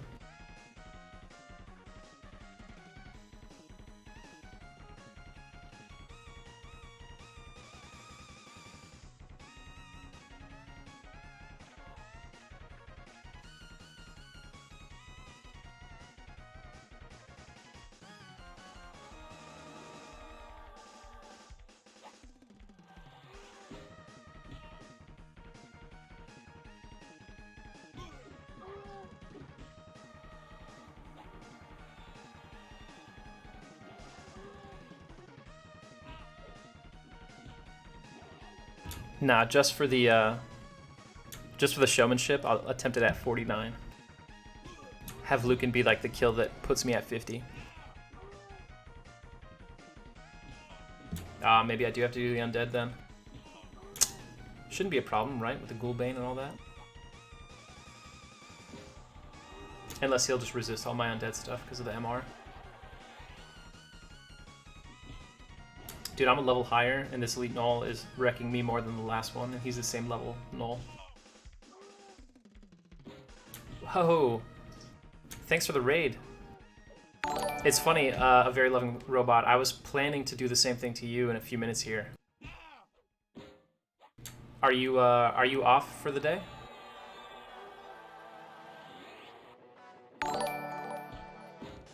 Thanks for the follows, guys. Appreciate it. If anyone here doesn't know, a very loving robot is a previous Everquest dev.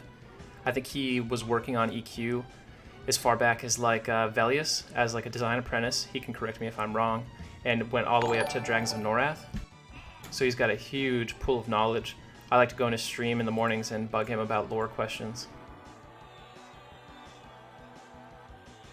Alright, I'll see you then, dude.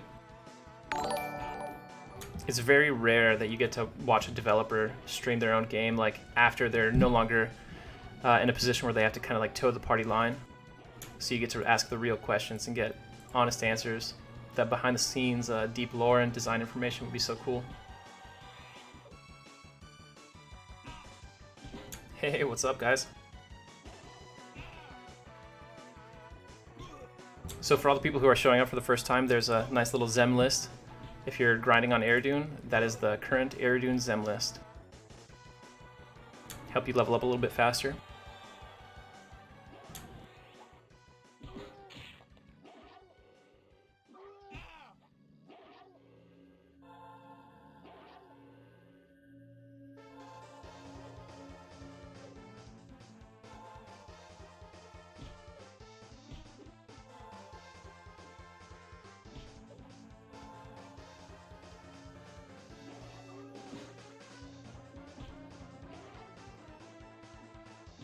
And this is an SSF run. I've put what the meaning of SSF and all that is, all my rules in chat. Basically, I solo 1 through 50. I don't accept player trades or anything like that. And it's permadeath. If I die, I retire the character.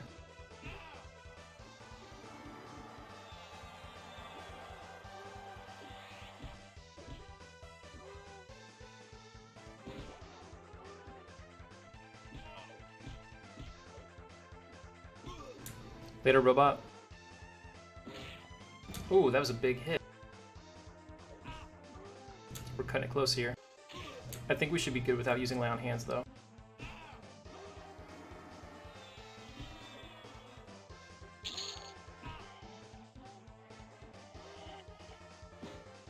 Yeah, we're good. Having no luck with this spiked leather collar.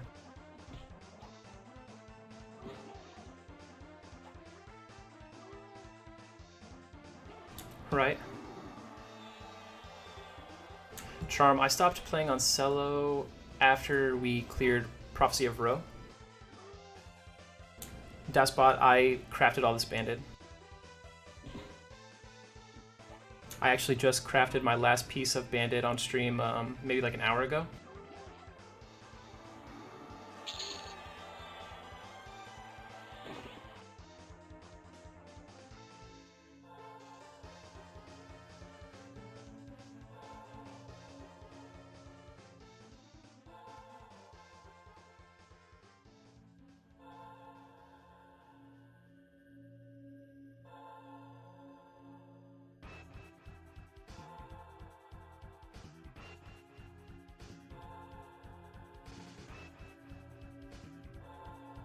XR Monkey, no.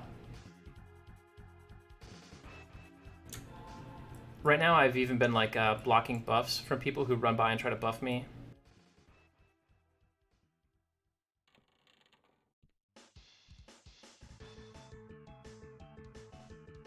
For the first 10 levels pretty much, I farmed putrid rib bones and putrid bear hides.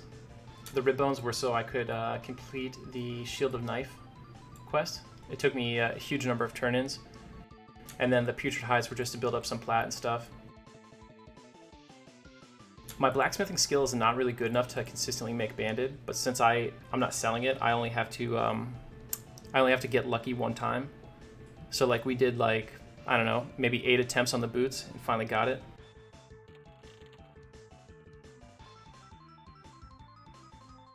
Yesterday on stream I got super lucky and I was able to craft the chest slot on my first attempt.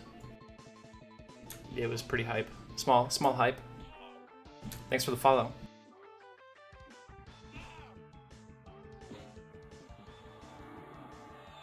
But yeah, we did the non-visibles 1 or 2 days ago.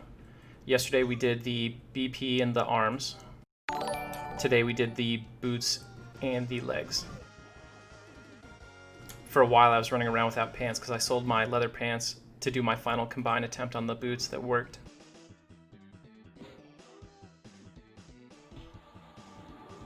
Hey, thanks for the follow, Ominous. We farmed a lot of wisps too, but like today we've been having really bad luck with wisps. We killed maybe like 5 or 6 wisps earlier, and I got 1 greater lightstone and 5 burned out lightstones. Which sucks because like burned out lightstones shouldn't even be in the game right now. But we still have to deal with them dropping. Thanks, Ket.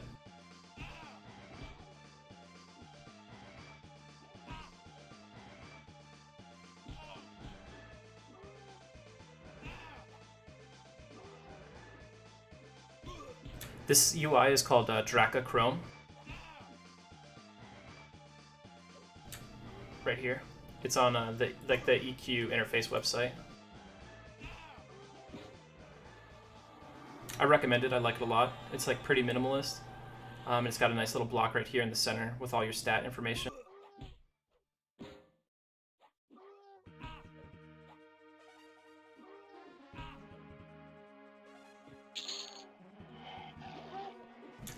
Yeah, I've heard that the XML stuff is really terrible to work with.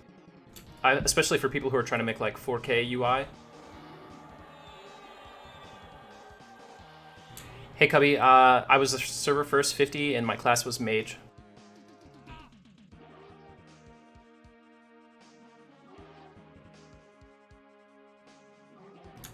That video right there that I just linked has the last few moments of my level 50.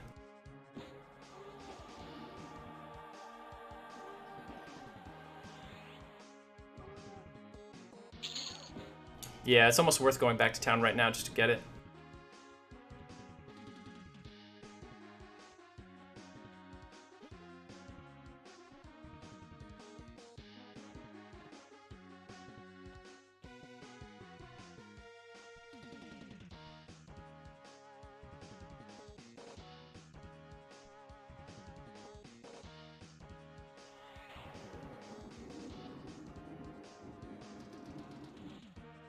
Yeah, I just can't get subs right now because I've only been streaming for like 3 or 4 days, so I'm not an affiliate yet. Yeah, that's what I was gonna say. You could get server first with any class as long as you have the right static group. Hey, thanks for the follow, guys. I've done mage and monk server first before, but really it's a team effort, and that's what matters. Whoa, somebody's out here killing my boys.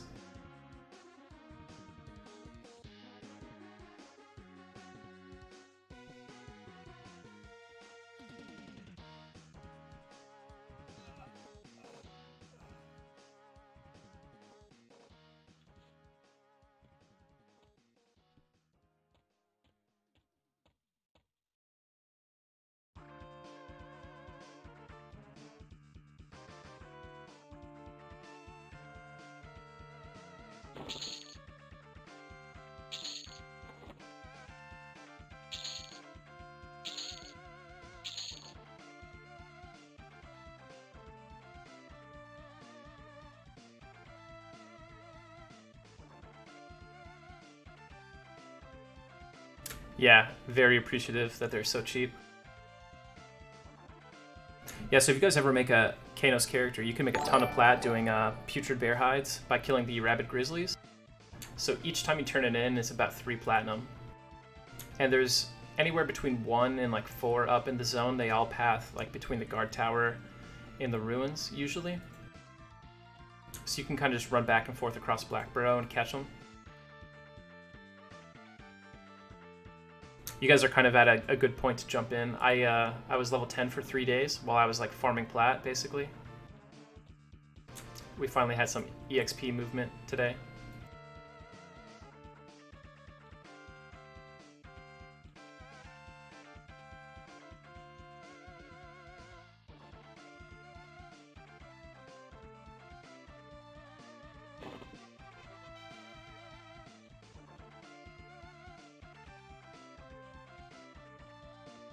big quest items I've gotten are the Shining Star of Light, the Shielded Knife, and I've got the Regurgitonic and the Bone Thunder Staff, or the Thunder Staff in my bank. So if I can give this to Mammoth, then I will be able to get the Bone Thunder Staff. The only problem is Mammoth is KOS to me, and I don't have a really reliable way to fix my faction, so we're going to have to do some tricky stuff later to try to get that turn-in done.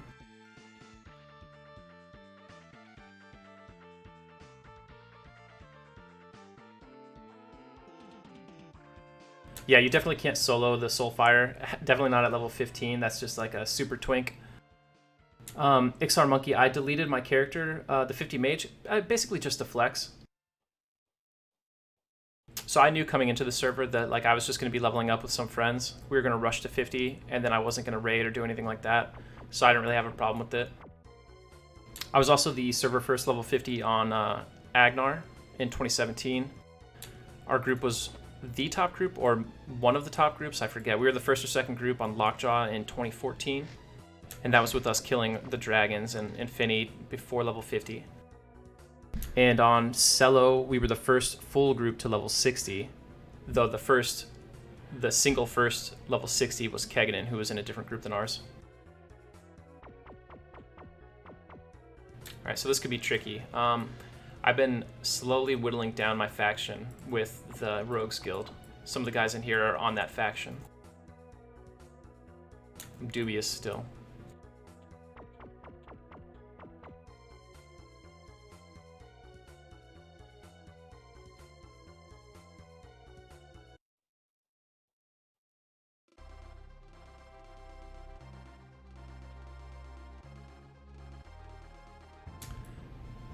I didn't play on the Finnegal server.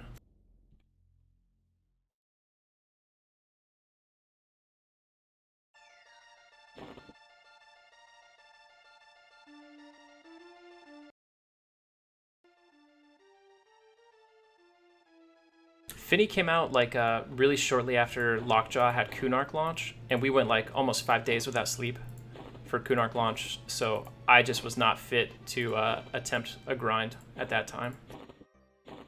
I think we slept 4 to 8 hours in the first 5 days of Lockjaw's Kunark launch.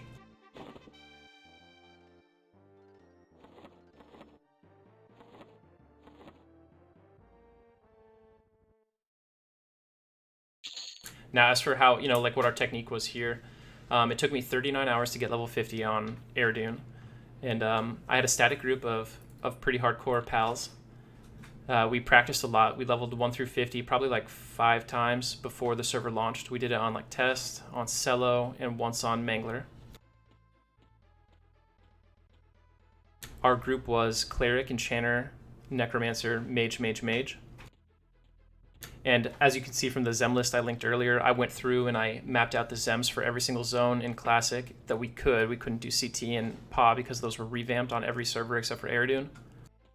So we plotted out what we thought would be the zone path, which maximized EXP via mob level, zone experience modifier, minimal travel time, and mob density.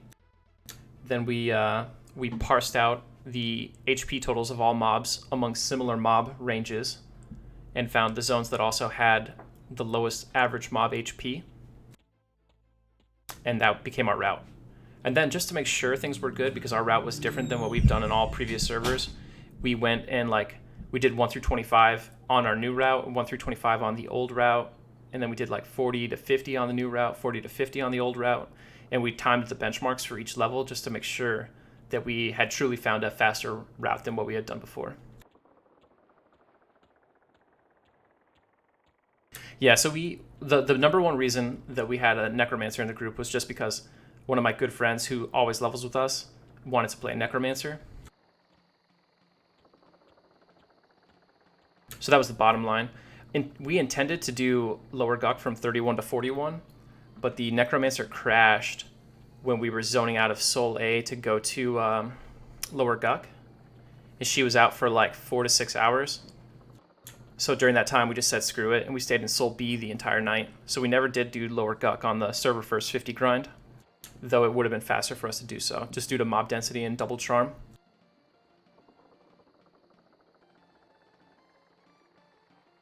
And our route for 1 through 50 ended up being the following: 1 through 6, Nectulus Forest; 7 through 14, Lava Storm; 14 through 31, Solasec A; 31/32 through 45, we did Sol B; and then 45 through 50, we did Ocean of Tears, Goblins.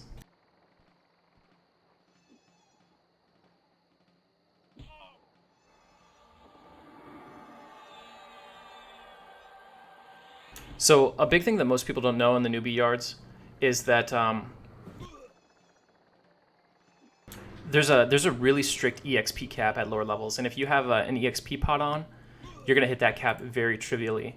Like at level 1, in a full group, killing a level 3 mob, which is very easy to do, you are hitting the EXP cap and going over it. At level 2, or even killing a level 2 mob, you hit the EXP cap. So basically, a lot of people will be fighting mobs that are too high of a level, so they're spending more time fighting for the same amount of EXP, and that will bog them down. We map it out so that we're never killing a mob that's higher level than we need to kill to hit the EXP cap. And then after that, a lot of it is like, I think, familiarity doing this, truly wanting to do it fast. Like a lot of people, even if they're going to race, they're not like super dedicated to it, and they could do better if they really wanted to try hard. Yeah, we did charm the lizard.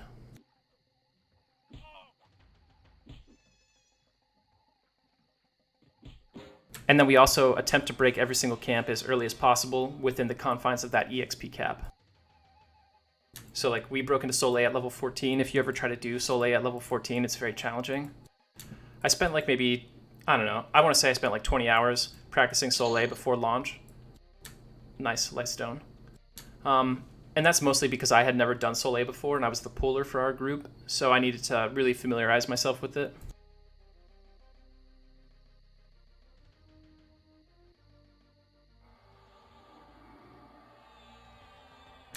What we found was that from 45 to 50, Ifriti was the best camp in the game if you were pulling all like bats and bugs and stuff, unless you had a lore. So if you go to Elite Gobs and you're able to charm Alizusor, that big dinosaur, at level 46, it will be like 15% faster than doing it at Ifriti.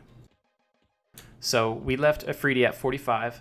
That way we would have a 1 level gap to farm the hides we needed for a lore.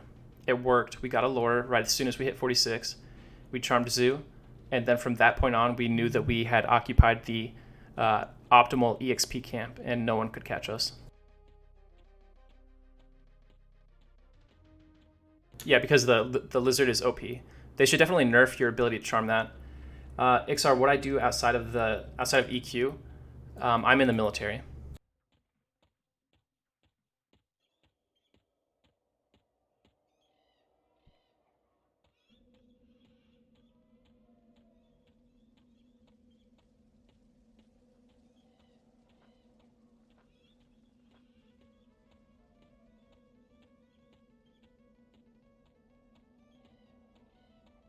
Try to be. Right, yeah. Kettle One, I'm not in Japan anymore. I came back from Japan like the end of October of this year, basically. Or of the previous year. Yeah, me too, man. I came back just in time for coronavirus and race riots, though, so yikes. That's the dream, hey Cubby. If it launches, we'll do something for sure.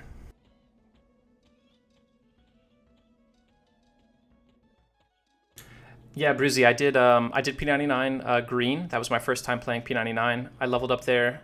I started late. I started when Teal opened, and I was able to make it to 46 plus in time to raid the server first Nagafin and Vox kills. But I didn't do like a guild or anything there. Yeah, absolutely. Faceless has a lot of people that I would say are what people consider casual. The super hardcore people are really only a big thing like when you're doing server first rush or when a server first opens. After that, you're kind of like on scheduled raiding, especially for the expansions that matter, that are hard. And casuals or medium core players are the backbone of your guild. For most people, I would say like the difference between hardcore and casual is one of strictly playtime. So if you're a casual player, like you have low playtime, but you take yourself very seriously and you want to perform at your best, then that's like the kind of player we want. Someone who's going to like just show up and actually try to do their job.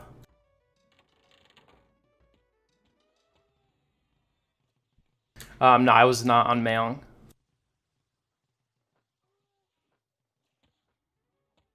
Yeah, so I don't know who all is in pre-alpha testing for Pantheon because I think they have a non-disclosure agreement for that sort of thing. So people who are technically in it, I don't believe they can tell us.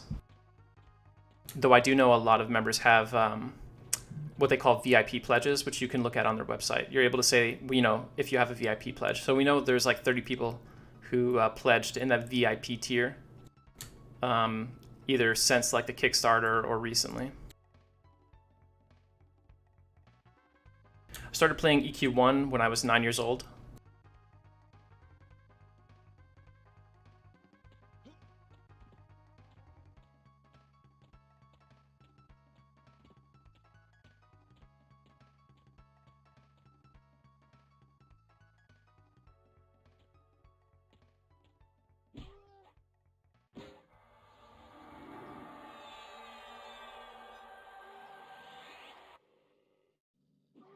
I'm not 30 yet, no.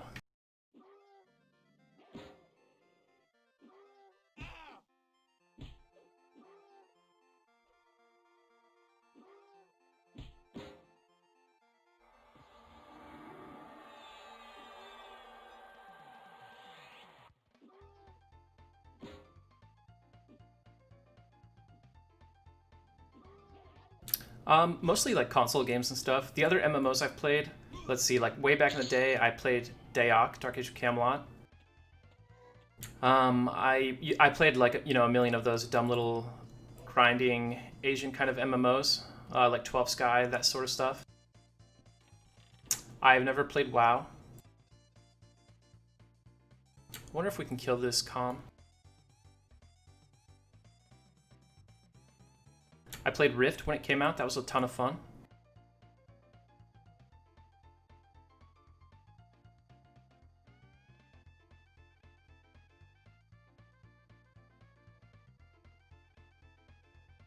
I'm telling you, man, the early Rift days were really awesome. Like when you didn't know what was happening when a dragon just poured it out of the sky.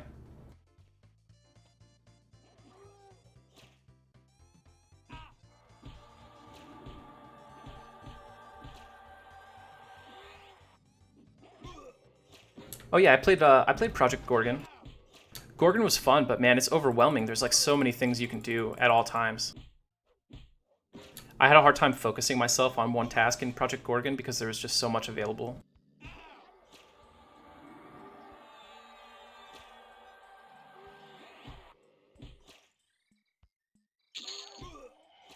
But yeah, ultimately there's no game like EQ. I think most people in the chat will agree.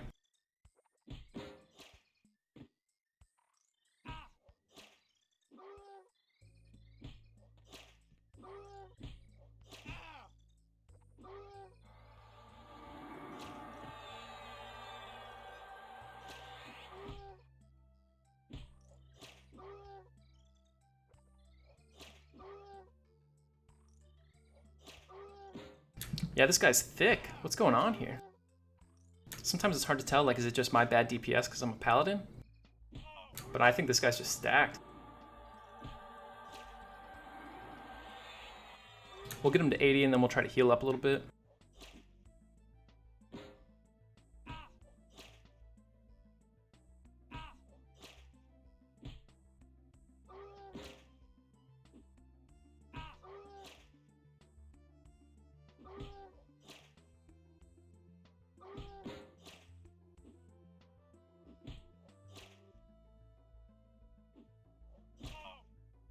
I jinxed myself by mentioning 80%. Now I won't go down.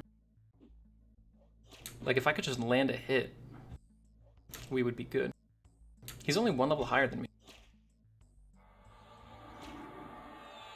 Alright, let's try some heals.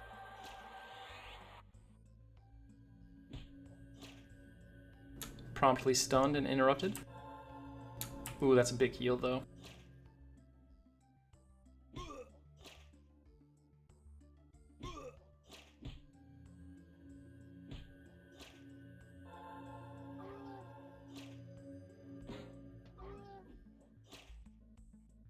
Yeah, guys, I'm not confident that we got this one.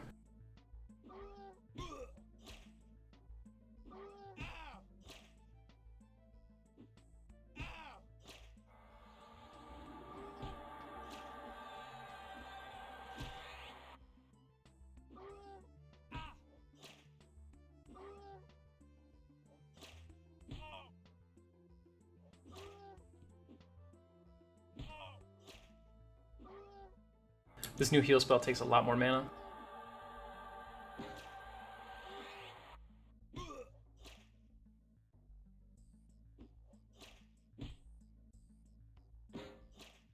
I don't know, I might look at the Amazon MMO. I'm not super interested in it though. I just don't think we're going to see a big company make an MMO like Everquest ever again. So when I hear like a super large company like Amazon making it, I lose a little bit of interest right off the bat.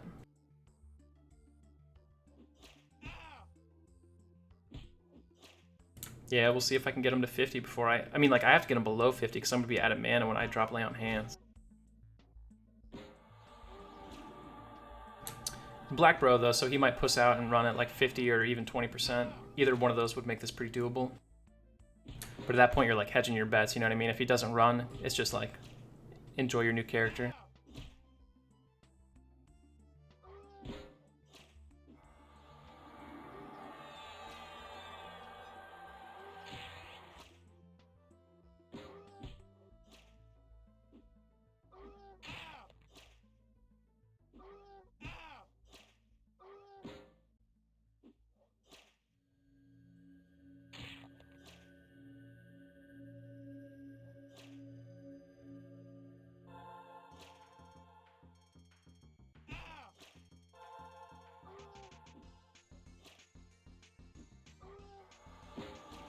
Alright, that's the end of the mana, boys.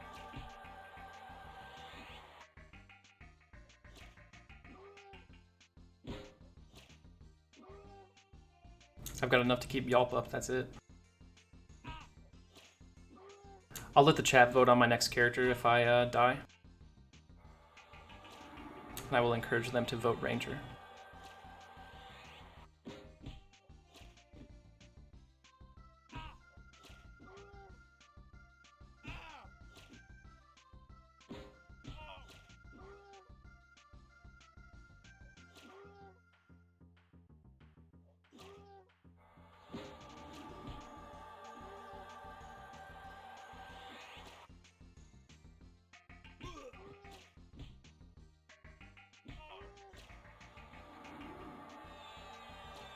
I should have kept minor healing on my bar as well.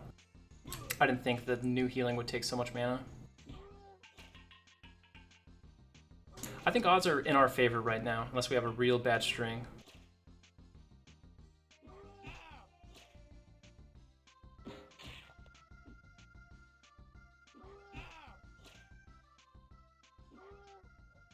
It's Black Bro too, so I could get trained with a pile of ads any moment.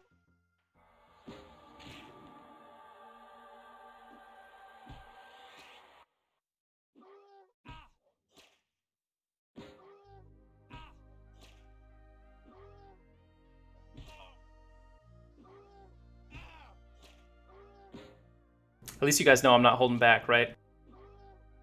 We're not saying like, oh, this target looks scary, we won't try it. We're like, Permadeath? Yellow cons? Let's do it. In the middle of a dungeon? No problem.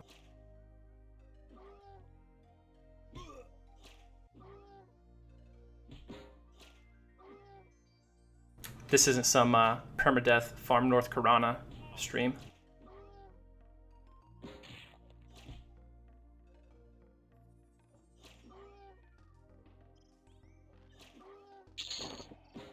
Got him.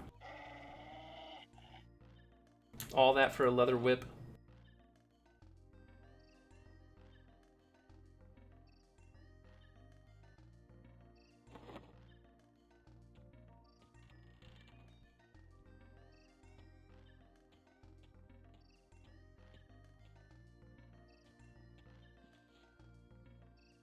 So this is a permadeath run. If I die, the character is retired permanently.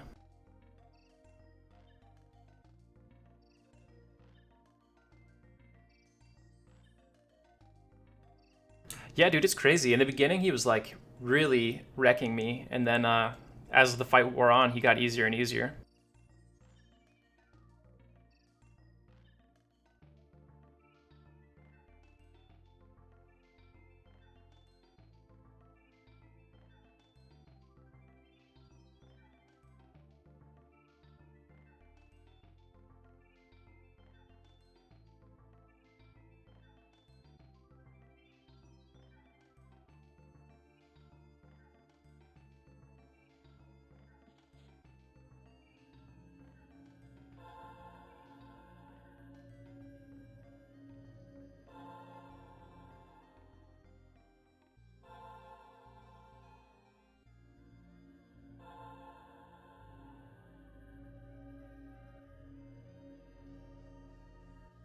Yeah, I think there's a good chance I would do Canis again if I did Ranger.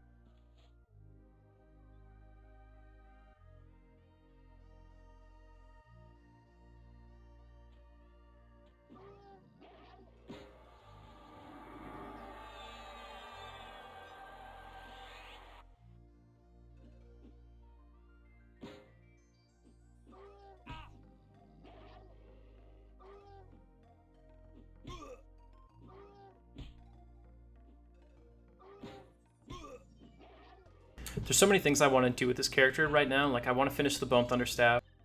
I want to farm bandits for plat. Like, I'll do the Sash quest.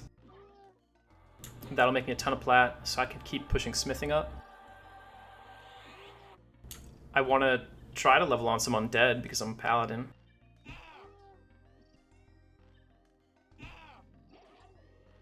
And I want to farm these two items that I've been stuck in here for, the Rusty Spike shoulder pads and the spiked leather collar.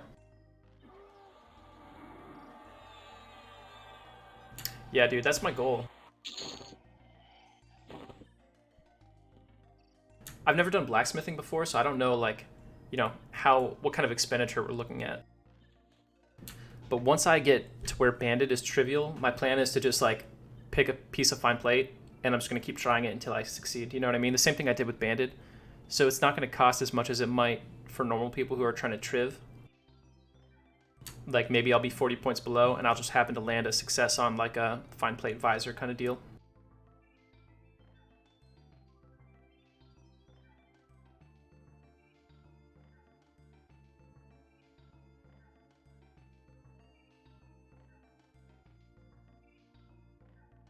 Will look pretty nice with fine plate. Hey, thanks for the follow, a very loving robot.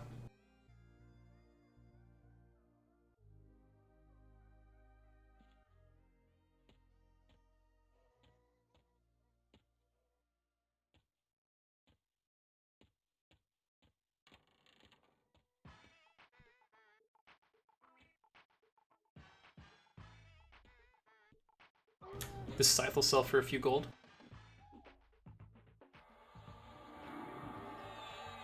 Yeah. Yeah, I think there's like the other plate armor, like the fine steel armor or some shit that you can buy normally from vendors. It might be cheaper to go that route, but I think it's actually got like the same AC or very nearly the same AC as bronze. So it's like, what's the point?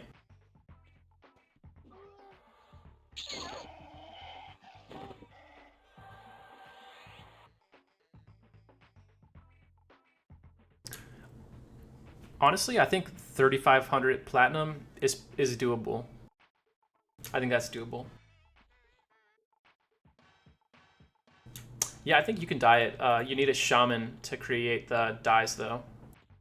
So I can't go Ranger Green unless we make some kind of rule exception for fashion.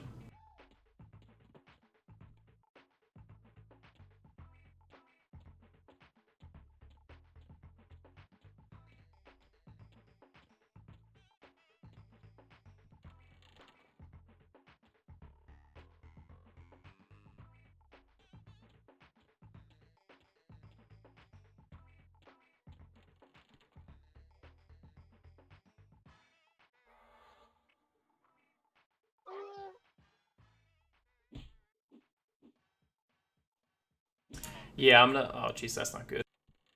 I'm gonna skip the row armor. I mean, we might try to do Sand Giant Husam at some point. We'll see. Seems like a lot of effort for like a not guaranteed drop.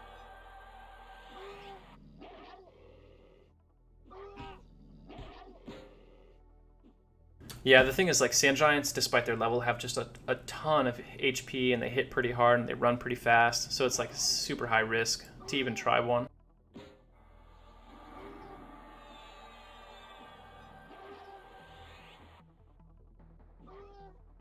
None of my stuns will land.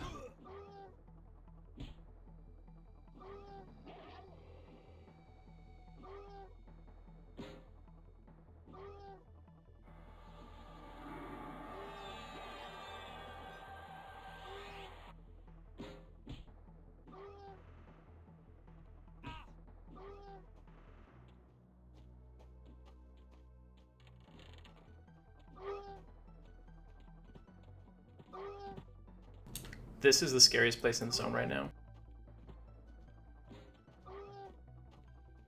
Lord Elgnum spawns, instantly harm touch.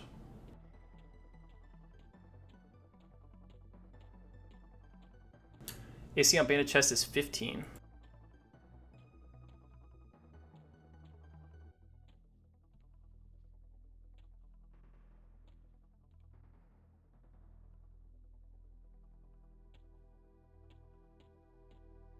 I'll have to try it. I wish blind lasted a little bit longer. It's only like 2 ticks.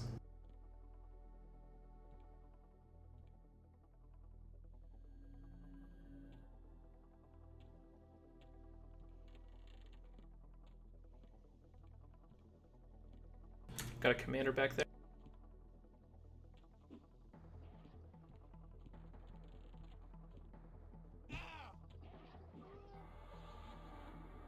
See if I can kill that commander. He might drop the rusty shoulders pads that we're looking for.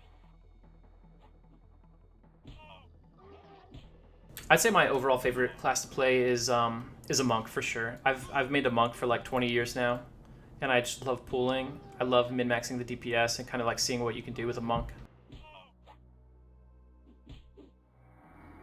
Yeah, this is a lot of fun.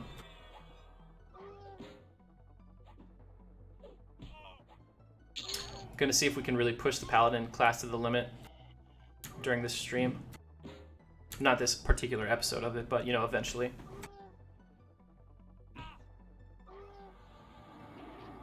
This is really bad.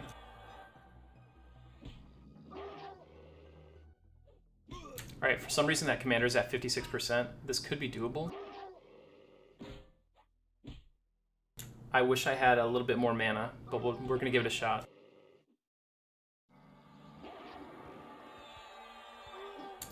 First and foremost, we need to get this guardsman down.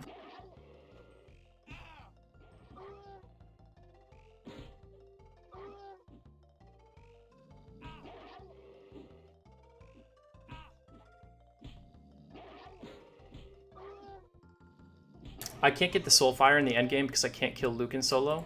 I mean, we might try it. We've been discussing the potential of like bow kiting Lucan. Endgame DPS is probably going to be Ghoulbane.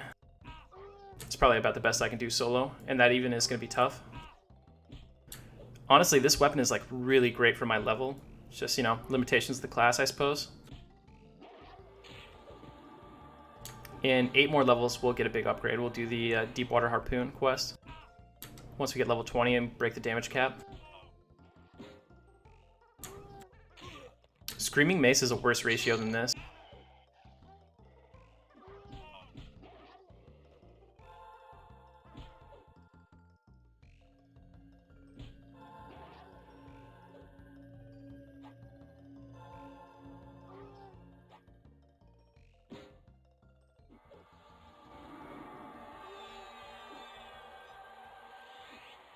So under level 20, your damage cap is 20 damage.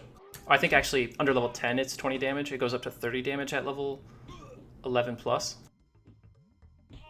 But basically, the Deepwater Harpoon is a big two-hander that I won't get the full potential out of until level 20, and it's a pretty risky quest to do in the first place. So I figure best of both worlds. I do it at 20 when it's most meaningful, and then I have the least chance of dying while I get it.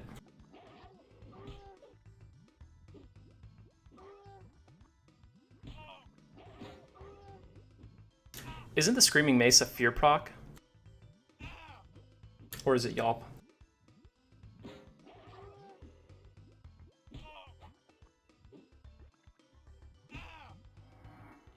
Dude, I really hope I don't get trained by this guy on accident.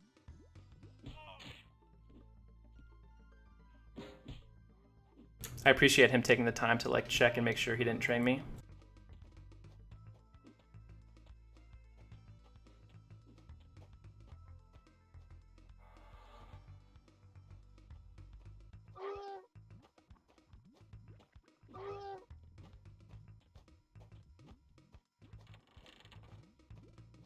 This is the most dangerous part of the whole fight. No, don't use the door.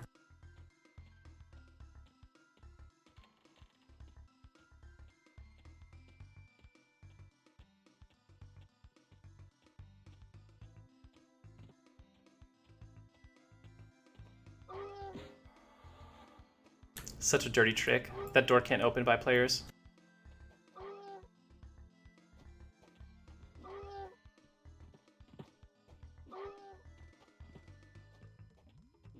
There could be an elite or another, or there could be like a high shaman in this next room.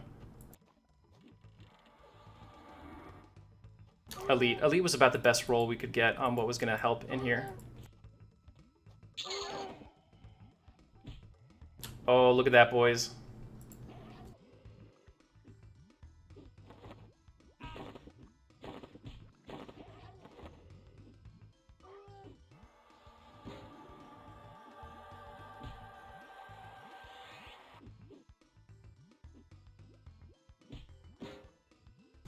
Get the item we've been waiting for. Promptly die to add.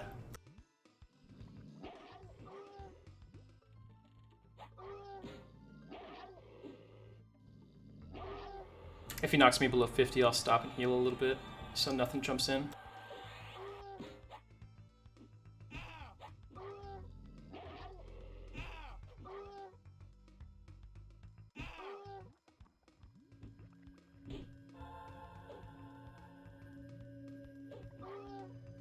That's all our mana.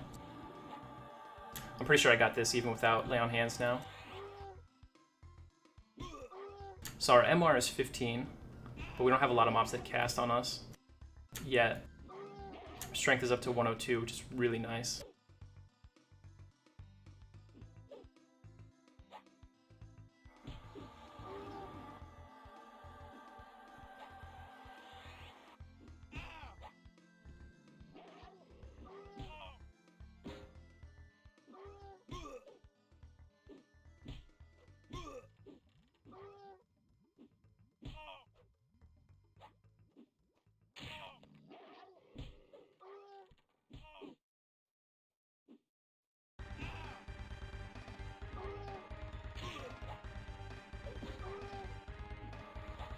Huh, my courage is about to wear off in 1 minute.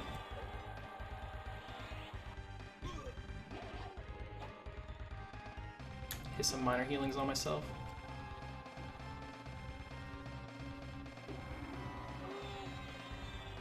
We have 4 mana.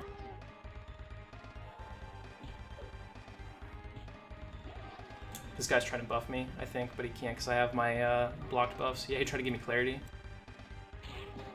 But I have blocked clarity, so he can't land it.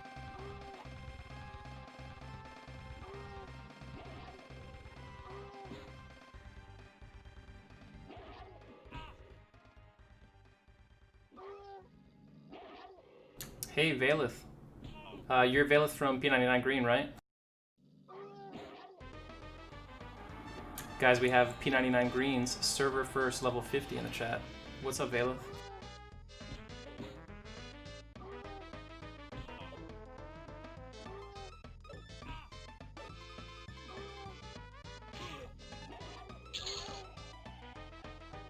You didn't think you'd be recognized here, did you?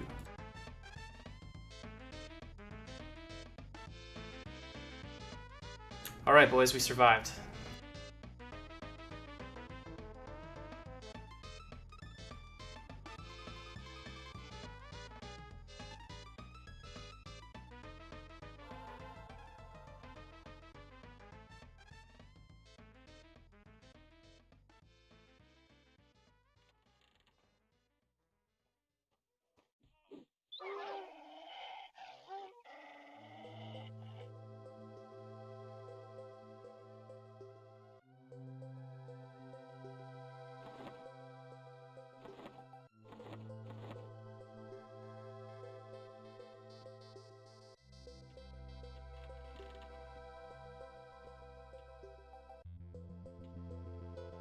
Oh, he's an enchanter trying to get the shoulders so that he can have the negative MR mod on his pets.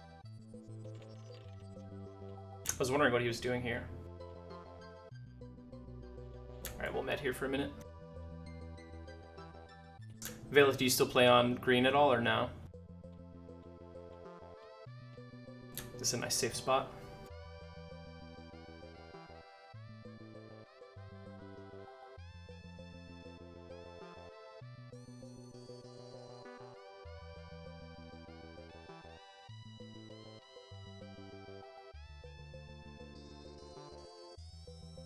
If he's trying to do some really good solo stuff, it could be pretty impactful. He'll get those shoulder pads, and he'll get the ring from Lower Guck, the 75 HP ring with negative 10 MR.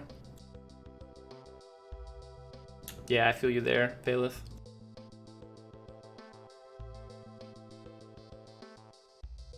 I played casually on P99 green / teal. We talked a few times. I was in Kingdom. My name there was Not Your Day. I started late. I think you hit 50 like the day I created my character.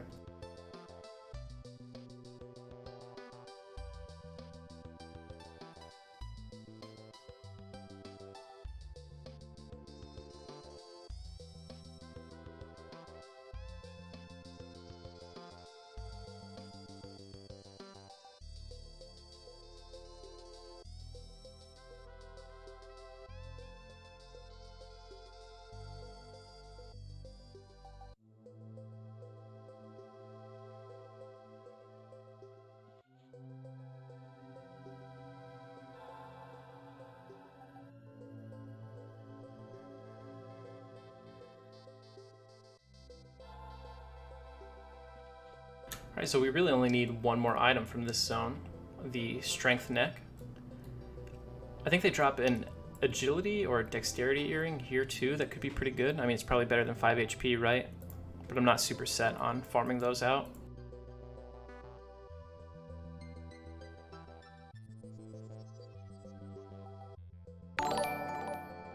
Hey, thanks for the follow, Biggs. Hey, Biggs, you're the Biggs from Vulak, right?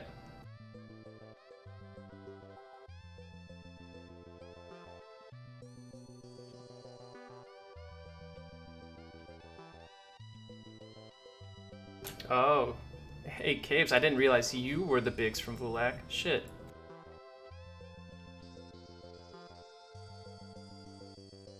Yeah, the earrings are Agility or Dexterity, I forget which one they are. That's my bad, dude.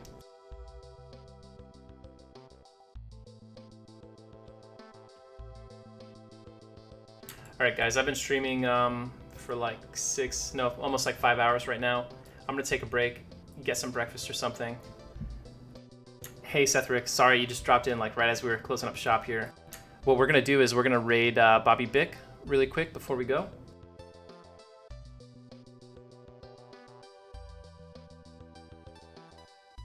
Oh, okay. I remember you, Finchy. I think I played with you a little bit on Agnar, right? No, on Lockjaw. So the next stream will be probably tomorrow, maybe tonight. We got a lot done today, boys. Just a review really quick before we bounce. We got the studded leather collar. We got the rusty spike shoulders. We got banded legs and banded boots, completing our bandit set. What else? We made this handmade backpack. That was pretty sweet. And we got level 12. So a lot of big wins. Still have to deal with the mammoth problem sometime in the near future. Oh yeah, SSF Hardcore is exciting. Gets you sweating.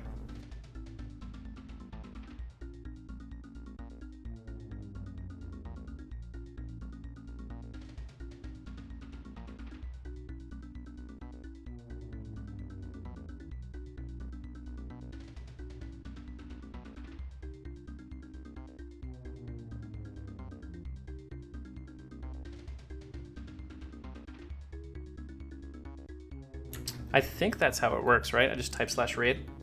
I did this the other night and it worked. Oh, I did the exclamation point, rip. There we go. All right, let's go, boys.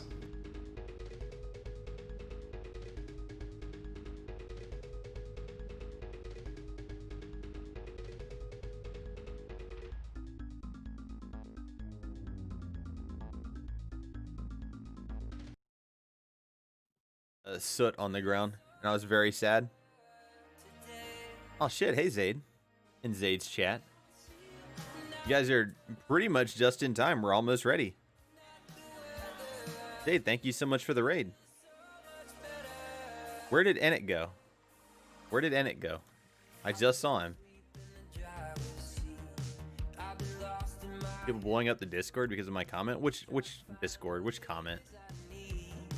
The thing about automating bone chips? Lamau? I'm gonna get it. I'm almost ready. I just need like 2 more fish and I gotta find this guy that disappeared on me. That Sushi showed his dick? Oh. Why does anybody believe anything I say?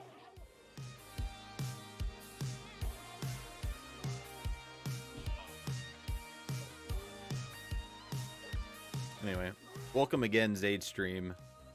You're gonna see